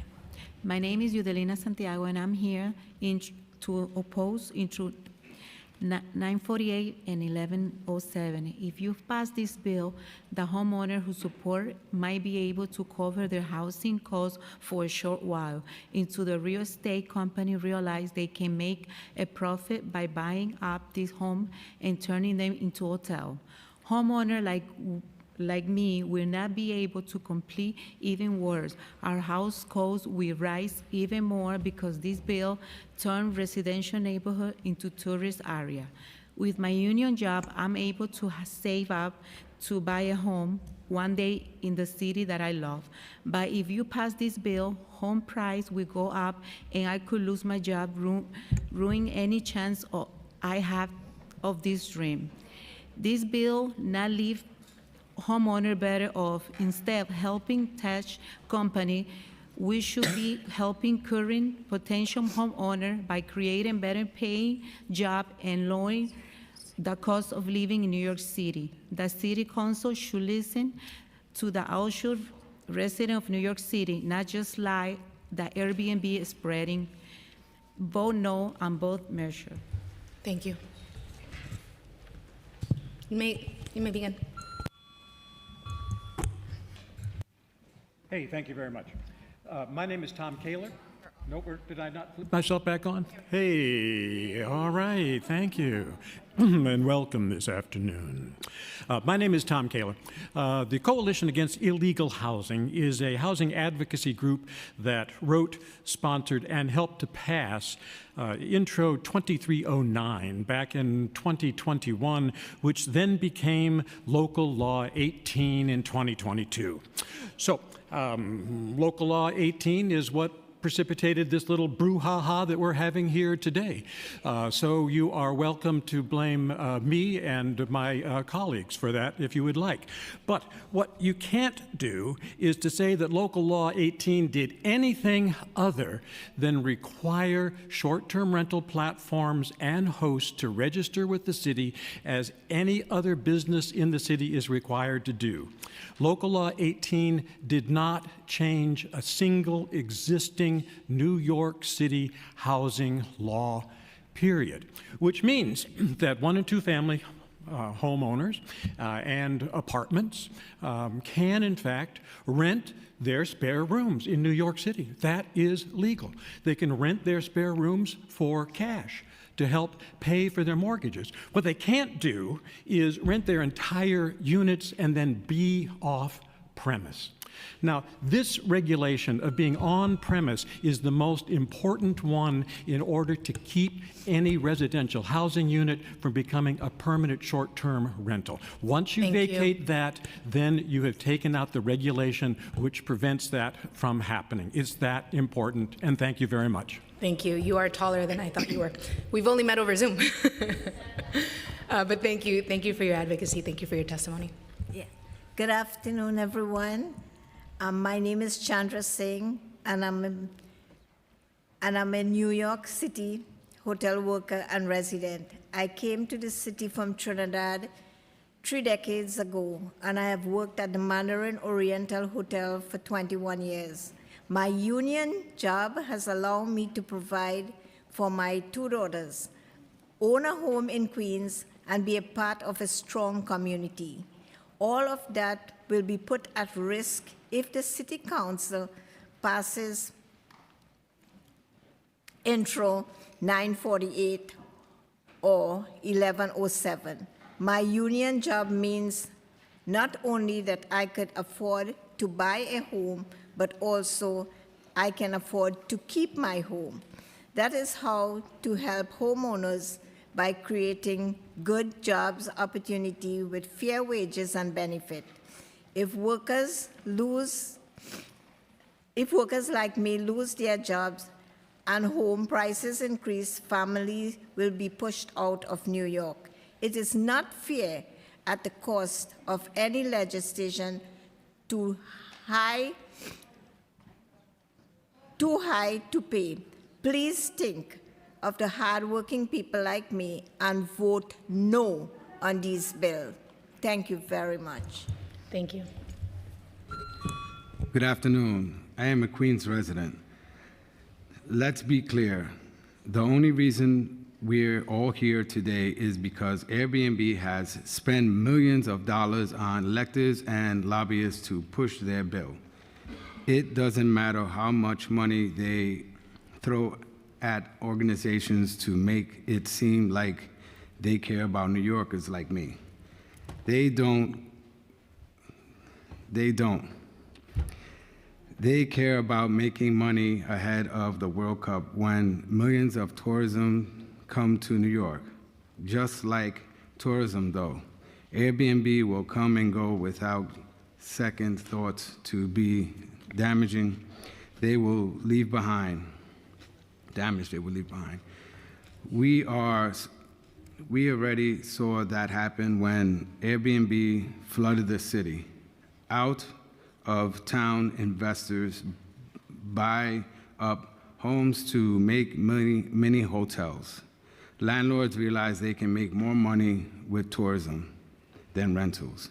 And people who give up there have to move. People who grew up there have to move. If you want to help homeowners, you could consider people to mortgage support programs or work lower food groceries. Thank you for your time. Thank you. Good afternoon, Committee Chair Sanchez and council members.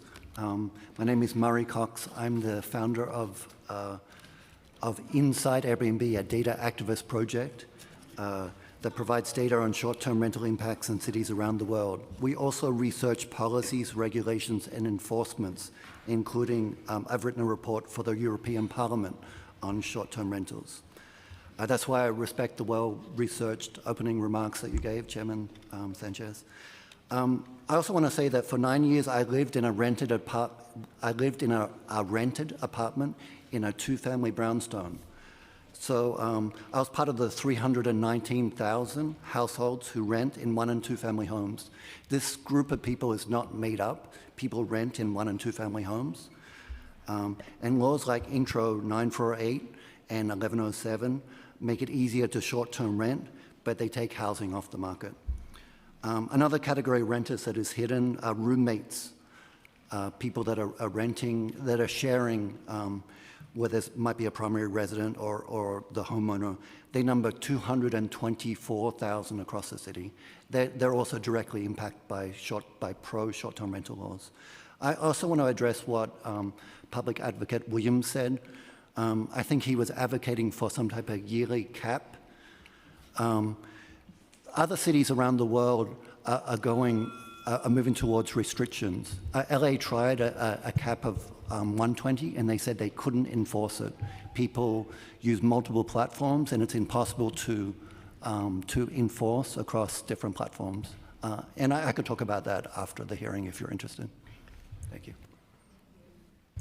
Thank you. That's very helpful, Murray. To Mr. Kyler, in your remarks, Kaler, you said Kaler. Thank you. Okay. Kyler, it's one of those names. What can you do? Okay. In your remarks, you said the biggest threat in this package of proposed tweaks, reforms, is the insertion of hostless short-term rentals. Can you describe why that is your perspective? What maybe you have seen, and maybe Mr. Murray, if you have a perspective here too, what you've seen in other municipalities that you think could happen here in the city? The only regulation in New York City law that keeps permanent residential dwellings residential in New York City, as well as New York State, allows for roomers, boarders, and lodgers for less than 30 days. But it allows them if the primary leaseholder is on site.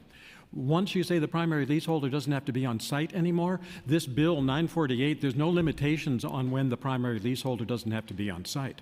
And in fact, the primary leaseholder can become just a paper primary leaseholder. All they have to do is put their name on the paper and say, yes, I'm the primary leaseholder. There's no requirement how many nights they have to actually occupy that space, period. So once you remove that regulation, then there is no longer any way, shape, or form to prove that that space is being used as a primary residence anymore. Many other cities have tried this. Murray, who does research on this, can be more specific about that. But that is the only regulation in New York City that prevents primary residences from becoming permanent short-term rentals. Thank you, Tom. You did mention, Murray, you did mention a municipality that found it impossible to enforce. Which one did you say? Los Angeles, the city of Los Angeles. Yep. Thank you. Is there anything else you wanted to add? There are other cities that are, like for example, in Amsterdam, they tried having caps. They started off with 90-day caps per year so that the resident could rent out for up to 90 days in individual stays. They reduced it to 60, to 30, and then they tried to ban it. The entire home rentals are where the owner is not present are the most profitable to rent out, and there's more incentives to do it. And so people might even short-term rent for a short period of the year and leave it vacant the rest of the year. And so it takes housing off the market if you allow entire home units to be rented. Thank you. Thank you for your perspectives on this panel.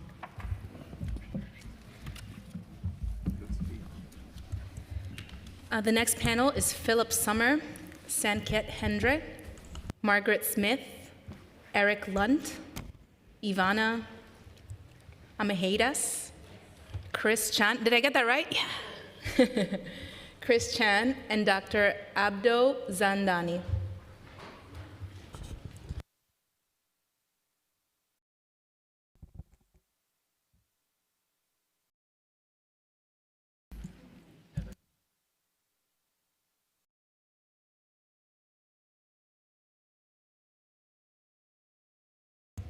Whoever is ready can begin.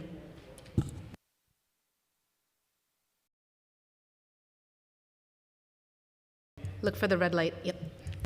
Hello, hello. Hello, how's everybody doing? My name is Sunny, and I work for QEDC, Queens Economic Development Corporation. Our goal and mission is to help entrepreneurs and small businesses in the borough of Queens. And this kind of goes throughout the whole city. So I am in support of this bill.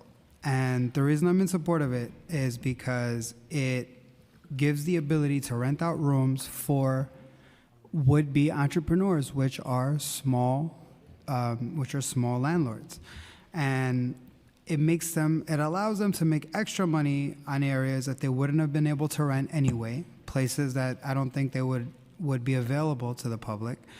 Allows tourists to come to undervisited areas, and also bestows the right for a small homeowner to do what they've always should have been allowed to do, which is rent, which is provide short-term housing.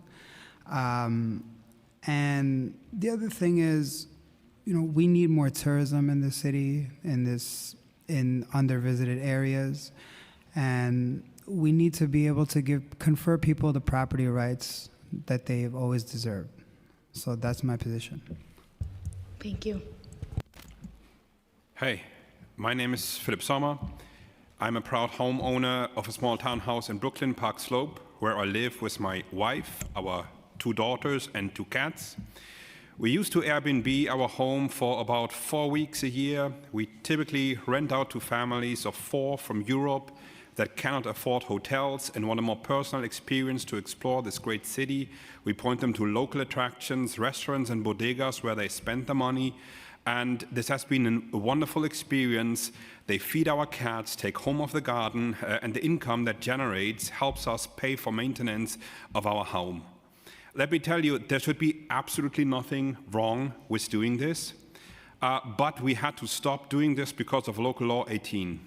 Let me be clear, I support regulation to prevent true access, but I think it's completely wrong and unlawful for the city to rein in what homeowners that live in their properties, like I do, can do with their property. And frankly, I doubt that anybody in this room can explain to me why Airbnb my home, my own home that I live in for some weeks in the year is seen unlawful by Local Law 18 or creates any other problems. That's false information sponsored by the hotel lobby, and I hope the City Council can see through that and sees that Intros 948 and 1107 support affordable home ownership, homeowners, tourism, the local economy, in short, New York City, the place we all love. Thank you. Good afternoon. My name is Dr. Abdu Zandani. I work for the New York City school system and retired after 31 years of service. I live in East Flatbush in a one-family home. We are heavily impacted by Local Law 18. Local Law 18 is erasing generational wealth from Black and brown communities since this law went into effect. Please listen to our dying voices and pass Bill 948A. 1 and 2 family owners should never have been part of this Local Law 18. 2,223 family homes can possibly be the panacea for the housing crisis in New York City. I don't even know why we are here discussing this. Focus on the 5,000 NYCHA empty units. No one seems to address the big elephant in the room. It's not a lack of empty apartments, it is a lack of affordable apartments. There's a fight going on here. It's between two giants. We're not part of that. We are not in that. We don't want to get in the midst and get lost in the shuffle and get our voices drowned. So please listen to our dying voices. We are here to speak for ourselves and our community as owners of 1- and 2-family homes, asking you to pass Bill 948. Local law 18 has restricted my ability to use and to share my home. As a result, I'm having difficulties paying my bills and keeping my house. In the words of one of your colleagues, former City Council member Ampley Samuel, this law hurts homeowners without easing the housing crisis. He continued to say New York has one of the strictest short-term rental regulations in the world. Many of our working families are still struggling to stay in their homes. In contrast, the hotel industry is laughing their way to the bank, convincing these folks that they are their savers. Yeah. They are pinning them against us. Simply, I cannot afford to keep my house. I thank you for the opportunity to speak before you. Please pass Bill 948A. Thank you. Thank you.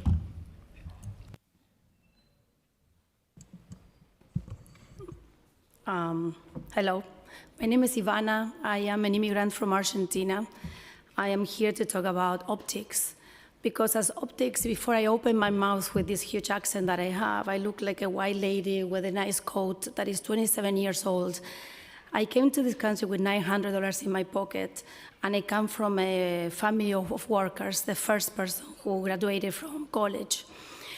Through the years of immigration, I've been saving money to buy this property, and it was a huge, huge effort to buy it and renovate it.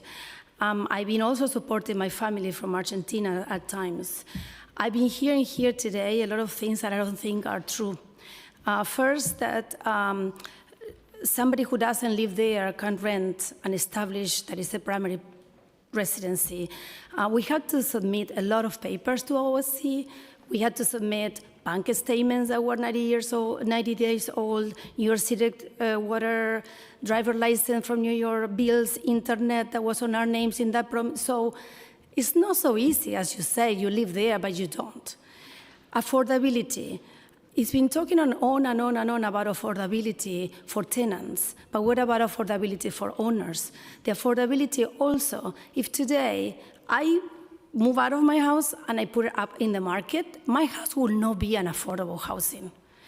Affordability doesn't come from homeowners. The rent right now is high, and it's not because I rented short term. Thank you. Thank you so much to this panel. Thank you so much to this panel. Well, could I ask one question? Ask a question? Yes, please. I just wanted to know. That's not the direction it goes in. I ask the questions, you answer them, but you can ask a rhetorical question. Oh, I just wanted to know what it means to be physically present, what that entails in the law. Like, what duration of time does that actually represent? I appreciate that question because I asked that question of the administration. I think that's one of the concerns that some of the council members have about what does that mean and how often somebody has to be home. Yeah, because as a supporter of the bill, I wouldn't want somebody. I don't want to allow bigger corporations to come in and do any of those things. But I do support the small-time landlord, the small guy who just wants to make some money, needs to make some money and support themselves. Thank you so much. Thank you. But usually, don't ask me questions. I'm not the one on the hot seat. You are. Okay, I want to call back Mr. Murray. I apologize. I had some questions. If you're still here, if you can come back down to the dais, and I'll also call the next panel. So that's Murray Cox. Please come back if you're still here. Sharon Lee, Mina Wu, Rose Cabe, Latoya Hilton, Roger Alvarado, and Paige Havener.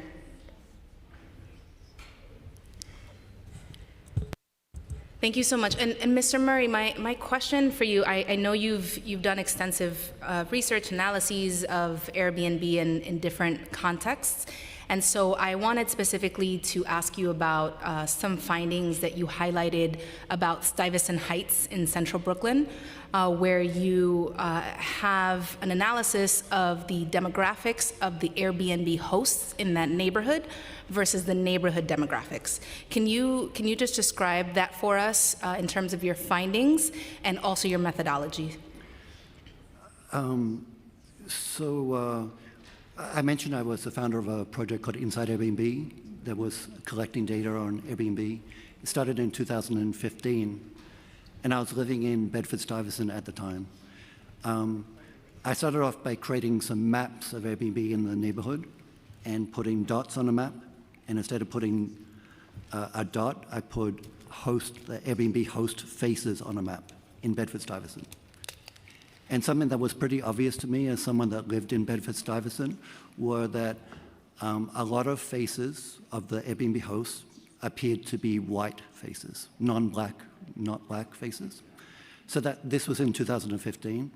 A few years later, I spoke to some researchers from Harvard Business School who had done some studies on racial discrimination in Airbnb. And they talked about some methods that you can use to racially identify, with errors, pictures of people and put them in different racial categories. And so I decided, I didn't use those maps that had the pictures of Airbnb hosts because I didn't think it was the right thing to do. But then using these methods from Harvard Business School, I racially coded every single host in New York City in different, so it's Asian, white, black, or unknown. And using the expertise from the Harvard Business School, where they had also manually coded the photographs as well as using technology. So they were able to advise on error rates, and we were very conservative in our coding. But the findings that we found that in almost every black neighborhood across New York City, the majority black in the neighborhood, the majority of the Airbnb hosts were white.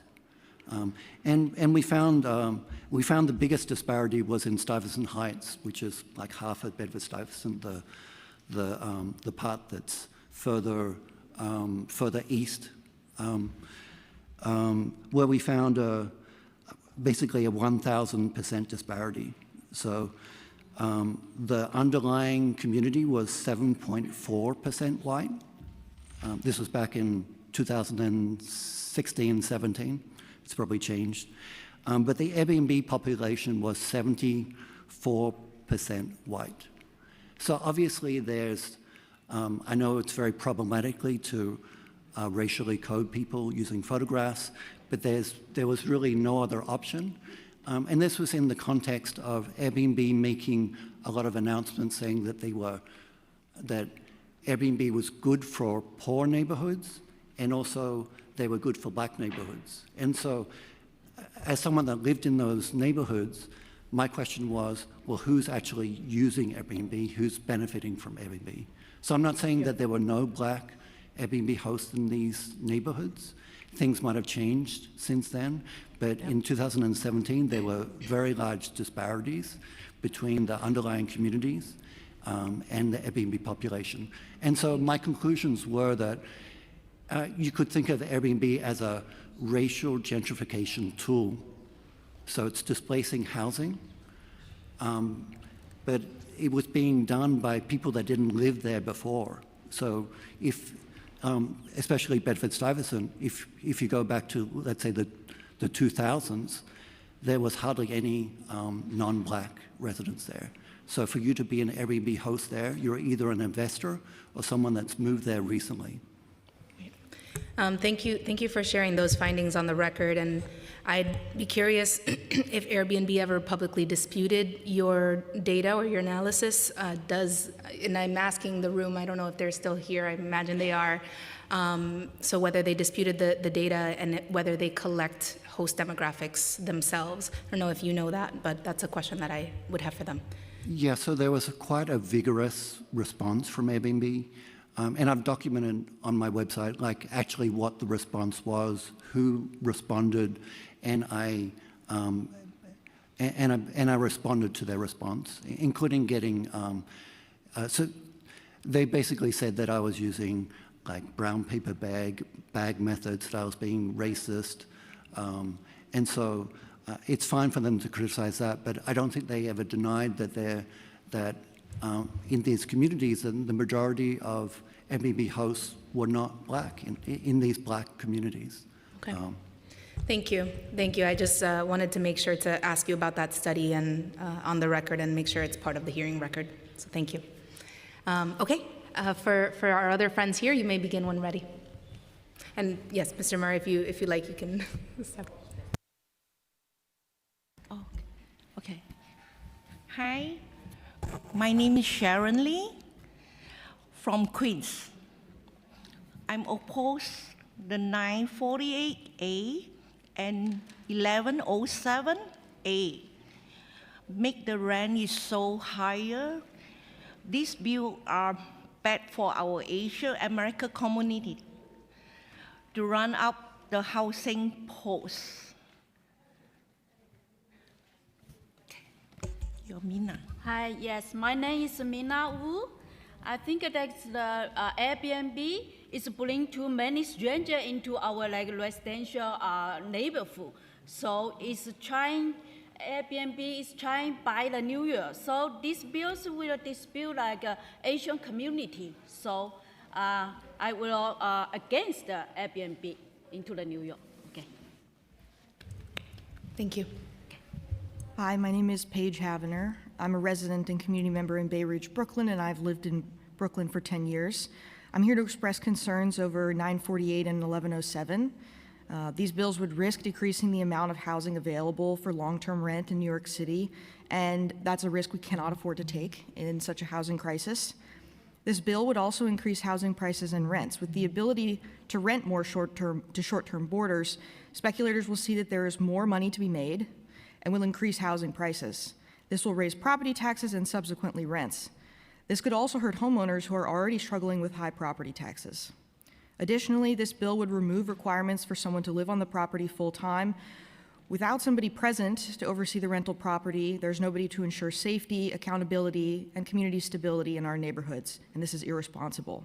It is critical that we preserve the intention of Local Law 18 and reject intros 948 and 1107. Thank you. Thank you. This panel, star panel. Thank you.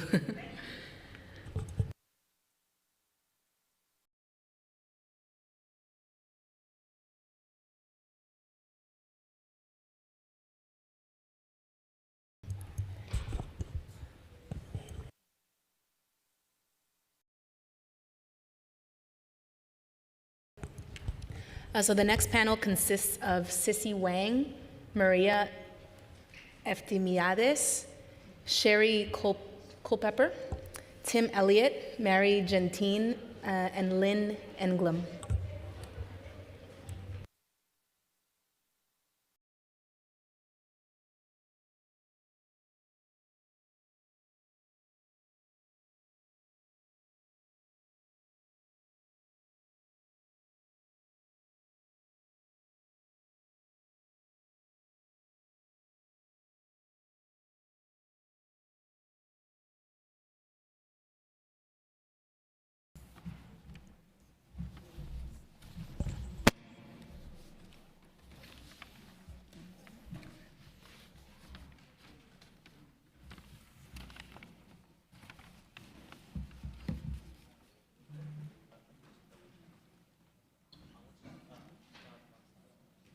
Whoever is ready can begin.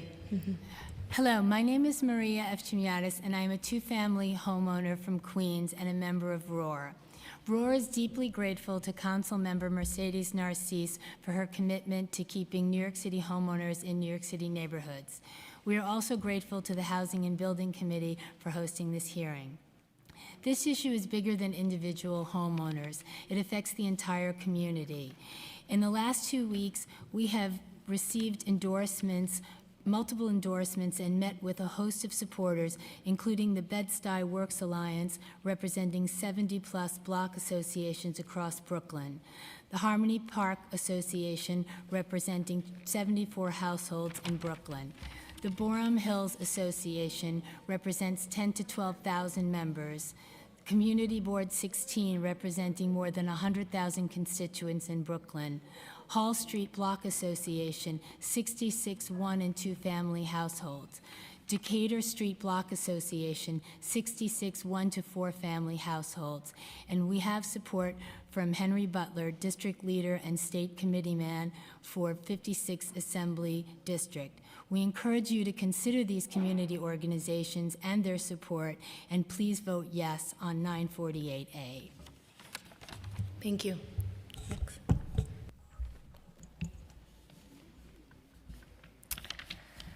My name is Lynn Ingram. I've owned my two-family home in Queens for over 10 years. Before owning, I was a renter for over a decade.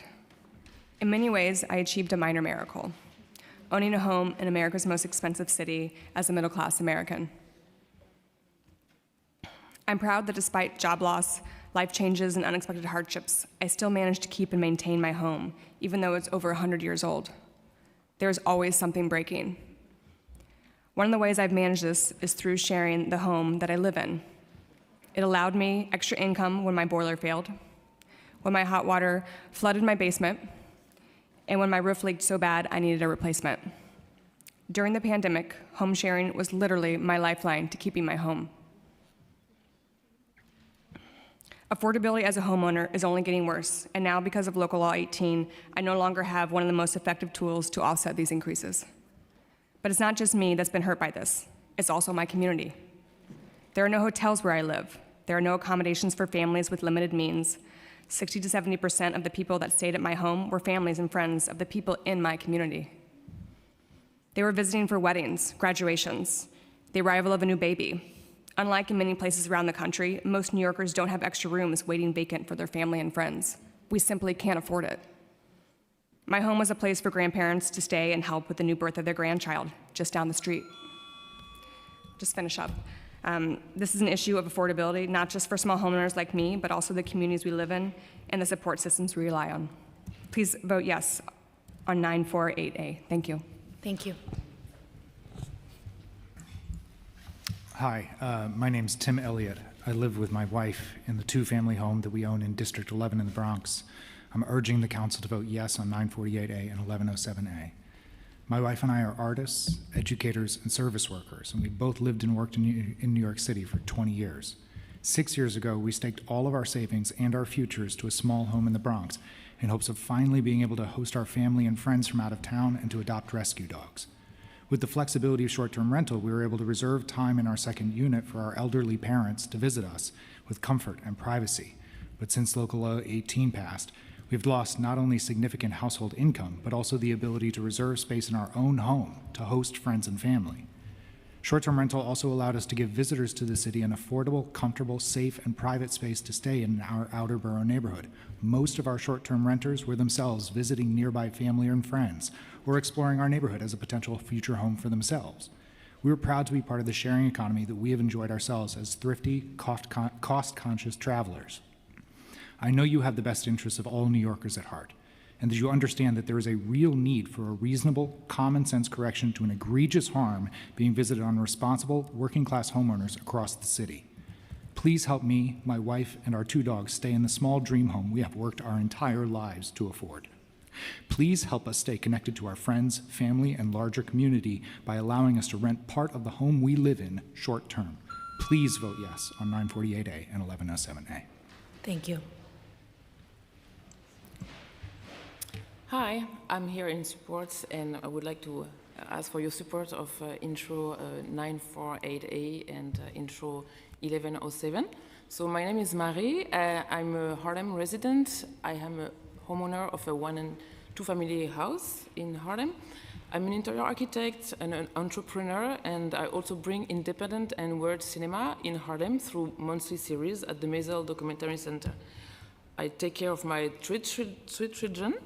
But I also help foreigners, students, and interns to find safe accommodation in New York City during their few months in the city.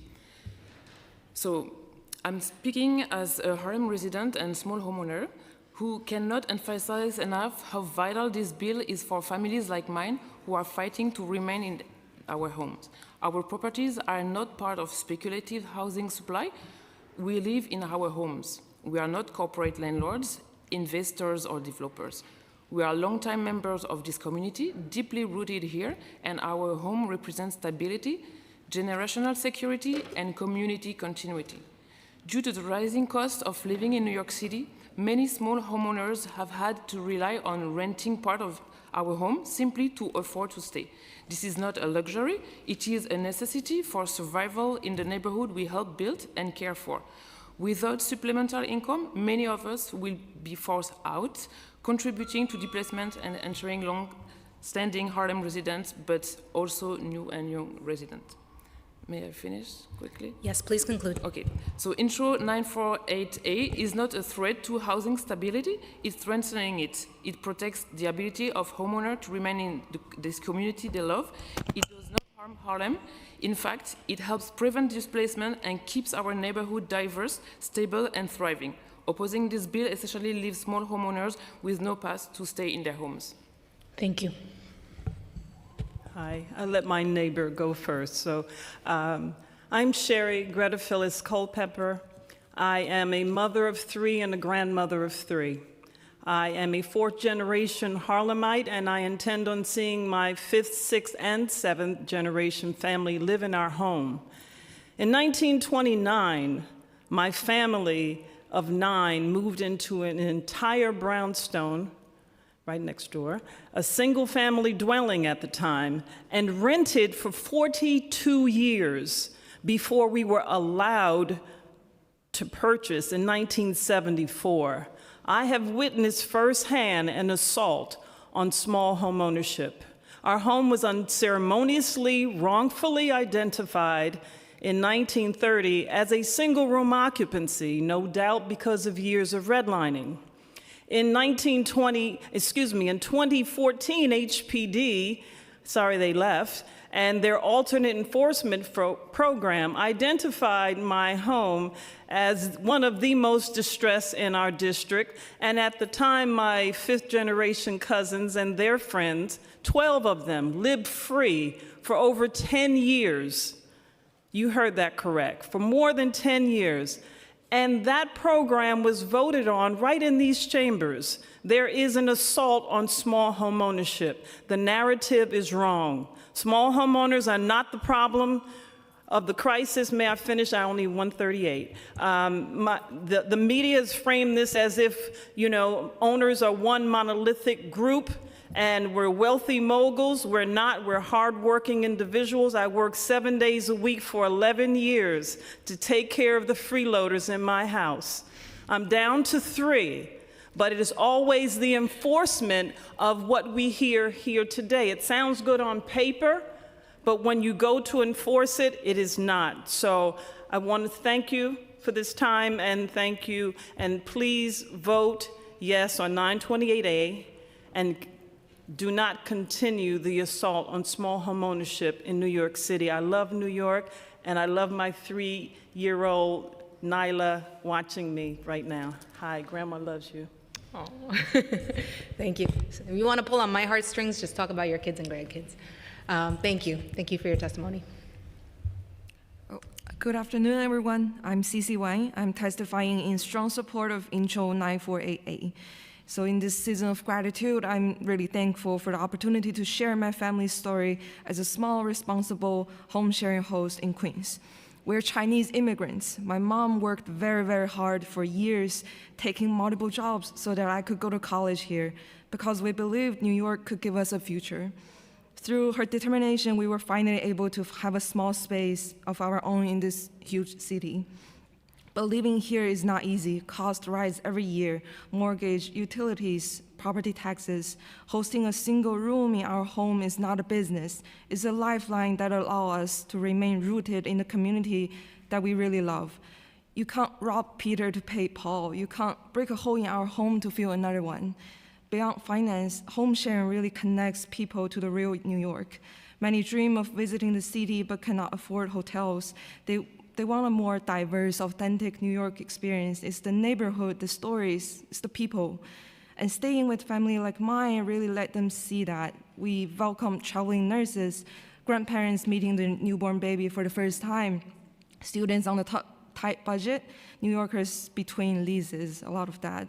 Time and time again, they would tell me, thank you for this has really helped me to see New York that is a warm, a safe, and a real place. And my mom and I, we host, I will conclude. We host responsibly. We live in our home. We verify every guest. We enforce quiet hours. We protect our neighbors. And in fact, we actually hired a neighbor who's a hotel worker to help with our cleaning. And we're not illegal operators or investors. We're just families trying to stay in a city that is open, diverse, and welcoming. So thank you so much for listening. Thank you. Thank you to this panel for sharing your stories.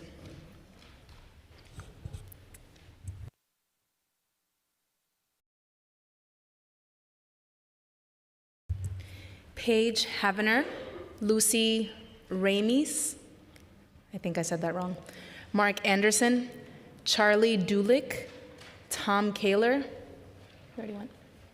Oscar Rodriguez, and Jose Perez. I think Tom is already gone.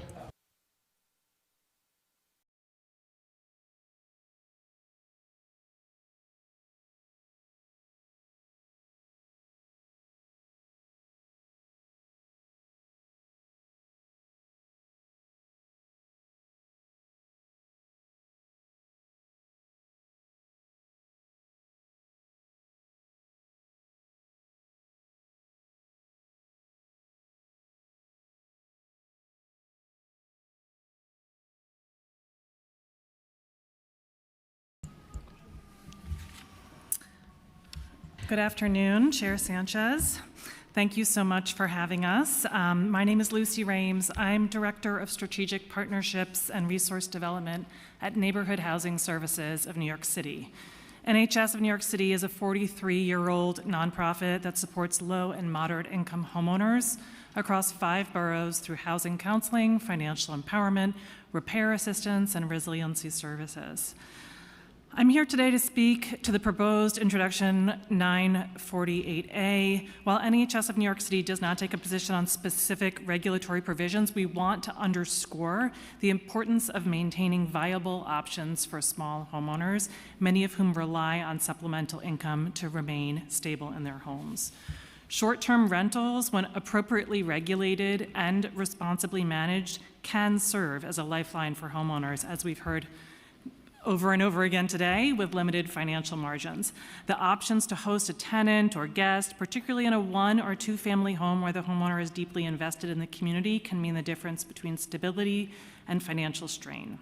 We encourage the City Council to ensure that any regulatory framework continue to support the needs of primary residence homeowners, especially low and moderate income families who may not have access to other options for income generation. Preserving responsible avenues for supplemental income helps keep longtime New Yorkers in their homes, protects generational wealth, and contributes to neighborhood stability. Thank you for the opportunity to testify. Thank you.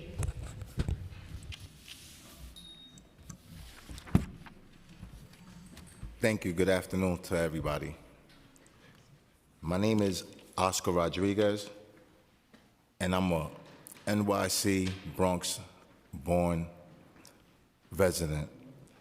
I'm also a proud HTC union member for the last 25 years. New York City has always been and will always be a union town, which is why the City Council should oppose interests of 948 and 1107. These bills will roll back short-term rentals regulations jeopardizing jobs like mine. I'm proud to be in the union because it empowers me to advocate for myself and others in the workplace so we can get our fair share of securing high wages, getting more benefits like health insurance and retirement plans, and improving job security so we won't have to be left out and trying to squander on trying to pay for rent. We work hard, and we deserve high wages, strong benefits, and the ability to afford to live in the city where we work at. These bills will threaten our jobs and make housing less affordable. So please reconsider your decision on today's bill, and thank you for your time. It sounds good on paper, like she said, but realistically, we go through drastic measures. Thank you. Thank you. Muchas gracias. Buenas tardes. Vivo en el Bronx. Tengo 23 años en la Unión trabajando hoteles. Estoy aquí para pedirle que voten en contra de la propuesta 948 y 1107. La función del Consejo Municipal es proteger a los residentes, no a la empresa tecnológica. Airbnb está intentando usar miles y millones para sobornar a los consejos municipales. Es vergonzoso que haya gente aquí que quieran traicionar a los neoyorquinos como yo. A corto y largo plazo, el costo de esta función será incalculable y invencible. Insto encarecidamente al Consejo a votar en contra. Muchas gracias. Muchas gracias. Voy a traducir un poco para que el archivo de la audiencia tenga sus palabras. So just to translate briefly what he said for the record, he is here to ask council members to vote against this piece of legislation. He says Airbnb is using millions to sway council members. It is concerning that there are people here who want to betray New Yorkers. In the short and long term, the cost of this measure will be incalculable and insurmountable. Please vote no. Gracias por su testimonio. Thank you for your testimony. Hi, my name is Mark Anderson. I am the president of the Westerly Improvement Society on Staten Island, a civic group that represents 10,000 single and two-family homeowners. We oppose this proposed change, and we would like you to vote no, because especially because a proper environmental impact statement or study has apparently not been done, especially in light of the other changes that haven't even come online yet in the city of Yes, and of the proposed, actually the voted yes on the charter revision questions. Those things should be considered with this as well. And the fact that we're going to allow businesses to take over houses in our residential neighborhood is very disturbing to us, and it would decrease our stability and our ability to see that we have a stable environment. You know, if you don't know if you're going to get an Airbnb next to you and have people who come and go as they please and bring, you know, cars in very large numbers that add to the parking problem that we already have. We have transportation problems. We have infrastructure issues that are not even being considered here. And the effects of that need to be considered. And to vote on that is premature. Thank you. Thank you so much to this panel. Thank you to my Bronx testifiers. Really appreciate this perspective. Thank you. Gracias.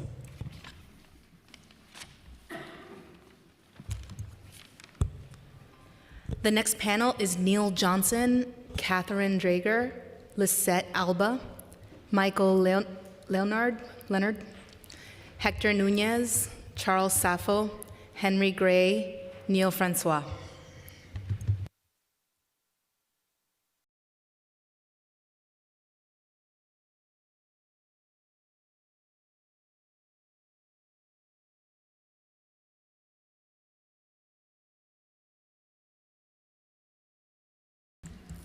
Good afternoon. My name is Lisette Alba, and I'm a proud union member for 15 years. And I'm here to tell you to vote no on Intro 948 and 1107. As a hotel worker, I see the difference every day between hotels that follow strict guidelines and the unregulated chaos of short-term rentals. My hotel is required to follow fire safety rules, accessibility standards, labor protections, and tax laws. Short-term rentals operate without most of those responsibilities. These bills will endanger residents. They will allow people to lock rooms, which is a major fire hazard.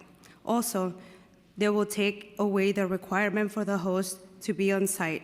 This means that there is no one making sure that a bunch of teenagers in the city for a vacation don't put the entire building in danger. These rules are in place for a reason.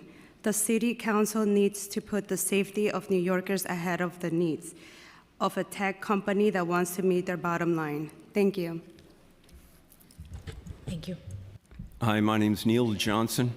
I'm a proud union member for over 40 years and a doorman at the Plaza Hotel. Please vote no.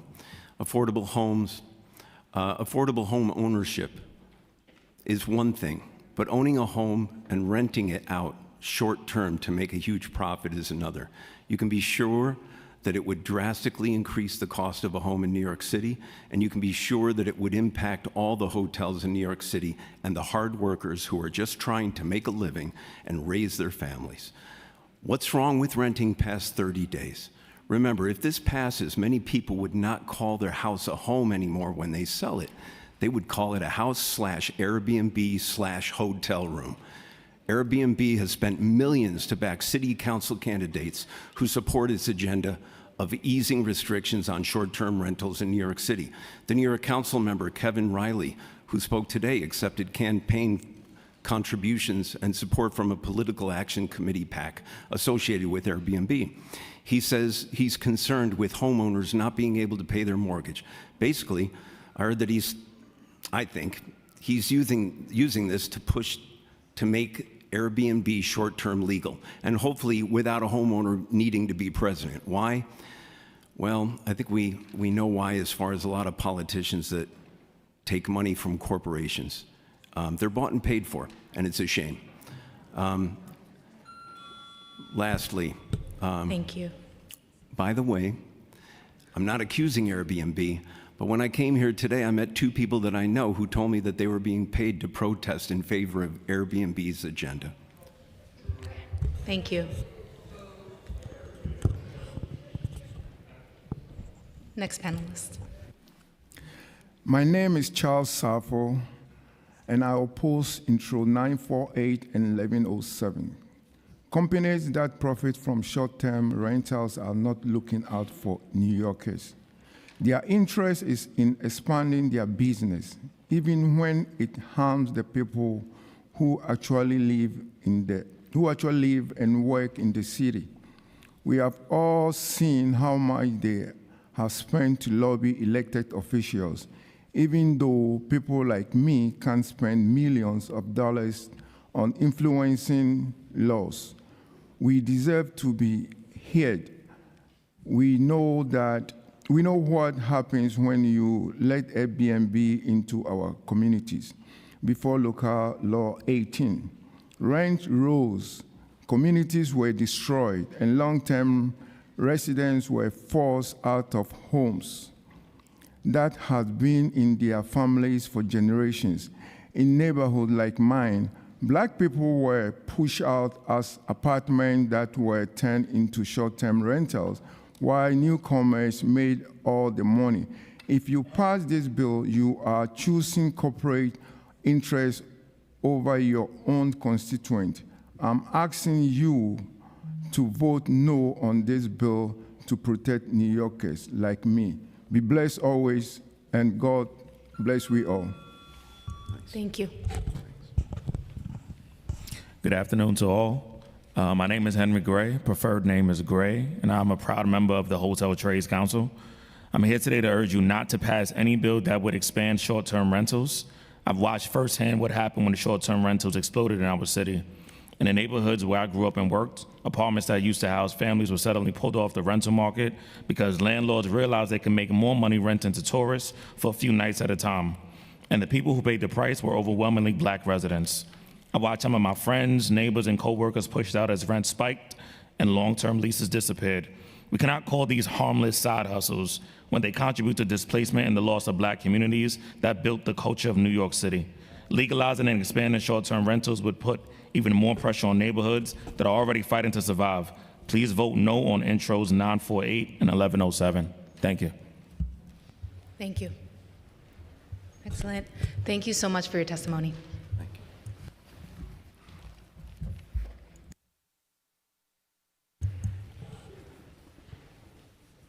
I'm going to call up the next panel, comprising of Haribu Laura,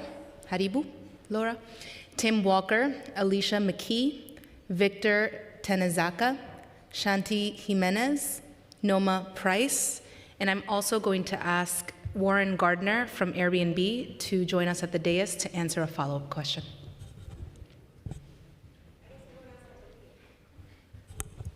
They might come around and testify online. Before we begin with the panelists, I just wanted to provide an opportunity for Airbnb to respond to the claims or the findings of an earlier report, a 2017 report that were shared earlier in the hearing. Does Airbnb collect host demographics, and has Airbnb disputed findings from that research? Thank you, Madam Chair, for the opportunity to respond. Airbnb does not collect race-based data at all, and we do dispute the findings of Mr. Cox's statement earlier. And even leading Harvard study has found that Mr. Cox's methodology is extremely outrageous and dangerous and offensive. I personally find it offensive as well. I think it flies in the face as well of the work that this council has championed, for many years throughout the city. I think if a city law enforcement agent or even a city agency were conducting research using methodology like this, we'd be having a hearing solely on that. That would probably last longer than this one. And so just wanted to clarify, we do not collect race-based data at Airbnb, and paying attention to methodology that uses like back of the napkin analysis to scrape data that's extremely unreliable is not going to help further this discussion here. So thank you, Madam Chair. Thank you. And if you do not collect host demographics as a company, then on what grounds do you dispute the findings specifically? Well, I mean, when you look at the study, first and foremost, the study studied only two races, right? This is New York City, right? We have multiple, this is a melting pot. Right, but leaving aside the study, it sounds like you don't know what any of the demographics are of your hosts because you don't collect it, correct? I just want to make sure I'm clear. Yeah, we do not collect that data. Okay. Problems with the study aside, I just want to make sure to understand that on the record. Okay. Thank you. Thank you for coming back. Thank you. Okay. Hi, my name is Noma Price. My husband and I own a home in Clinton Hill, Brooklyn, in Crystal Hudson's district. I have not been paid for my testimony, and at this point, I'm very hungry. I'd first like to request that the city stop calling my home housing stock. While our home is legally a two-family with separate units, we use and live in our whole home. My so-called housing stock is really a guest room for my elderly parents. It's a home away from home for my immigrant husband's family. It's a slumber party zone for my daughter and a TV room for movie nights.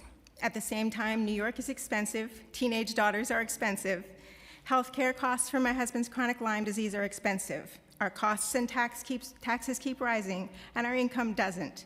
Before Local Law 18, home sharing provided supplementation of our income. I could use my home when I need it, share with families of my community when not. My neighbors also need space for visiting family and overseas guests.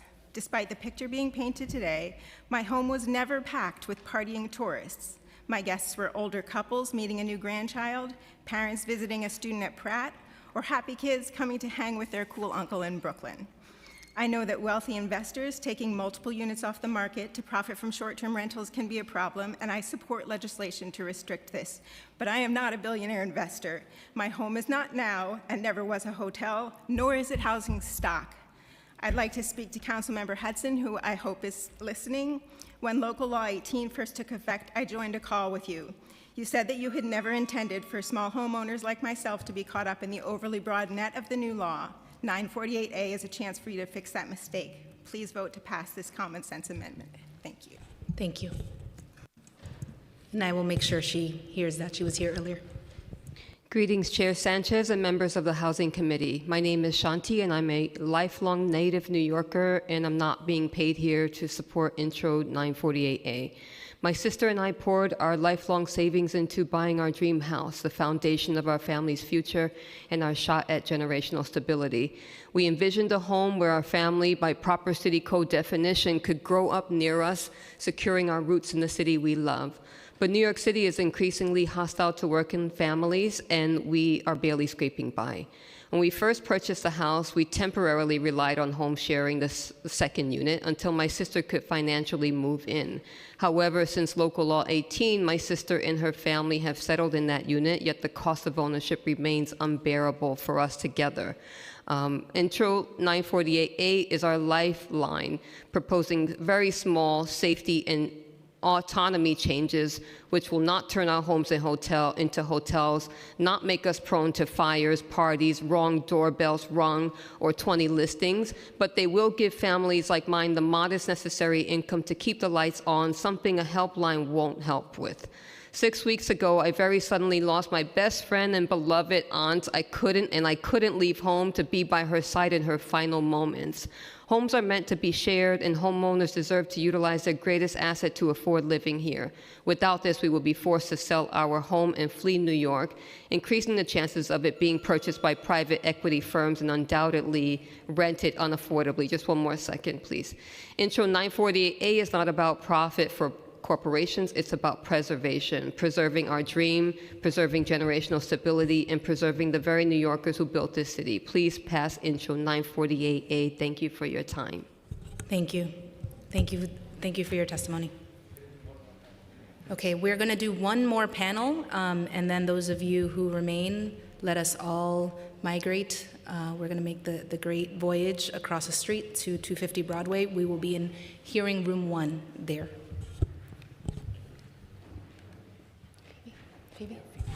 Phoebe Douglas, Rosa Perez, Tanya Chanel, Eseta McGee, Lauren McGrath. And just clarifying, you may ask to continue your testimony. You may not continue your testimony without my acknowledgement, okay? So please respect the procedures that we have. And anybody may begin when ready.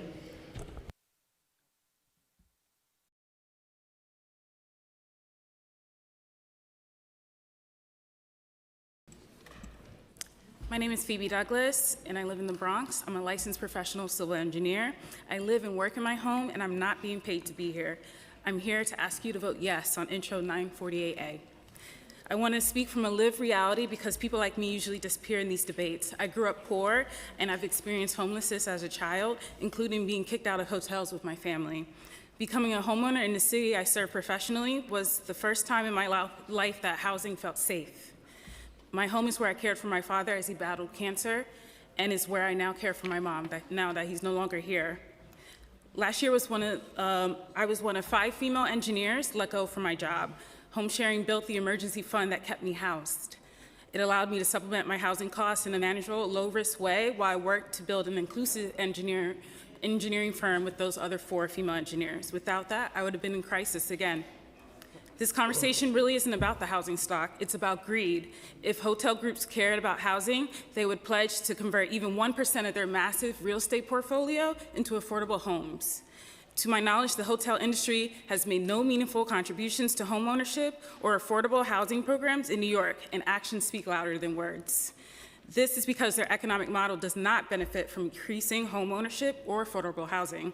Again, this is not about the housing crisis, it's about protecting their profits. Homeowners like me who live in our whole homes are being treated as if we're the housing stock, and we're not. The middle class is central to the city's stability, and when small homeowners collapse, I'll finish. Again, I have to give the permission to every person, and you may conclude. And I will No, give you, it's but okay, it's all right. just procedurally. Thank you. Thank you. Thank you. I will most likely give you the permission. I just have to be the one to say it.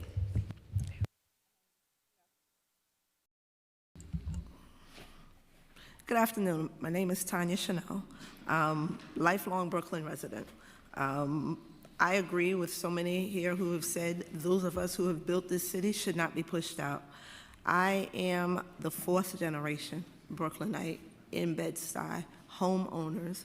I went to PS 93, I went to Satellite East, I went to Murray Bertram, graduated from Baruch College.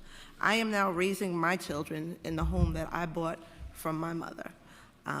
And I didn't have a union job, so when I got laid off, this is how I'm able to keep my job. My home. This is how I'm able to pay my children's tuition. I want to stay in New York. I love New York City.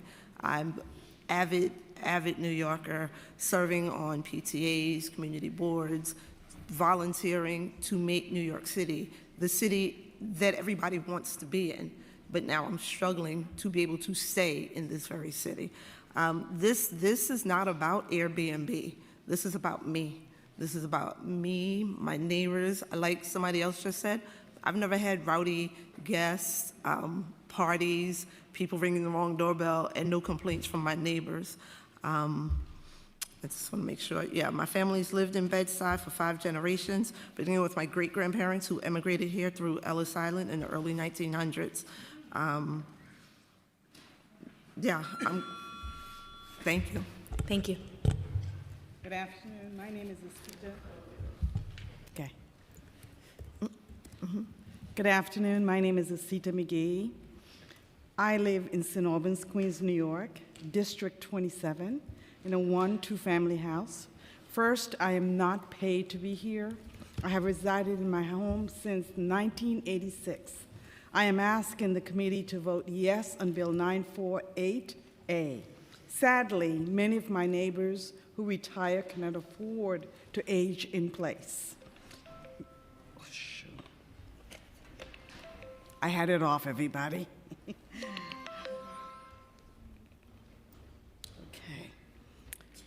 Happens to me all the time. Yeah, I know. I had it off, but I was checking the time. Many who are like me may have lost a spouse and can no longer afford to stay in New York, leaving for the South where housing is cheaper. I have a daughter in college. I pay tuition and would like to share my home to assist with paying.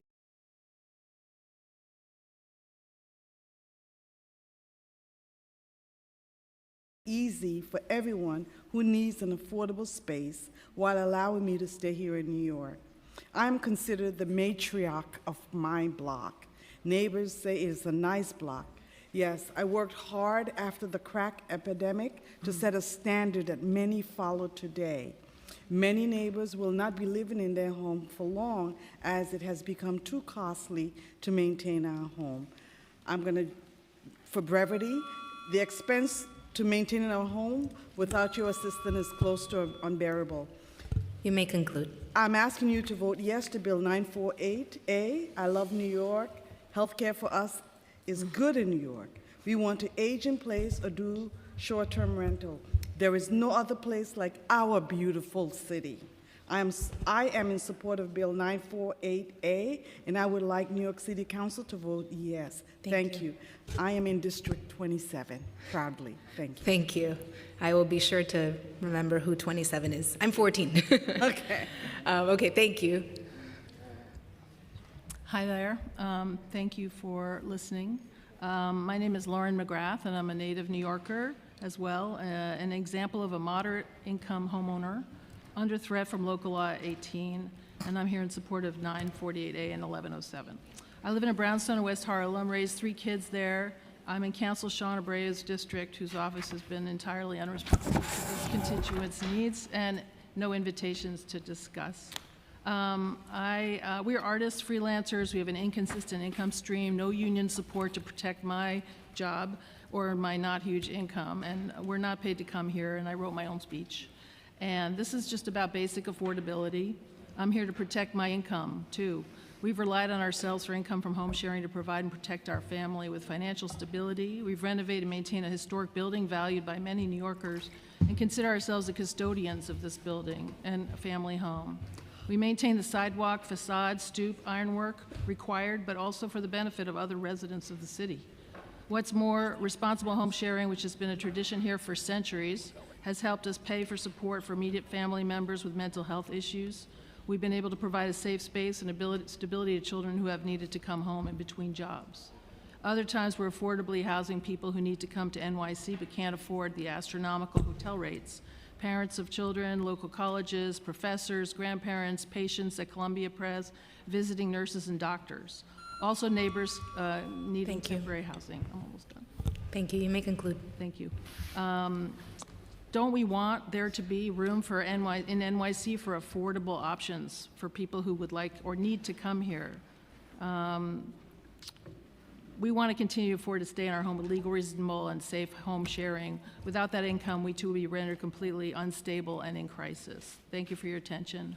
Hope you will support us in 948A and 1107. Thank you. Phoebe, was there anything else you wanted to say? You sure? Thank you for sharing your story. It's a very powerful one. Thank you all.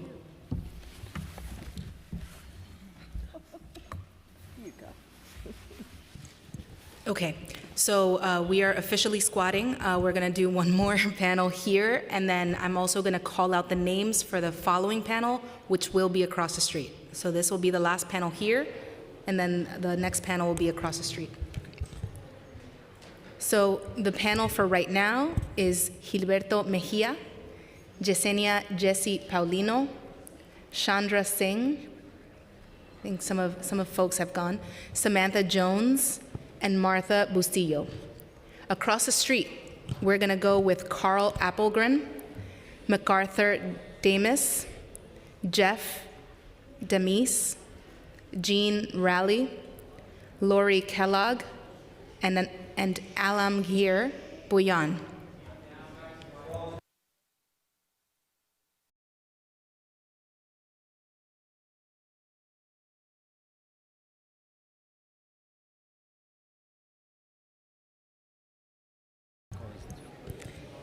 Gilberto Mejia, for right now, Gilberto Mejia, Yesenia Jesse Paulino, Samantha Jones, and Martha Bustillo. You may approach the dais.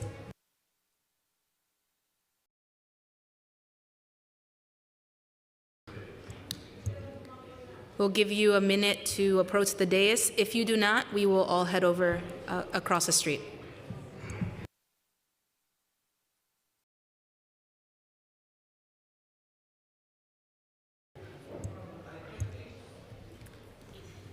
Gilberto Mejia, Yesenia Jesse Paulino, Samantha Jones, and Martha Bustillo.